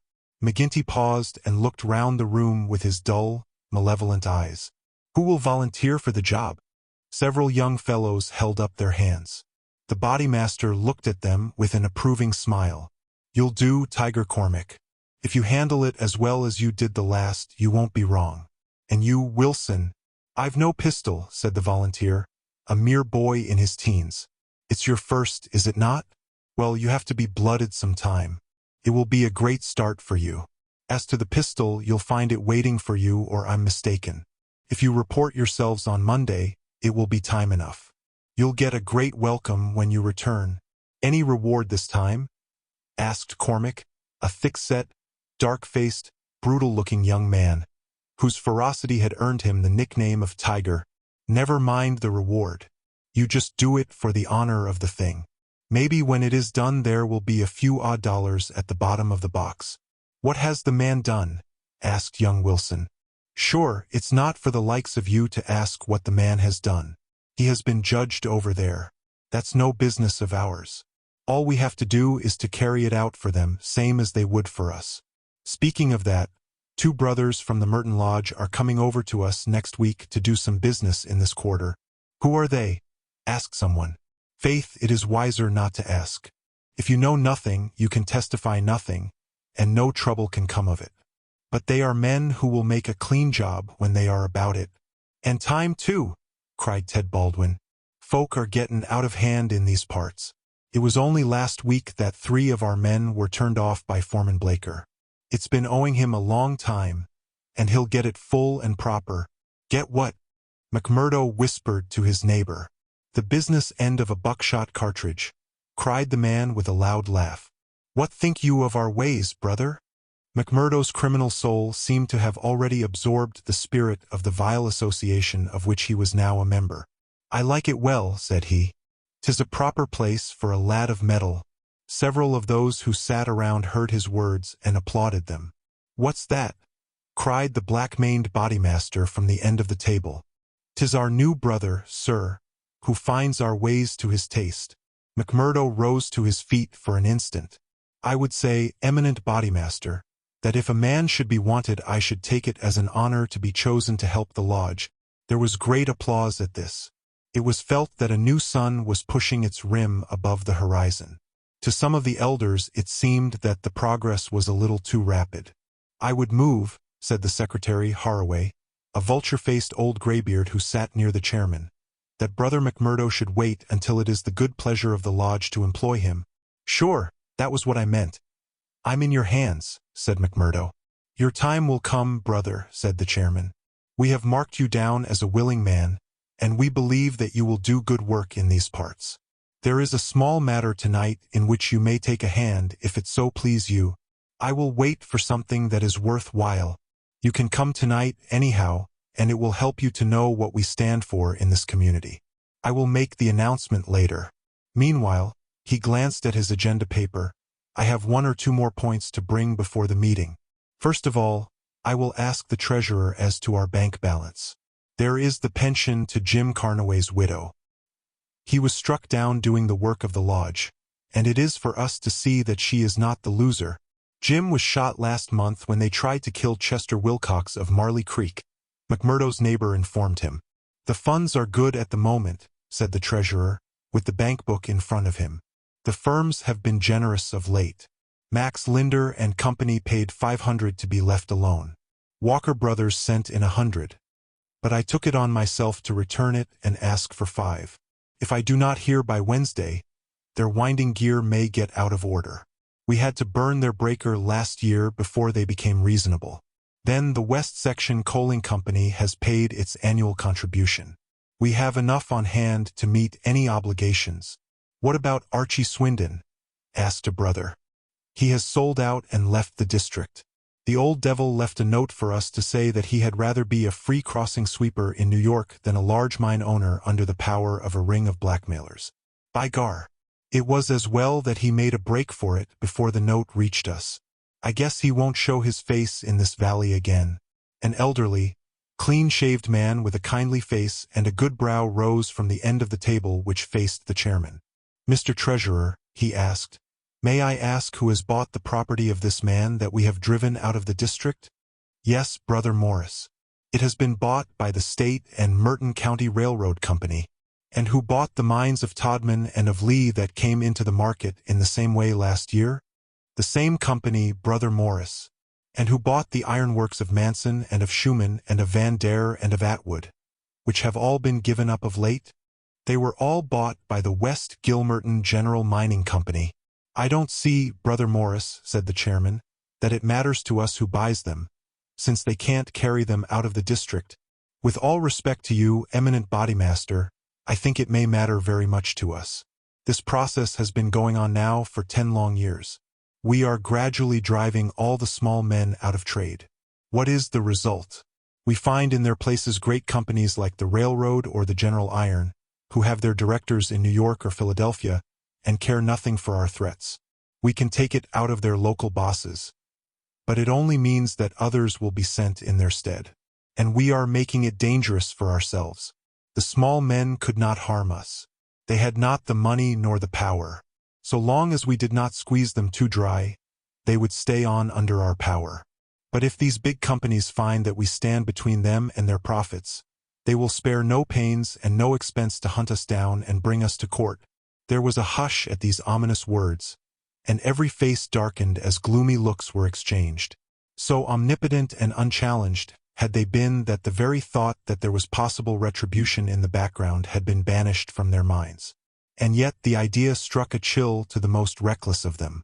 It is my advice, the speaker continued, that we go easier upon the small men. On the day that they have all been driven out, the power of this society will have been broken. Unwelcome truths are not popular. There were angry cries as the speaker resumed his seat. McGinty rose with gloom upon his brow. Brother Morris, said he, you were always a croaker. So long as the members of this lodge stand together, there is no power in the United States that can touch them. Sure, have we not tried it often enough in the law courts?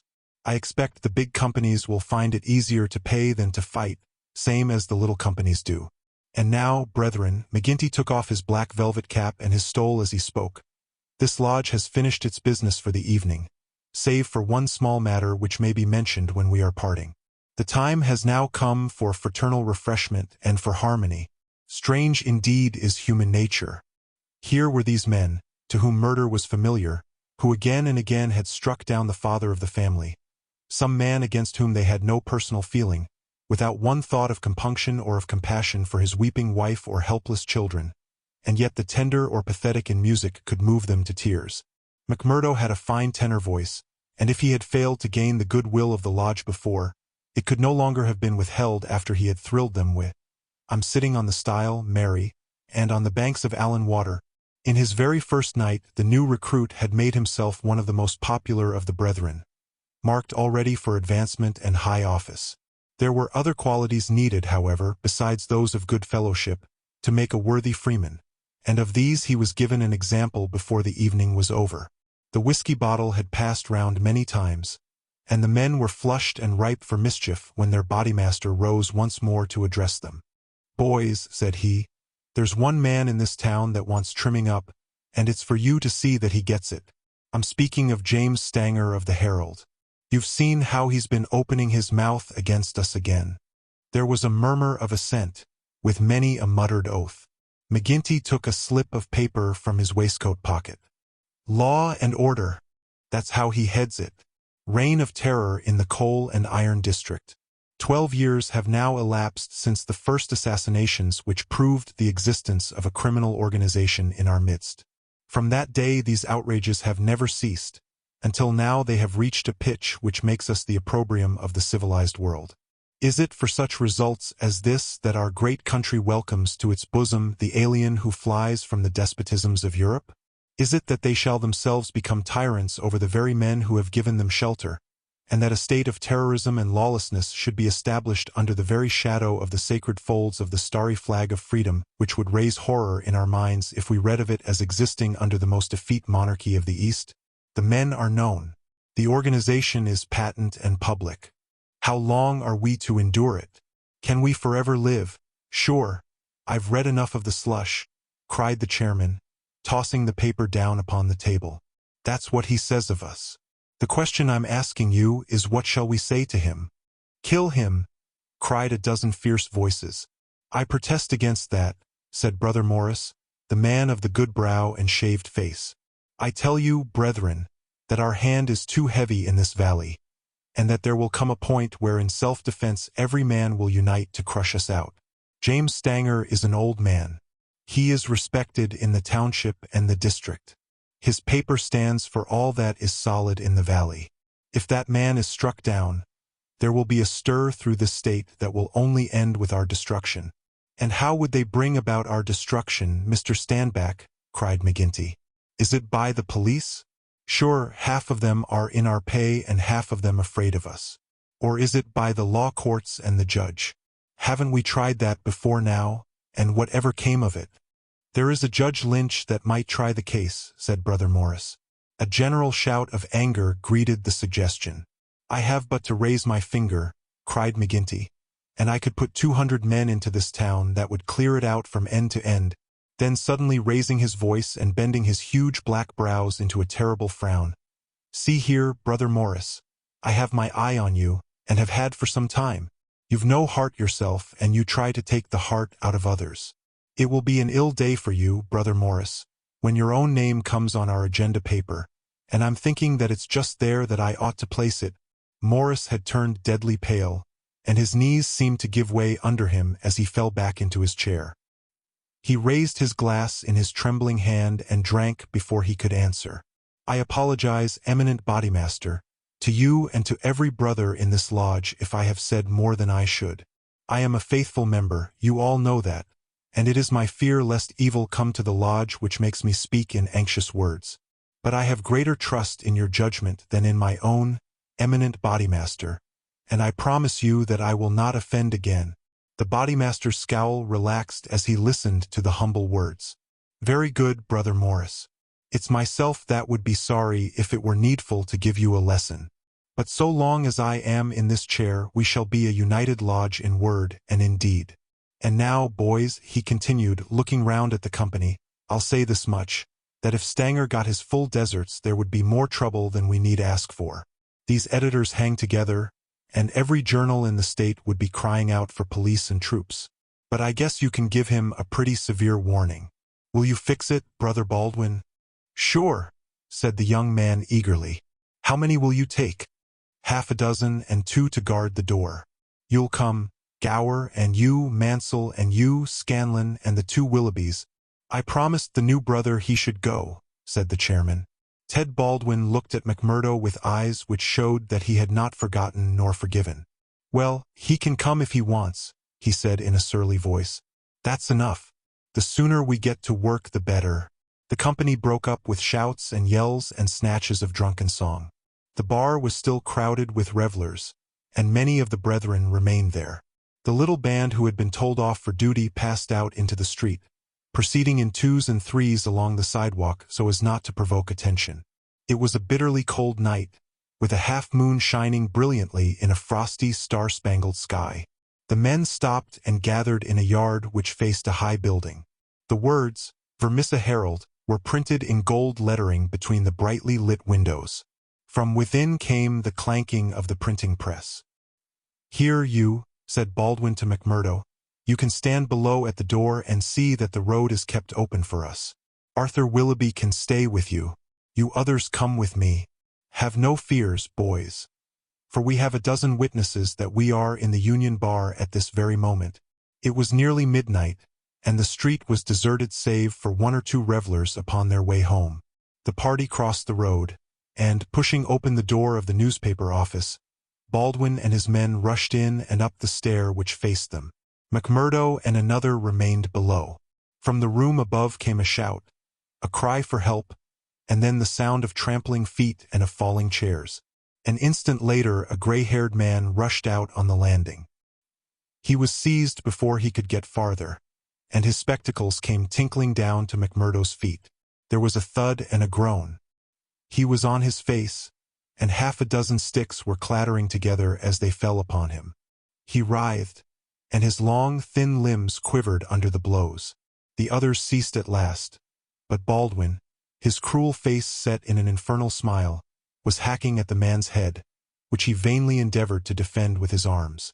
His white hair was dabbled with patches of blood. Baldwin was still stooping over his victim, putting in a short, vicious blow whenever he could see a part exposed, when McMurdo dashed up the stair and pushed him back. "You'll kill the man," said he. "Drop it." Baldwin looked at him in amazement. "Curse you," he cried. "Who are you to interfere? you that are new to the lodge. Stand back. He raised his stick, but McMurdo had whipped his pistol out of his pocket. Stand back yourself, he cried. I'll blow your face in if you lay a hand on me. As to the lodge, wasn't it the order of the bodymaster that the man was not to be killed? And what are you doing but killing him? It's truth, he says, remarked one of the men. By gar, you'd best hurry yourselves, cried the man below. The windows are all lighting up, and you'll have the whole town here inside of 5 minutes. There was indeed the sound of shouting in the street, and a little group of compositors and pressmen was forming in the hall below and nerving itself to action. Leaving the limp and motionless body of the editor at the head of the stair, the criminals rushed down and made their way swiftly along the street. Having reached the Union House, some of them mixed with the crowd in McGinty's saloon, whispering across the bar to the boss that the job had been well carried through. Others, and among them McMurdo, broke away into side streets, and so by devious paths to their own homes. Chapter 4. The Valley of Fear. When McMurdo awoke next morning, he had good reason to remember his initiation into the lodge. His head ached with the effect of the drink, and his arm, where he had been branded, was hot and swollen. Having his own peculiar source of income, he was irregular in his attendance at his work, so he had a late breakfast and remained at home for the morning writing a long letter to a friend. Afterwards he read the Daily Herald. In a special column put in at the last moment he read, Outrage at the Herald office. Editor seriously injured. It was a short account of the facts with which he was himself more familiar than the writer could have been. It ended with the statement, the matter is now in the hands of the police, but it can hardly be hoped that their exertions will be attended by any better results than in the past. Some of the men were recognized, and there is hope that a conviction may be obtained. The source of the outrage was, it need hardly be said, that infamous society which has held this community in bondage for so long a period, and against which the Herald has taken so uncompromising a stand. Mr. Stanger's many friends will rejoice to hear that, though he has been cruelly and brutally beaten, and though he has sustained severe injuries about the head, there is no immediate danger to his life. Below it stated that a guard of police, armed with Winchester rifles, had been requisitioned for the defense of the office. McMurdo had laid down the paper, and was lighting his pipe with a hand which was shaky from the excesses of the previous evening, when there was a knock outside, and his landlady brought to him a note which had just been handed in by a lad. It was unsigned, and ran thus, I should wish to speak to you, but would rather not do so in your house. You will find me beside the flagstaff upon Miller Hill. If you will come there now, I have something which it is important for you to hear and for me to say. McMurdo read the note twice with the utmost surprise, for he could not imagine what it meant or who was the author of it. Had it been in a feminine hand, he might have imagined that it was the beginning of one of those adventures which had been familiar enough in his past life. But it was the writing of a man, and of a well-educated one, too. Finally, after some hesitation, he determined to see the matter through. Miller Hill is an ill-kept public park in the very center of the town.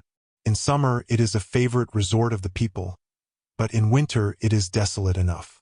From the top of it one has a view not only of the whole straggling, grimy town, but of the winding valley beneath, with its scattered mines and factories blackening the snow on each side of it, and of the wooded and white-capped ranges flanking it. McMurdo strolled up the winding path hedged in with evergreens until he reached the deserted restaurant which forms the center of summer gaiety. Beside it was a bare flagstaff, and underneath it a man, his hat drawn down and the collar of his overcoat turned up. When he turned his face, McMurdo saw that it was Brother Morris, he who had incurred the anger of the bodymaster the night before. The lodge sign was given and exchanged as they met. I wanted to have a word with you, Mr. McMurdo, said the older man, speaking with a hesitation which showed that he was on delicate ground. It was kind of you to come. Why did you not put your name to the note? One has to be cautious, mister. One never knows in times like these how a thing may come back to one. One never knows either who to trust or who not to trust. Surely one may trust brothers of the lodge. No, no, not always, cried Morris with vehemence. Whatever we say, even what we think, seems to go back to that man McGinty. Look here, said McMurdo sternly. It was only last night, as you know well, that I swore good faith to our bodymaster. Would you be asking me to break my oath? If that is the view you take, said Morris sadly, I can only say that I am sorry I gave you the trouble to come and meet me. Things have come to a bad pass when two free citizens cannot speak their thoughts to each other. McMurdo, who had been watching his companion very narrowly, relaxed somewhat in his bearing. Sure, I spoke for myself only, said he. I am a newcomer, as you know, and I am strange to it all. It is not for me to open my mouth, Mr. Morris, and if you think well to say anything to me, I am here to hear it, and to take it back to Boss McGinty, said Morris bitterly. Indeed, then, you do me injustice there, cried McMurdo. For myself, I am loyal to the lodge, and so I tell you straight. But I would be a poor creature if I were to repeat to any other what you might say to me in confidence. It will go no further than me, though I warn you that you may get neither help nor sympathy. I have given up looking for either the one or the other, said Morris. I may be putting my very life in your hands by what I say, but bad as you are, and it seemed to me last night that you were shaping to be as bad as the worst. Still you are new to it, and your conscience cannot yet be as hardened as theirs. That was why I thought to speak with you. Well, what have you to say? If you give me away, may a curse be on you. Sure, I said I would not. I would ask you, then, when you joined the Freemen's Society in Chicago and swore vows of charity and fidelity, did ever it cross your mind that you might find it would lead you to crime? If you call it crime, McMurdo answered. Call it crime, cried Morris, his voice vibrating with passion. You have seen little of it if you can call it anything else. Was it crime last night when a man old enough to be your father was beaten till the blood dripped from his white hairs? Was that crime? Or what else would you call it? There are some would say it was war, said McMurdo, a war of two classes with all in, so that each struck as best it could. Well, did you think of such a thing when you joined the Freemen's Society at Chicago? No, I'm bound to say I did not. Nor did I when I joined it at Philadelphia. It was just a benefit club and a meeting place for one's fellows. Then I heard of this place. Curse the hour that the name first fell upon my ears. And I came to better myself. My God, to better myself. My wife and 3 children came with me. I started a dry goods store on Market Square, and I prospered well. The word had gone round that I was a freeman, and I was forced to join the local lodge, same as you did last night. I've the badge of shame on my forearm and something worse branded on my heart. I found that I was under the orders of a black villain and caught in a meshwork of crime. What could I do? Every word I said to make things better was taken as treason, same as it was last night. I can't get away, for all I have in the world is in my store. If I leave the society, I know well that it means murder to me, and God knows what to my wife and children. Oh man, it is awful. Awful. He put his hands to his face, and his body shook with convulsive sobs. McMurdo shrugged his shoulders. You were too soft for the job, said he. You are the wrong sort for such work. I had a conscience and a religion, but they made me a criminal among them. I was chosen for a job. If I backed down, I knew well what would come to me. Maybe I'm a coward. Maybe it's the thought of my poor little woman and the children that makes me one. Anyhow, I went. I guess it will haunt me forever. It was a lonely house, 20 miles from here, over the range yonder. I was told off for the door, same as you were last night. They could not trust me with the job. The others went in. When they came out, their hands were crimson to the wrists. As we turned away, a child was screaming out of the house behind us. It was a boy of 5 who had seen his father murdered. I nearly fainted with the horror of it, and yet I had to keep a bold and smiling face. For well I knew that if I did not, it would be out of my house that they would come next with their bloody hands, and it would be my little Fred that would be screaming for his father.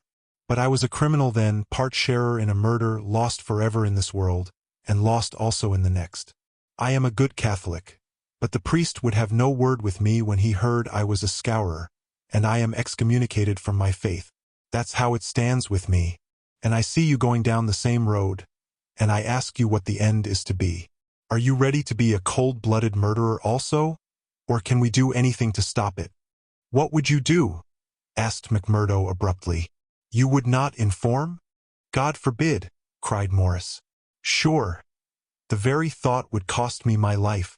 That's well, said McMurdo. I'm thinking that you are a weak man and that you make too much of the matter. Too much.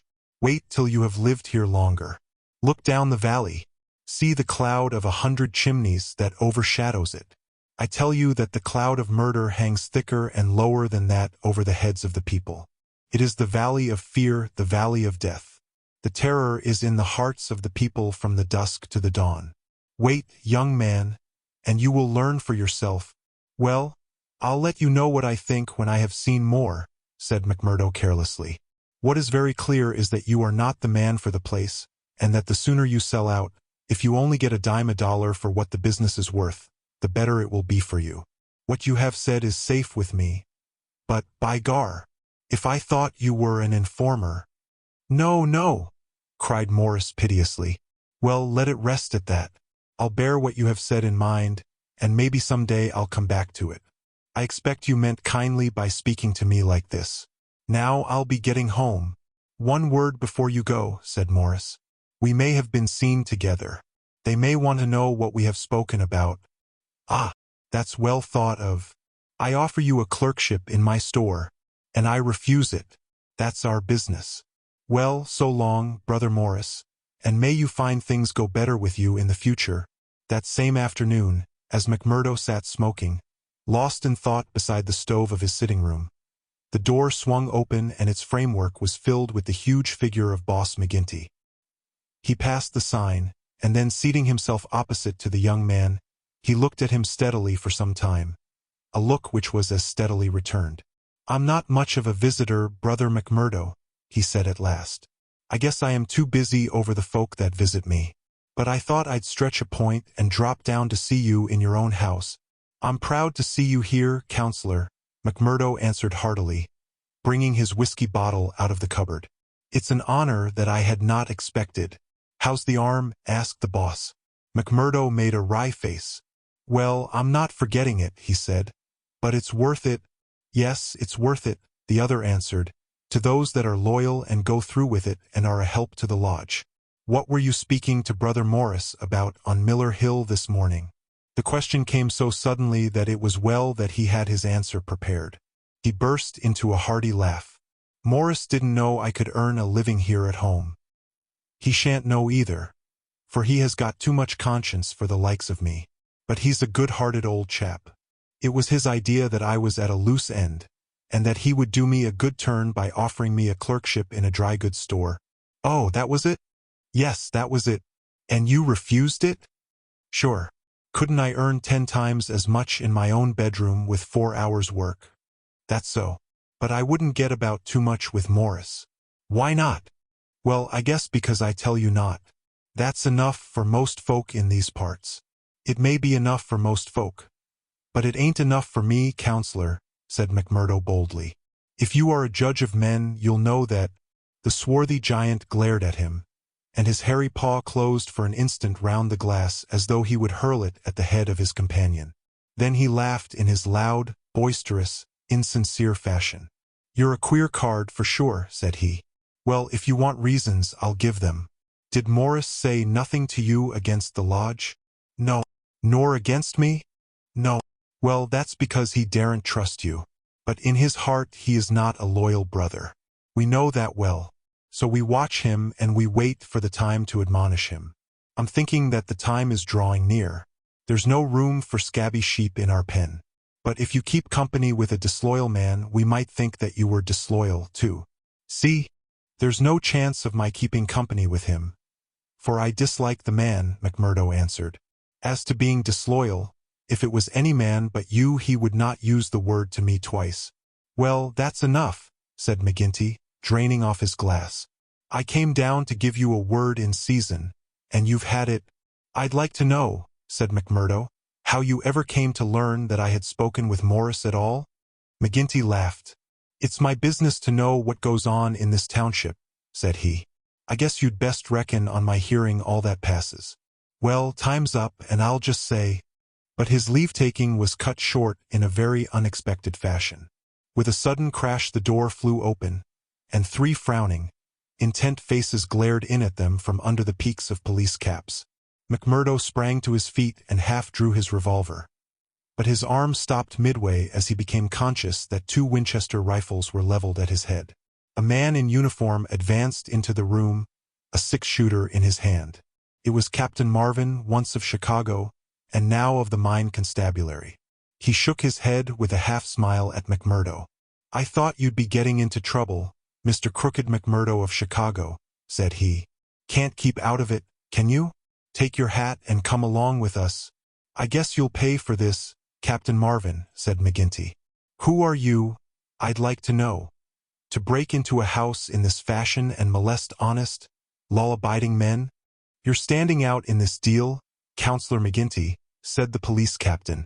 "We are not out after you, but after this man McMurdo. It is for you to help, not to hinder us in our duty. He is a friend of mine, and I'll answer for his conduct," said the boss. "By all accounts, Mr. McGinty, you may have to answer for your own conduct some of these days," the captain answered. "This man McMurdo was a crook before ever he came here, and he's a crook still. Cover him, patrolman, while I disarm him." "There's my pistol," said McMurdo coolly. "Maybe, Captain Marvin, if you and I were alone and face to face you would not take me so easily." "Where's your warrant?" asked McGinty. "By gar, a man might as well live in Russia as in Vermissa while folk like you are running the police. It's a capitalist outrage, and you'll hear more of it, I reckon. You do what you think is your duty the best way you can, Counselor. We'll look after ours." "What am I accused of?" asked McMurdo. "Of being concerned in the beating of old Editor Stanger at the Herald office. It wasn't your fault that it isn't a murder charge." "Well, if that's all you have against him," cried McGinty with a laugh, "you can save yourself a deal of trouble by dropping it right now. This man was with me in my saloon playing poker up to midnight, and I can bring a dozen to prove it. That's your affair, and I guess you can settle it in court tomorrow. Meanwhile, come on, McMurdo, and come quietly if you don't want a gun across your head. You stand wide, Mr. McGinty. For I warn you I will stand no resistance when I am on duty." So determined was the appearance of the captain that both McMurdo and his boss were forced to accept the situation. The latter managed to have a few whispered words with the prisoner before they parted. "What about?" He jerked his thumb upward to signify the coining plant. "All right," whispered McMurdo, who had devised a safe hiding place under the floor. "I'll bid you goodbye," said the boss, shaking hands. "I'll see Riley the lawyer and take the defense upon myself. Take my word for it that they won't be able to hold you. I wouldn't bet on that. Guard the prisoner, you two, and shoot him if he tries any games. I'll search the house before I leave." He did so, but apparently found no trace of the concealed plant. When he had descended, he and his men escorted McMurdo to headquarters. Darkness had fallen, and a keen blizzard was blowing so that the streets were nearly deserted. But a few loiterers followed the group, and emboldened by invisibility shouted imprecations at the prisoner. "Lynch the cursed Scowrer," they cried. "Lynch him." They laughed and jeered as he was pushed into the police station. After a short, formal examination from the inspector in charge, he was put into the common cell. Here he found Baldwin and 3 other criminals of the night before, all arrested that afternoon and waiting their trial next morning.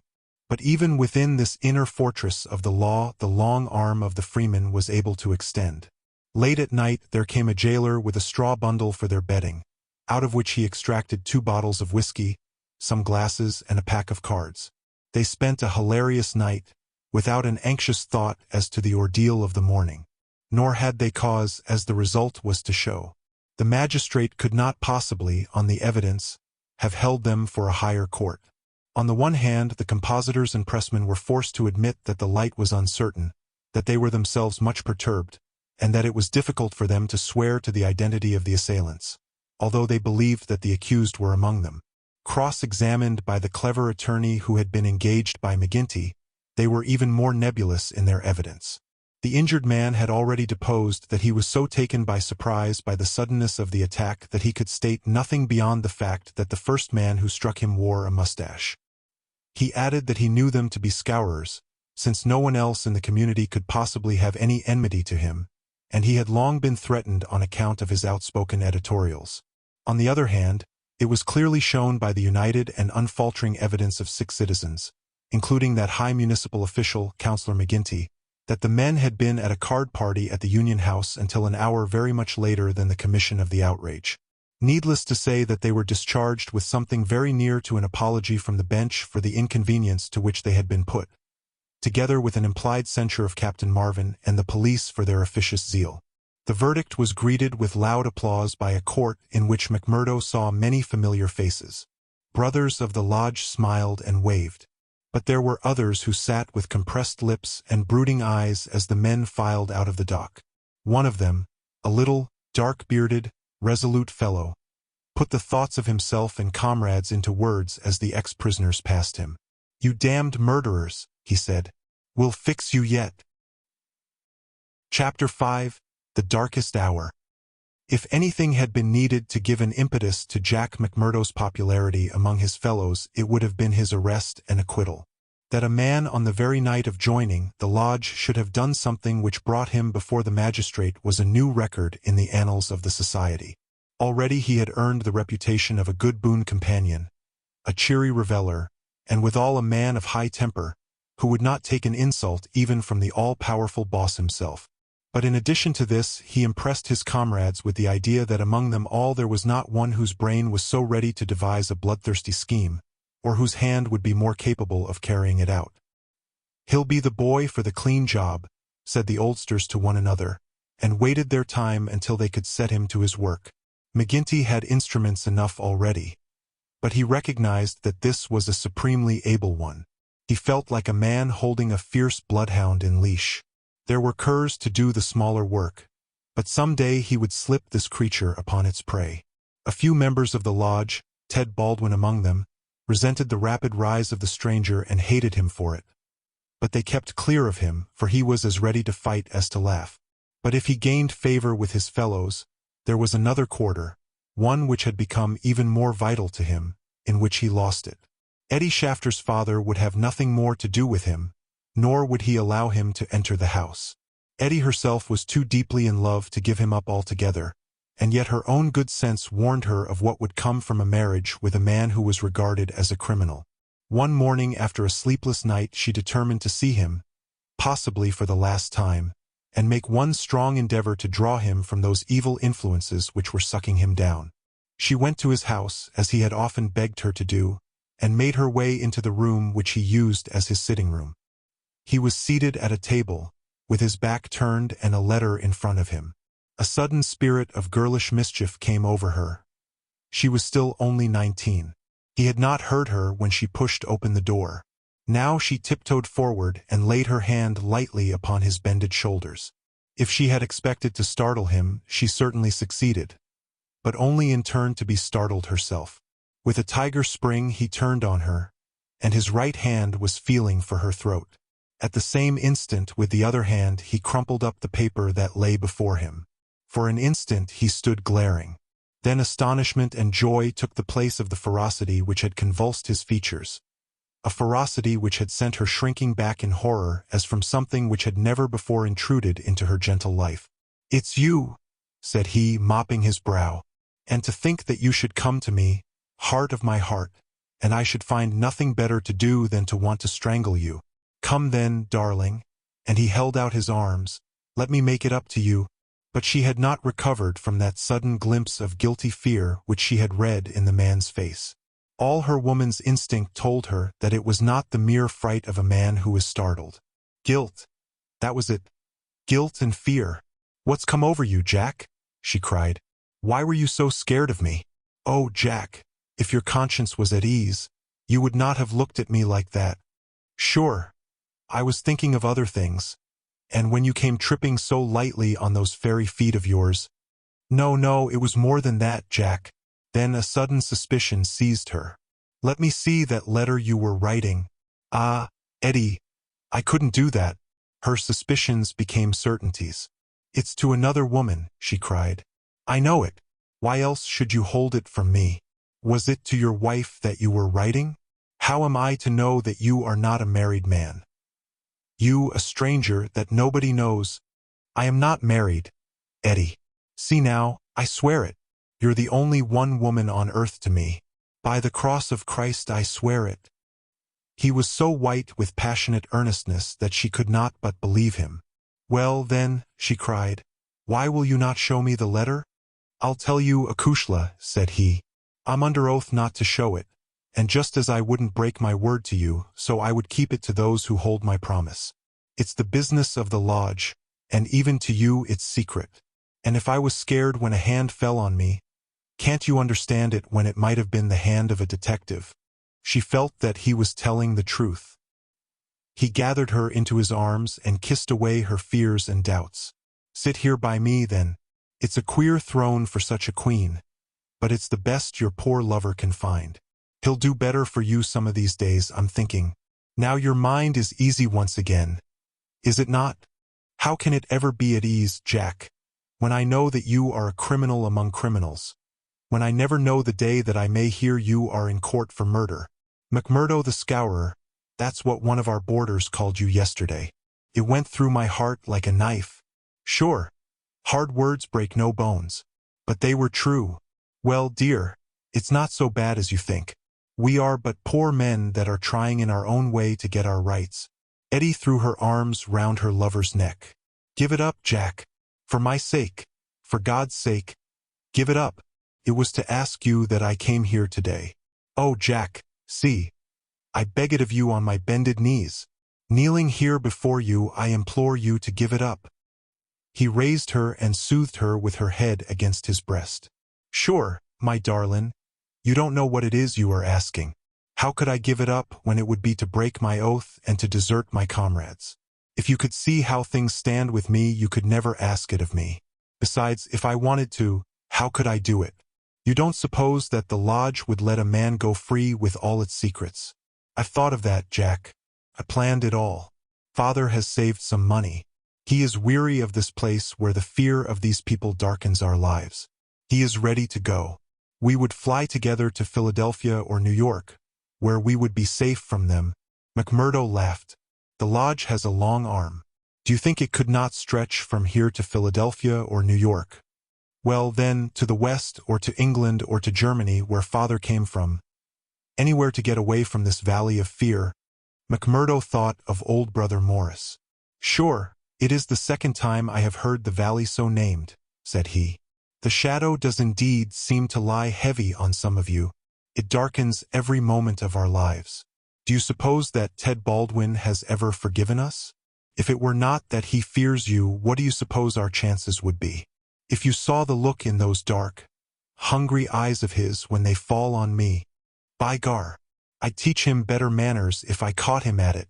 But see here, little girl, I can't leave here. I can't. Take that from me once and for all. But if you will leave me to find my own way, I will try to prepare a way of getting honorably out of it. There is no honor in such a matter. Well, it's just how you look at it. But if you'll give me 6 months, I'll work it so that I can leave without being ashamed to look others in the face. The girl laughed with joy. 6 months, she cried. Is it a promise? Well, it may be 7 or 8. But within a year at the furthest we will leave the valley behind us. It was the most that Eddie could obtain, and yet it was something. There was this distant light to illuminate the gloom of the immediate future. She returned to her father's house more light-hearted than she had ever been since Jack McMurdo had come into her life. It might be thought that as a member all the doings of the society would be told to him, but he was soon to discover that the organization was wider and more complex than the simple lodge. Even Boss McGinty was ignorant as to many things, for there was an official named the county delegate, living at Hobson's Patch farther down the line, who had power over several different lodges which he wielded in a sudden and arbitrary way. Only once did McMurdo see him, a sly little gray-haired rat of a man, with a slinking gait and a sidelong glance which was charged with malice. Evans Pott was his name, and even the great boss of Vermissa felt towards him something of the repulsion and fear which the huge Danton may have felt for the puny but dangerous Robespierre. One day Scanlon, who was McMurdo's fellow boarder, received a note from McGinty enclosing one from Evans Pott, which informed him that he was sending over 2 good men, Lawler and Andrews, who had instructions to act in the neighborhood. though it was best for the cause that no particulars as to their objects should be given. Would the bodymaster see to it that suitable arrangements be made for their lodgings and comfort until the time for action should arrive? McGinty added that it was impossible for anyone to remain secret at the Union House, and that, therefore, he would be obliged if McMurdo and Scanlon would put the strangers up for a few days in their boarding house. The same evening the two men arrived, each carrying his gripsack. Lawler was an elderly man, shrewd, silent, and self-contained, clad in an old black frock coat, which with his soft felt hat and ragged, grizzled beard gave him a general resemblance to an itinerant preacher. His companion Andrews was little more than a boy, frank-faced and cheerful, with the breezy manner of one who is out for a holiday and means to enjoy every minute of it. Both men were total abstainers, and behaved in all ways as exemplary members of the society, with the one simple exception that they were assassins who had often proved themselves to be most capable instruments for this association of murder. Lawler had already carried out 14 commissions of the kind, and Andrews 3. They were, as McMurdo found, quite ready to converse about their deeds in the past, which they recounted with the half-bashful pride of men who had done good and unselfish service for the community. They were reticent, however, as to the immediate job in hand. They chose us because neither I nor the boy here drink, Lawler explained. They can count on us saying no more than we should. You must not take it amiss, but it is the orders of the county delegate that we obey. Sure, we are all in it together, said Scanlon, McMurdo's mate, as the four sat together at supper. That's true enough, and we'll talk till the cows come home of the killing of Charlie Williams or of Simon Bird, or any other job in the past. But till the work is done we say nothing. There are half a dozen about here that I have a word to say to, said McMurdo with an oath. I suppose it isn't Jack Knox of Ironhill that you are after. I'd go some way to see him get his deserts. No, it's not him yet. Or Herman Strauss? No, nor him either. Well, if you won't tell us we can't make you. But I'd be glad to know. Lawler smiled and shook his head. He was not to be drawn. In spite of the reticence of their guests, Scanlon and McMurdo were quite determined to be present at what they called the fun. When, therefore, at an early hour one morning McMurdo heard them creeping down the stairs, he awakened Scanlon, and the two hurried on their clothes. When they were dressed they found that the others had stolen out, leaving the door open behind them. It was not yet dawn, and by the light of the lamps they could see the two men some distance down the street. They followed them warily, treading noiselessly in the deep snow. The boarding house was near the edge of the town, and soon they were at the crossroads which is beyond its boundary. Here 3 men were waiting, with whom Lawler and Andrews held a short, eager conversation. Then they all moved on together. It was clearly some notable job which needed numbers. At this point there are several trails which lead to various mines. The strangers took that which led to the Crow Hill, a huge business which was in strong hands, which had been able, thanks to their energetic and fearless New England manager, Josiah H. Dunn, to keep some order and discipline during the long reign of terror. Day was breaking now, and a line of workmen were slowly making their way, singly and in groups, along the blackened path. McMurdo and Scanlon strolled on with the others, keeping in sight of the men whom they followed. A thick mist lay over them, and from the heart of it there came the sudden scream of a steam whistle. It was the 10-minute signal before the cages descended and the day's labor began. When they reached the open space round the mine shaft there were 100 miners waiting, stamping their feet and blowing on their fingers, for it was bitterly cold. The strangers stood in a little group under the shadow of the engine house. Scanlon and McMurdo climbed a heap of slag from which the whole scene lay before them. They saw the mine engineer, a great bearded Scotchman named Menzies, come out of the engine house and blow his whistle for the cages to be lowered. At the same instant a tall, loose-framed young man with a clean-shaved, earnest face advanced eagerly towards the pit head. As he came forward his eyes fell upon the group, silent and motionless, under the engine house. The men had drawn down their hats and turned up their collars to screen their faces. For a moment the presentiment of death laid its cold hand upon the manager's heart. At the next he had shaken it off and saw only his duty towards intrusive strangers. "Who are you?" he asked as he advanced. "What are you loitering there for?" There was no answer, But the lad Andrews stepped forward and shot him in the stomach. The 100 waiting miners stood as motionless and helpless as if they were paralyzed. The manager clapped his 2 hands to the wound and doubled himself up. Then he staggered away. But another of the assassins fired, and he went down sidewise, kicking and clawing among a heap of clinkers. Menzies, the Scotchman, gave a roar of rage at the sight and rushed with an iron spanner at the murderers, but was met by 2 balls in the face which dropped him dead at their very feet. There was a surge forward of some of the miners, and an inarticulate cry of pity and of anger. But a couple of the strangers emptied their 6 shooters over the heads of the crowd, and they broke and scattered, some of them rushing wildly back to their homes in Vermissa. When a few of the bravest had rallied, and there was a return to the mine, the murderous gang had vanished in the mists of morning, without a single witness being able to swear to the identity of these men who in front of 100 spectators had wrought this double crime. Scanlon and McMurdo made their way back. Scanlon somewhat subdued, for it was the first murder job that he had seen with his own eyes, and it appeared less funny than he had been led to believe. The horrible screams of the dead manager's wife pursued them as they hurried to the town. McMurdo was absorbed and silent, but he showed no sympathy for the weakening of his companion. "Sure, it is like a war," he repeated.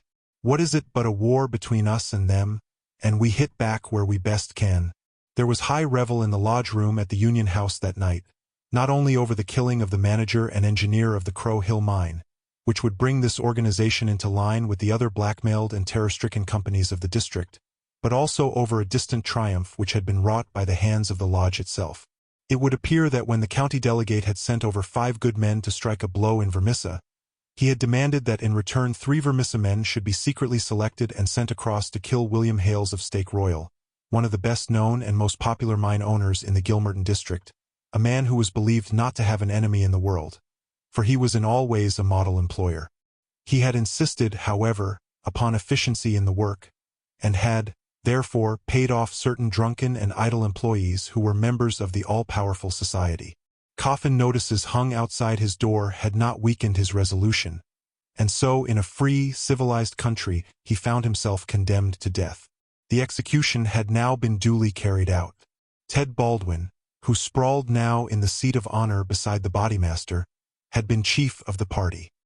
His flushed face and glazed, bloodshot eyes told of sleeplessness and drink. He and his 2 comrades had spent the night before among the mountains. They were unkempt and weather-stained, but no heroes, returning from a forlorn hope, could have had a warmer welcome from their comrades. The story was told and retold amid cries of delight and shouts of laughter. They had waited for their man as he drove home at nightfall, taking their station at the top of a steep hill, where his horse must be at a walk. He was so furred to keep out the cold that he could not lay his hand on his pistol. They had pulled him out and shot him again and again. He had screamed for mercy. The screams were repeated for the amusement of the lodge. "Let's hear again how he squealed," they cried. None of them knew the man. But there is eternal drama in a killing, and they had shown the Scowrers of Gilmerton that the Vermissa men were to be relied upon. There had been one contretemps. For a man and his wife had driven up while they were still emptying their revolvers into the silent body. It had been suggested that they should shoot them both, but they were harmless folk who were not connected with the mines, so they were sternly bidden to drive on and keep silent, lest a worse thing befall them. And so the blood-mottled figure had been left as a warning to all such hard-hearted employers, and the 3 noble avengers had hurried off into the mountains where unbroken nature comes down to the very edge of the furnaces and the slag heaps. Here they were, safe and sound, their work well done, and the plaudits of their companions in their ears. It had been a great day for the Scowrers. The shadow had fallen even darker over the valley. But as the wise general chooses the moment of victory in which to redouble his efforts, so that his foes may have no time to steady themselves after disaster, so Boss McGinty, looking out upon the scene of his operations with his brooding and malicious eyes, had devised a new attack upon those who opposed him. That very night, as the half-drunken company broke up, he touched McMurdo on the arm and led him aside into that inner room where they had their first interview. "See here, my lad," said he, "I've got a job that's worthy of you at last. You'll have the doing of it in your own hands." "Proud I am to hear it," McMurdo answered. You can take 2 men with you, Manders and Riley. They have been warned for service. We'll never be right in this district until Chester Wilcox has been settled, and you'll have the thanks of every lodge in the coal fields if you can down him. I'll do my best, anyhow. Who is he, and where shall I find him? McGinty took his eternal half-chewed, half-smoked cigar from the corner of his mouth, and proceeded to draw a rough diagram on a page torn from his notebook. He's the chief foreman of the Iron Dike Company. He's a hard citizen, an old color sergeant of the war, all scars and grizzle. We've had 2 tries at him, but had no luck, and Jim Carnaway lost his life over it. Now it's for you to take it over. That's the house, all alone at the Iron Dike crossroad, same as you see here on the map, without another within earshot. It's no goodbye day. He's armed and shoots quick and straight, with no questions asked. But at night, well, there he is with his wife, 3 children, and a hired help. You can't pick or choose. It's all or none. If you could get a bag of blasting powder at the front door with a slow match to it. What's the man done? Didn't I tell you he shot Jim Carnaway? Why did he shoot him? What in thunder has that to do with you? Carnaway was about his house at night, and he shot him. That's enough for me and you. You've got to settle the thing right. There's these 2 women and the children. Do they go up too? They have to. Else how can we get him? It seems hard on them. For they've done nothing. What sort of fool's talk is this? Do you back out? Easy, counselor. Easy. What have I ever said or done that you should think I would be after standing back from an order of the bodymaster of my own lodge? If it's right or if it's wrong, it's for you to decide. You'll do it then? Of course I will do it. When? Well, you had best give me a night or 2 that I may see the house and make my plans. Then, very good, said McGinty, shaking him by the hand. I leave it with you. It will be a great day when you bring us the news. It's just the last stroke that will bring them all to their knees. McMurdo thought long and deeply over the commission which had been so suddenly placed in his hands. The isolated house in which Chester Wilcox lived was about 5 miles off in an adjacent valley. That very night he started off all alone to prepare for the attempt. It was daylight before he returned from his reconnaissance. Next day he interviewed his 2 subordinates, Manders and Riley, reckless youngsters who were as elated as if it were a deer hunt. 2 nights later they met outside the town, all 3 armed, and one of them carrying a sack stuffed with the powder which was used in the quarries. It was 2 in the morning before they came to the lonely house. The night was a windy one, with broken clouds drifting swiftly across the face of a 3/4 moon.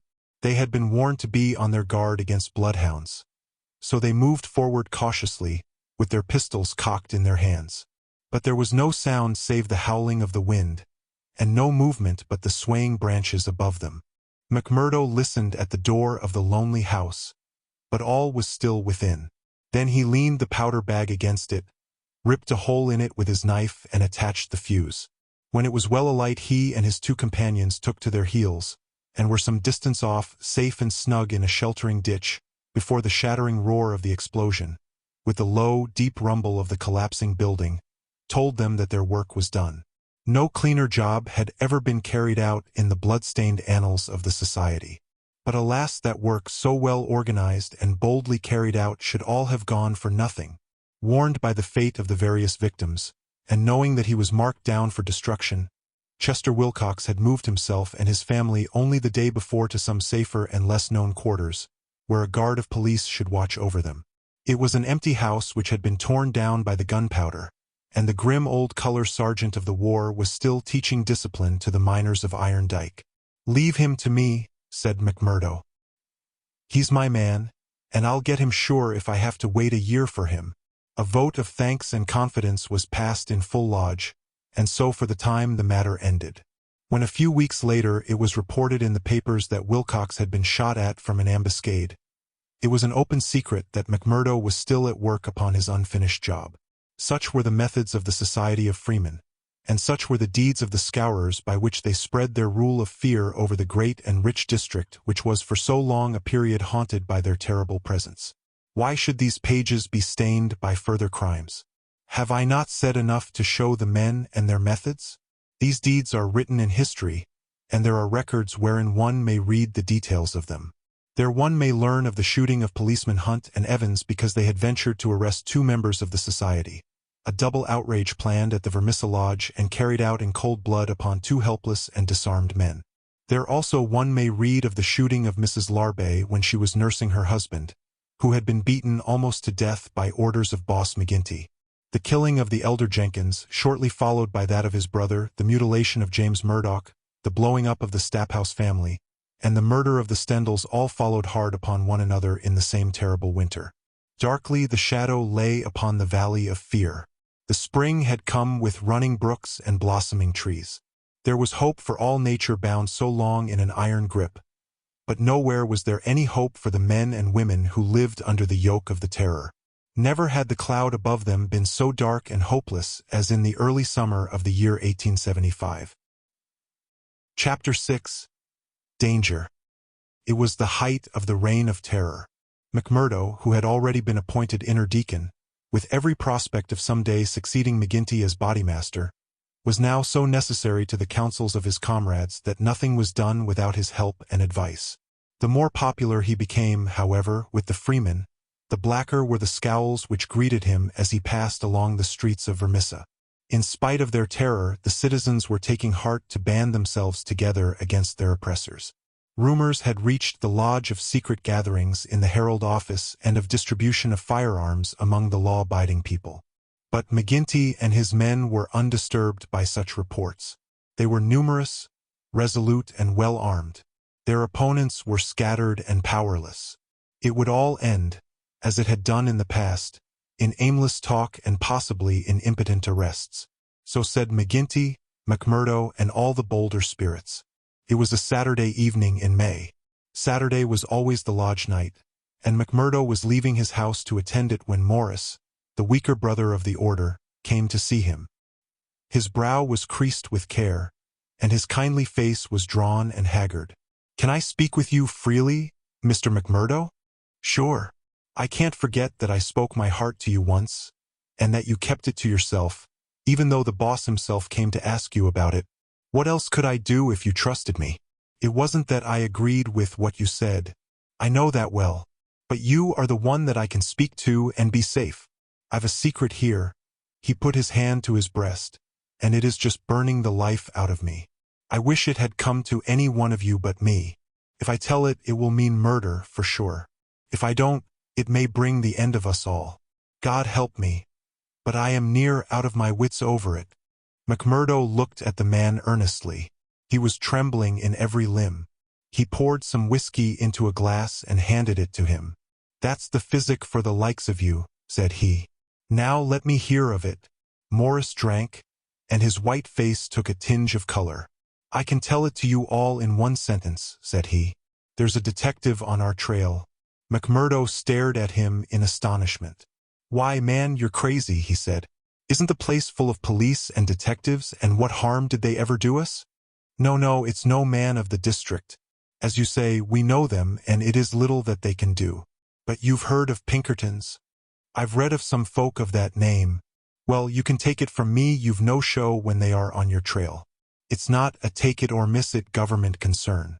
It's a dead earnest business proposition that's out for results and keeps out till by hook or crook it gets them. If a Pinkerton man is deep in this business, we are all destroyed. We must kill him. Ah, it's the first thought that came to you. So it will be up at the lodge. Didn't I say to you that it would end in murder? Sure, what is murder? Isn't it common enough in these parts? It is, indeed. But it's not for me to point out the man that is to be murdered. I'd never rest easy again. And yet it's our own necks that may be at stake. In God's name, what shall I do? He rocked to and fro in his agony of indecision. But his words had moved McMurdo deeply. It was easy to see that he shared the other's opinion as to the danger and the need for meeting it. He gripped Morris's shoulder and shook him in his earnestness. "See here, man," he cried, and he almost screeched the words in his excitement. "You won't gain anything by sitting keening like an old wife at a wake. Let's have the facts. Who is the fellow? Where is he? How did you hear of him? Why did you come to me?" "I came to you for you are the one man that would advise me. I told you that I had a store in the East before I came here. I left good friends behind me, and one of them is in the telegraph service. Here's a letter that I had from him yesterday. It's this part from the top of the page. You can read it yourself. This was what McMurdo read. How are the Scowrers getting on in your parts? We read plenty of them in the papers. Between you and me, I expect to hear news from you before long. 5 big corporations and the 2 railroads have taken the thing up in dead earnest. They mean it, and you can bet they'll get there. They are right deep down into it. Pinkerton has taken hold under their orders, and his best man, Bertie Edwards, is operating. The thing has got to be stopped right now. Now read the postscript. Of course, what I give you is what I learned in business, so it goes no further. It's a queer cipher that you handle by the yard every day and can get no meaning from. McMurdo sat in silence for some time, with the letter in his listless hands. The mist had lifted for a moment, and there was the abyss before him. Does anyone else know of this? He asked. I have told no one else. But this man, your friend, has he any other person that he would be likely to write to? Well, I dare say he knows 1 or 2 more. Of the lodge. It's likely enough. I was asking because it is likely that he may have given some description of this fellow Bertie Edwards. Then we could get on his trail. Well, it's possible. But I should not think he knew him. He is just telling me the news that came to him by way of business. How would he know this Pinkerton man? McMurdo gave a violent start. By gar! He cried, I've got him. What a fool I was not to know it. Lord! But we're in luck. We will fix him before he can do any harm. See here, Morris. Will you leave this thing in my hands? Sure, if you will only take it off mine. I'll do that. You can stand right back and let me run it. Even your name need not be mentioned. I'll take it all on myself, as if it were to me that this letter has come. Will that content you? It's just what I would ask. Then leave it at that and keep your head shut. Now I'll get down to the lodge, and we'll soon make old man Pinkerton sorry for himself. You wouldn't kill this man? The less you know, friend Morris, the easier your conscience will be, and the better you will sleep. Ask no questions and let these things settle themselves. I have hold of it now. Morris shook his head sadly as he left. I feel that his blood is on my hands, he groaned. Self-protection is no murder. Anyhow, said McMurdo, smiling grimly. It's him or us. I guess this man would destroy us all if we left him long in the valley. Why, Brother Morris, we'll have to elect you bodymaster yet. For you've surely saved the lodge, and yet it was clear from his actions that he thought more seriously of this new intrusion than his words would show. It may have been his guilty conscience, it may have been the reputation of the Pinkerton organization, it may have been the knowledge that great, rich corporations had set themselves the task of clearing out the Scowrers.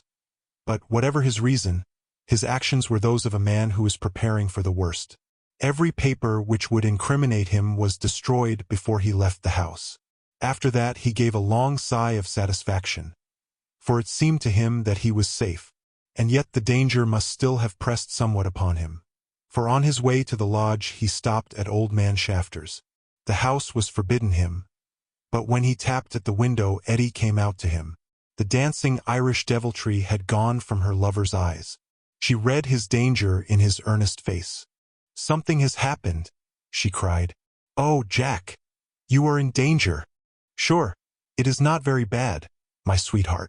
And yet it may be wise that we make a move before it is worse. Make a move. I promised you once that I would go some day. I think the time is coming.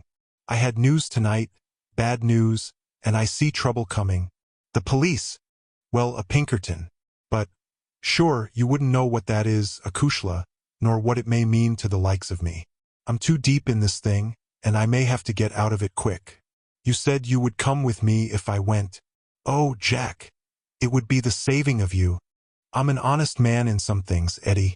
I wouldn't hurt a hair of your bonny head for all that the world can give, nor ever pull you down 1 inch from the golden throne above the clouds where I always see you. Would you trust me? She put her hand in his without a word. Well, then, listen to what I say, and do as I order you, for indeed it's the only way for us. Things are going to happen in this valley. I feel it in my bones. There may be many of us that will have to look out for ourselves. I'm one, anyhow. If I go, by day or night, it's you that must come with me. I'd come after you, Jack. No, no, you shall come with me. If this valley is closed to me and I can never come back, how can I leave you behind, and me perhaps in hiding from the police with never a chance of a message? It's with me you must come. I know a good woman in the place I come from, and it's there I'd leave you till we can get married. Will you come? Yes, Jack, I will come. God bless you for your trust in me. It's a fiend out of hell that I should be if I abused it. Now, mark you, Eddie, it will be just a word to you, and when it reaches you, you will drop everything and come right down to the waiting room at the depot and stay there till I come for you. Day or night, I'll come at the word, Jack. Somewhat eased in mind, now that his own preparations for escape had been begun, McMurdo went on to the lodge. It had already assembled, and only by complicated signs and countersigns could he pass through the outer guard and inner guard who close-tiled it. A buzz of pleasure and welcome greeted him as he entered. The long room was crowded, and through the haze of tobacco smoke he saw the tangled black mane of the bodymaster, the cruel, unfriendly features of Baldwin, the vulture face of Haraway, the secretary, and a dozen more who were among the leaders of the lodge. He rejoiced that they should all be there to take counsel over his news. Indeed, it's glad we are to see you, brother, cried the chairman. There's business here that wants a Solomon in judgment to set it right. It's Lander and Egan, explained his neighbor as he took his seat. They both claim the head money given by the lodge for the shooting of Old Man Crab over at Stylestown, and who's to say which fired the bullet? McMurdo rose in his place and raised his hand. The expression of his face froze the attention of the audience. There was a dead hush of expectation. Eminent Bodymaster, he said, in a solemn voice, I claim urgency. Brother McMurdo claims urgency, said McGinty. It's a claim that by the rules of this lodge takes precedence. Now, brother, we attend you. McMurdo took the letter from his pocket. Eminent Bodymaster and brethren, he said, I am the bearer of ill news this day, but it is better that it should be known and discussed, than that a blow should fall upon us without warning which would destroy us all. I have information that the most powerful and richest organizations in this state have bound themselves together for our destruction, and that at this very moment there is a Pinkerton detective, one Bertie Edwards, at work in the valley collecting the evidence which may put a rope round the necks of many of us, and send every man in this room into a felon's cell. That is the situation for the discussion of which I have made a claim of urgency. There was a dead silence in the room. It was broken by the chairman. What is your evidence for this, Brother McMurdo? He asked. It is in this letter which has come into my hands, said McMurdo. He read the passage aloud. It is a matter of honor with me that I can give no further particulars about the letter, nor put it into your hands. But I assure you that there is nothing else in it which can affect the interests of the lodge. I put the case before you as it has reached me. Let me say, Mr. Chairman, said one of the older brethren, that I have heard of Bertie Edwards, and that he has the name of being the best man in the Pinkerton service. Does anyone know him by sight? Asked McGinty. Yes, said McMurdo, I do. There was a murmur of astonishment through the hall. I believe we hold him in the hollow of our hands. He continued with an exulting smile upon his face. If we act quickly and wisely, we can cut this thing short. If I have your confidence and your help, it is little that we have to fear. What have we to fear, anyhow? What can he know of our affairs? You might say so if all were as stanch as you, counselor. But this man has all the millions of the capitalists at his back. Do you think there is no weaker brother among all our lodges that could not be bought? He will get at our secrets, maybe has got them already. There's only one sure cure, that he never leaves the valley, said Baldwin. McMurdo nodded. Good for you, Brother Baldwin, he said. You and I have had our differences, but you have said the true word tonight. Where is he, then? Where shall we know him? Eminent Bodymaster, said McMurdo earnestly, I would put it to you that this is too vital a thing for us to discuss in open lodge. God forbid that I should throw a doubt on anyone here, but if so much as a word of gossip got to the ears of this man, there would be an end of any chance of our getting him. I would ask the lodge to choose a trusty committee, Mr. Chairman, yourself if I might suggest it, and Brother Baldwin here, and 5 more. Then I can talk freely of what I know and of what I advise should be done. The proposition was at once adopted, and the committee chosen. Besides the chairman and Baldwin there were the vulture-faced secretary, Haraway, Tiger Cormac, the brutal young assassin, Carter, the treasurer, and the brothers Willoughby, fearless and desperate men who would stick at nothing. The usual revelry of the lodge was short and subdued, for there was a cloud upon the men's spirits, and many there for the first time began to see the cloud of avenging law drifting up in that serene sky under which they had dwelt so long. The horrors they had dealt out to others had been so much a part of their settled lives that the thought of retribution had become a remote one, and so seemed the more startling now that it came so closely upon them. They broke up early and left their leaders to their counsel. "Now, McMurdo," said McGinty when they were alone. The 7 men sat frozen in their seats. "I said just now that I knew Bertie Edwards," McMurdo explained. "I need not tell you that he is not here under that name. He's a brave man, but not a crazy one. He passes under the name of Steve Wilson, and he is lodging at Hobson's Patch." "How do you know this?" "Because I fell into talk with him. I thought little of it at the time, nor would have given it a second thought but for this letter. But now I'm sure it's the man. I met him on the cars when I went down the line on Wednesday, a hard case if ever there was one. He said he was a reporter. I believed it for the moment. Wanted to know all he could about the Scowrers and what he called the outrages for a New York paper. Asked me every kind of question so as to get something. You bet I was giving nothing away. "I'd pay for it and pay well," said he, "if I could get some stuff that would suit my editor." I said what I thought would please him best, and he handed me a $20 bill for my information. "There's 10 times that for you," said he, "if you can find me all that I want." "What did you tell him, then?" "Any stuff I could make up." "How do you know he wasn't a newspaper man?" "I'll tell you. He got out at Hobson's Patch, and so did I. I chanced into the telegraph bureau, and he was leaving it. "See here," said the operator after he'd gone out, "I guess we should charge double rates for this." "I guess you should," said I. He had filled the form with stuff that might have been Chinese, for all we could make of it. "He fires a sheet of this off every day," said the clerk. "Yes," said I. "It's special news for his paper, and he's scared that the others should tap it." That was what the operator thought and what I thought at the time. But I think differently now. "By gar, I believe you are right," said McGinty. "But what do you allow that we should do about it?" "Why not go right down now and fix him?" someone suggested. "Aye, the sooner the better. I'd start this next minute if I knew where we could find him," said McMurdo. "He's in Hobson's Patch, but I don't know the house. I've got a plan, though, if you'll only take my advice." "Well, what is it?" "I'll go to the patch tomorrow morning. I'll find him through the operator. He can locate him, I guess.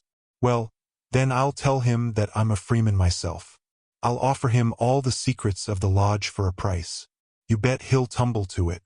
I'll tell him the papers are at my house, and that it's as much as my life would be worth to let him come while folk were about. He'll see that that's horse sense. Let him come at 10 o'clock at night, and he shall see everything. That will fetch him sure. Well, you can plan the rest for yourselves. Widow McNamara's is a lonely house. She's as true as steel and as deaf as a post. There's only Scanlon and me in the house. If I get his promise, and I'll let you know if I do, I'd have the whole 7 of you come to me by 9 o'clock. We'll get him in, if ever he gets out alive. Well, he can talk of Bertie Edwards's luck for the rest of his days. There's going to be a vacancy at Pinkerton's, or I'm mistaken. Leave it at that, McMurdo. At 9 tomorrow we'll be with you. You once get the door shut behind him, and you can leave the rest with us. Chapter 7. The Trapping of Bertie Edwards. As McMurdo had said, the house in which he lived was a lonely one and very well suited for such a crime as they had planned. It was on the extreme fringe of the town and stood well back from the road. In any other case the conspirators would have simply called out their man, as they had many a time before, and emptied their pistols into his body. But in this instance it was very necessary to find out how much he knew, how he knew it, and what had been passed on to his employers. It was possible that they were already too late and that the work had been done. If that was indeed so, they could at least have their revenge upon the man who had done it. But they were hopeful that nothing of great importance had yet come to the detective's knowledge, as otherwise, they argued, he would not have troubled to write down and forward such trivial information as McMurdo claimed to have given him. However, all this they would learn from his own lips. Once in their power, they would find a way to make him speak. It was not the first time that they had handled an unwilling witness. McMurdo went to Hobson's Patch as agreed. The police seemed to take particular interest in him that morning and Captain Marvin. He who had claimed the old acquaintance with him at Chicago actually addressed him as he waited at the station. McMurdo turned away and refused to speak with him. He was back from his mission in the afternoon and saw McGinty at the Union House. "He is coming," he said. "Good," said McGinty. The giant was in his shirt sleeves, with chains and seals gleaming athwart his ample waistcoat and a diamond twinkling through the fringe of his bristling beard. Drink and politics had made the boss a very rich as well as powerful man. The more terrible, therefore, seemed that glimpse of the prison or the gallows which had risen before him the night before. "Do you reckon he knows much?" he asked anxiously. McMurdo shook his head gloomily. "He's been here some time, 6 weeks at the least. I guess he didn't come into these parts to look at the prospect. If he has been working among us all that time with the railroad money at his back, I should expect that he has got results, and that he has passed them on." "There's not a weak man in the lodge," cried McGinty. "True as steel, every man of them. And yet, by the Lord, there is that skunk Morris. What about him? If any man gives us away, it would be he. I've a mind to send a couple of the boys round before evening to give him a beating up and see what they can get from him." "Well, there would be no harm in that," McMurdo answered.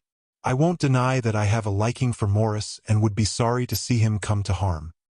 He has spoken to me once or twice over lodge matters, and though he may not see them the same as you or I, he never seemed the sort that squeals.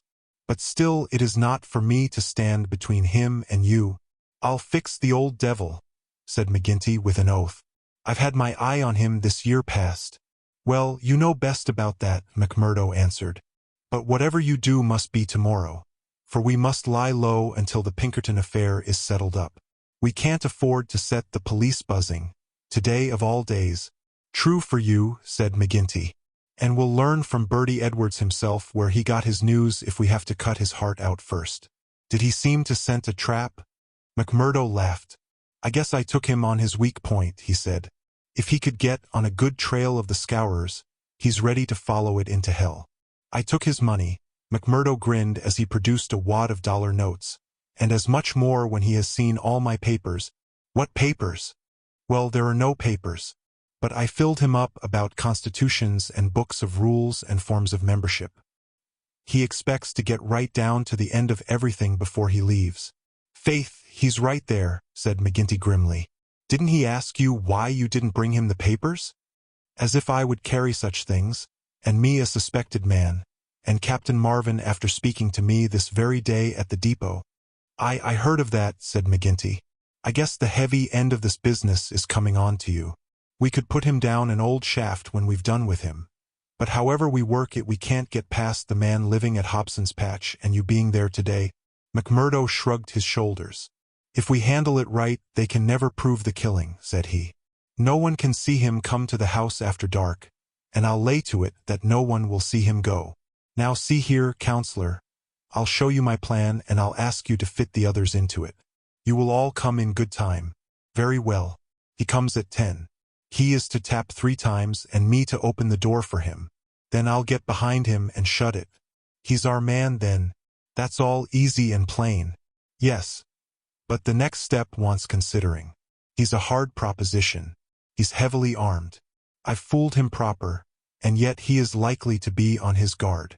Suppose I show him right into a room with 7 men in it where he expected to find me alone. There is going to be shooting and somebody is going to be hurt." "That's so. And the noise is going to bring every damned copper in the township on top of it. I guess you are right. This is how I should work it. You will all be in the big room, same as you saw when you had a chat with me. I'll open the door for him, show him into the parlor beside the door, and leave him there while I get the papers. That will give me the chance of telling you how things are shaping. Then I will go back to him with some faked papers. As he is reading them, I will jump for him and get my grip on his pistol arm. You'll hear me call, and in you will rush. The quicker the better. For he is as strong a man as I, and I may have more than I can manage. But I allow that I can hold him till you come. It's a good plan, said McGinty. The lodge will owe you a debt for this. I guess when I move out of the chair I can put a name to the man that's coming after me. Sure, counselor, I am little more than a recruit, said McMurdo. But his face showed what he thought of the great man's compliment. When he had returned home, he made his own preparations for the grim evening in front of him. First he cleaned, oiled, and loaded his Smith & Wesson revolver. Then he surveyed the room in which the detective was to be trapped. It was a large apartment with a long deal table in the center and the big stove at one side. At each of the other sides were windows. There were no shutters on these, only light curtains which drew across.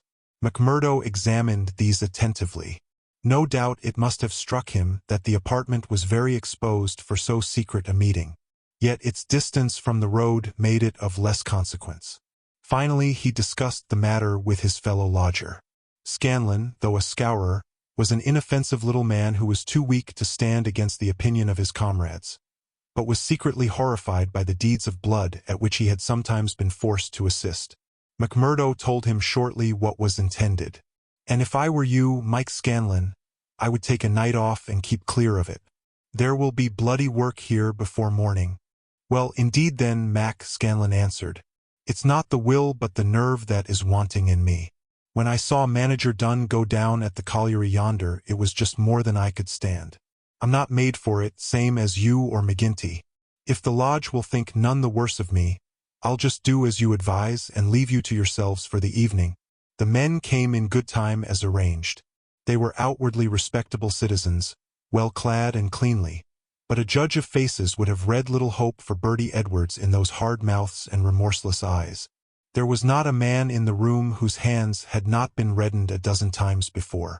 They were as hardened to human murder as a butcher to sheep. Foremost, of course, both in appearance and in guilt, was the formidable boss. Haraway, the secretary, was a lean, bitter man with a long, scraggy neck and nervous, jerky limbs, a man of incorruptible fidelity where the finances of the order were concerned, and with no notion of justice or honesty to anyone beyond. The treasurer, Carter, was a middle-aged man, with an impassive, rather sulky expression and a yellow parchment skin.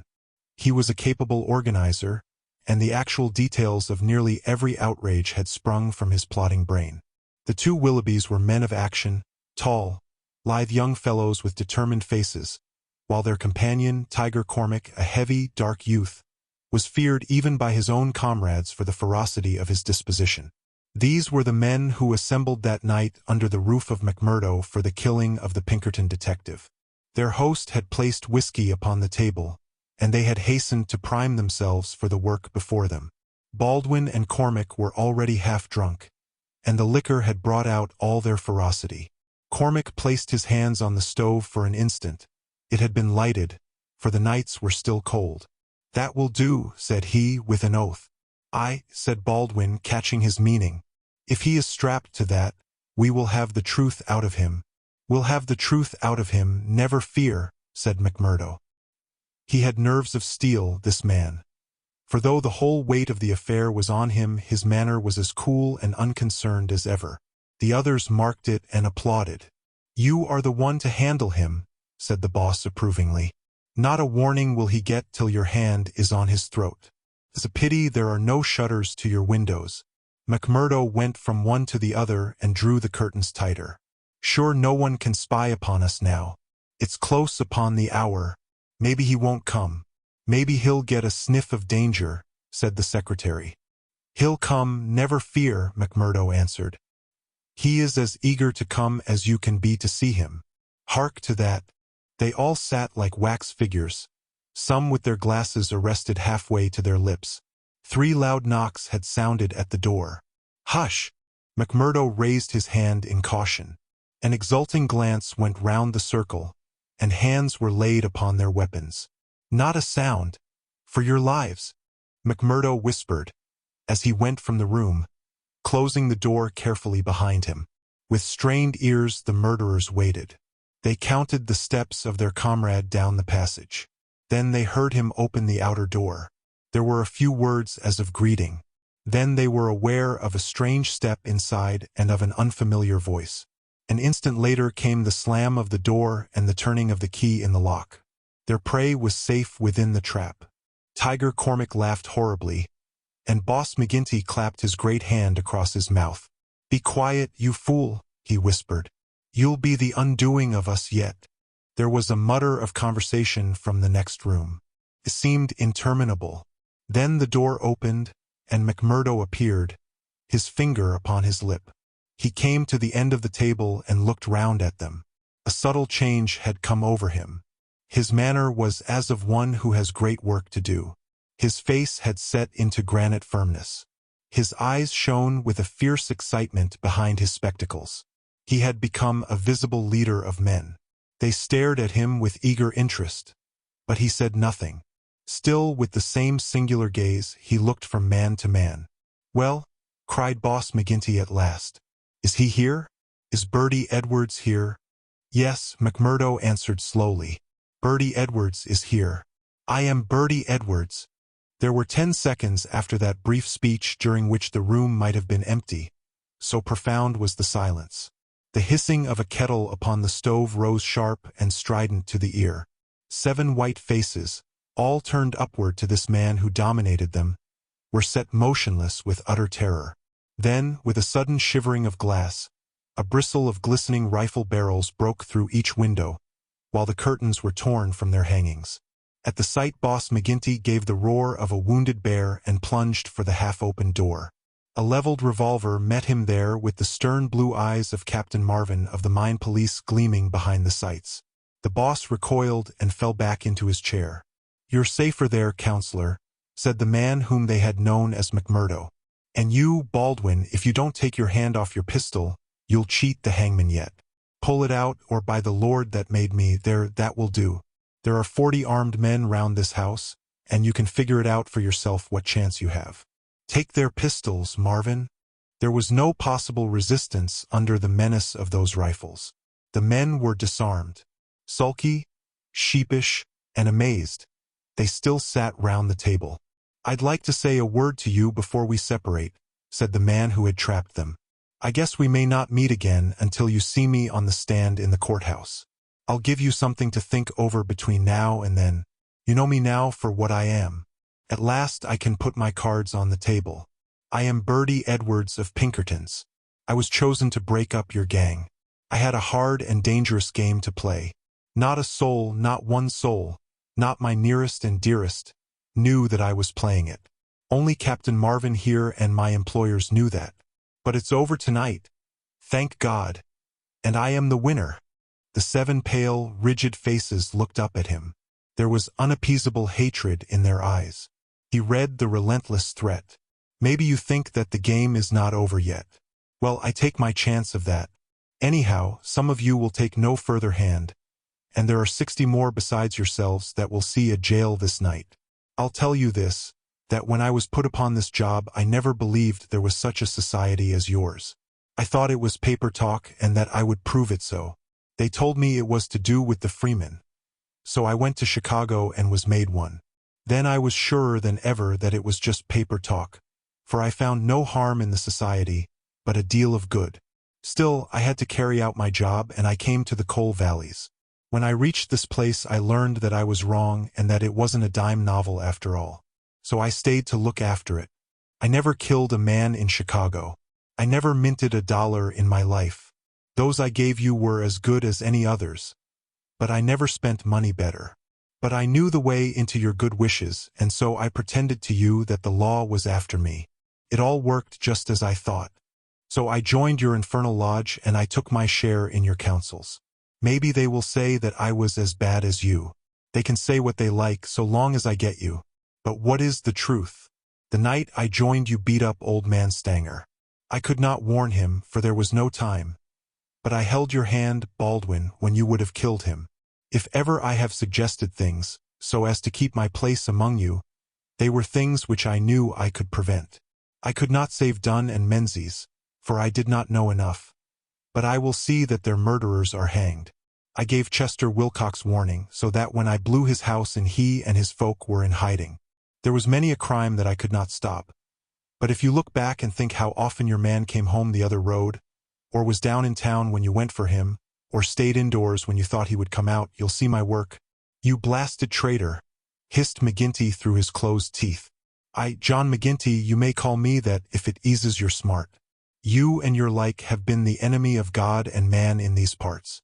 It took a man to get between you and the poor devils of men and women that you held under your grip. There was just one way of doing it, and I did it. You call me a traitor. But I guess there's many a thousand will call me a deliverer that went down into hell to save them. I've had 3 months of it. I wouldn't have 3 such months again if they let me loose in the treasury at Washington for it. I had to stay till I had it all, every man and every secret right here in this hand. I'd have waited a little longer if it hadn't come to my knowledge that my secret was coming out. A letter had come into the town that would have set you wise to it all. Then I had to act and act quickly. I've nothing more to say to you, except that when my time comes I'll die the easier when I think of the work I have done in this valley. Now, Marvin, I'll keep you no more. Take them in and get it over. There is little more to tell. Scanlon had been given a sealed note to be left at the address of Miss Etty Shafter, a mission which he had accepted with a wink and a knowing smile. In the early hours of the morning, a beautiful woman and a much-muffled man boarded a special train which had been sent by the railroad company, and made a swift, unbroken journey out of the land of danger. It was the last time that ever either Etty or her lover set foot in the Valley of Fear. 10 days later they were married in Chicago, with old Jacob Shafter as witness of the wedding. The trial of the Scowrers was held far from the place where their adherents might have terrified the guardians of the law. In vain they struggled.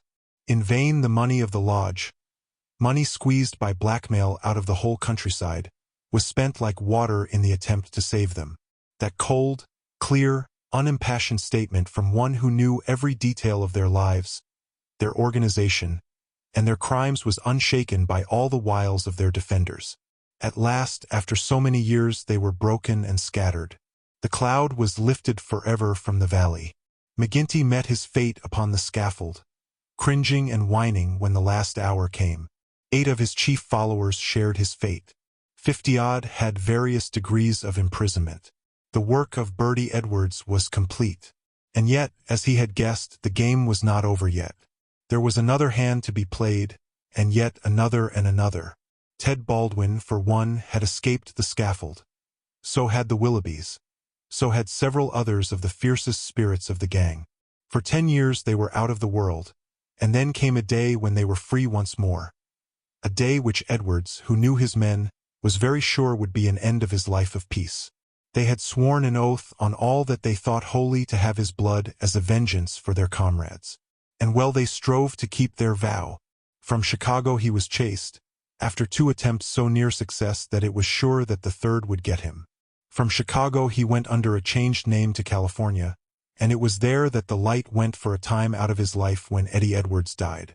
Once again he was nearly killed, and once again under the name of Douglas he worked in a lonely canyon, where with an English partner named Barker he amassed a fortune. At last there came a warning to him that the bloodhounds were on his track once more, and he cleared, only just in time, for England. And thence came the John Douglas who for a second time married a worthy mate, and lived for 5 years as a Sussex County gentleman. A life which ended with the strange happenings of which we have heard. Epilogue. The police trial had passed, in which the case of John Douglas was referred to a higher court. So had the quarter sessions, at which he was acquitted as having acted in self-defense. Get him out of England at any cost, wrote Holmes to the wife. There are forces here which may be more dangerous than those he has escaped. There is no safety for your husband in England. 2 months had gone by, and the case had to some extent passed from our minds. Then one morning there came an enigmatic note slipped into our letter-box. "Dear me, Mr. Holmes." "Dear me," said this singular epistle. There was neither superscription nor signature. I laughed at the quaint message, but Holmes showed unwonted seriousness. "Deviltry, Watson," he remarked, and sat long with a clouded brow. "Late last night Mrs. Hudson, our landlady, brought up a message that a gentleman wished to see Mr. Holmes, and that the matter was of the utmost importance. Close at the heels of his messenger came Cecil Barker, our friend of the moated manor house. His face was drawn and haggard. "I've had bad news." "Terrible news, Mr. Holmes," said he. "I feared as much," said Holmes. "You have not had a cable, have you?" "I have had a note from someone who has. It's poor Douglas. They tell me his name is Edwards. But he will always be Jack Douglas of Benito Canyon to me. I told you that they started together for South Africa in the Palmyra 3 weeks ago." "Exactly. The ship reached Cape Town last night. I received this cable from Mrs. Douglas this morning. Jack has been lost overboard in gale off St. Helena. No one knows how accident occurred. Ivy Douglas." "Ha! Came like that, did it?" said Holmes thoughtfully. "Well, I've no doubt it was well stage-managed." "You mean that you think there was no accident?" "None in the world." "He was murdered?" "Surely. So I think also. These infernal Scowrers. This cursed vindictive nest of criminals." "No, no, my good sir," said Holmes. "There is a master hand here. It is no case of sawed-off shotguns and clumsy six-shooters. You can tell an old master by the sweep of his brush. I can tell a Moriarty when I see one. This crime is from London, not from America. But for what motive? Because it is done by a man who cannot afford to fail, one whose whole unique position depends upon the fact that all he does must succeed. A great brain and a huge organization have been turned to the extinction of one man. It is crushing the nut with the trip-hammer, an absurd extravagance of energy, but the nut is very effectually crushed all the same. How came this man to have anything to do with it? I can only say that the first word that ever came to us of the business was from one of his lieutenants. These Americans were well advised. Having an English job to do, they took into partnership, as any foreign criminal could do, this great consultant in crime. From that moment their man was doomed. At first he would content himself by using his machinery in order to find their victim. Then he would indicate how the matter might be treated. Finally, when he read in the reports of the failure of this agent, he would step in himself with a master touch. You heard me warn this man at Birlstone Manor House that the coming danger was greater than the past. Was I right? Barker beat his head with his clenched fist in his impotent anger. Do not tell me that we have to sit down under this? Do you say that no one can ever get level with this king devil? No, I don't say that, said Holmes, and his eyes seemed to be looking far into the future. I don't say that he can't be beat. But you must give me time. You must give me time. We all sat in silence for some minutes while those fateful eyes still strained to pierce the veil. The end.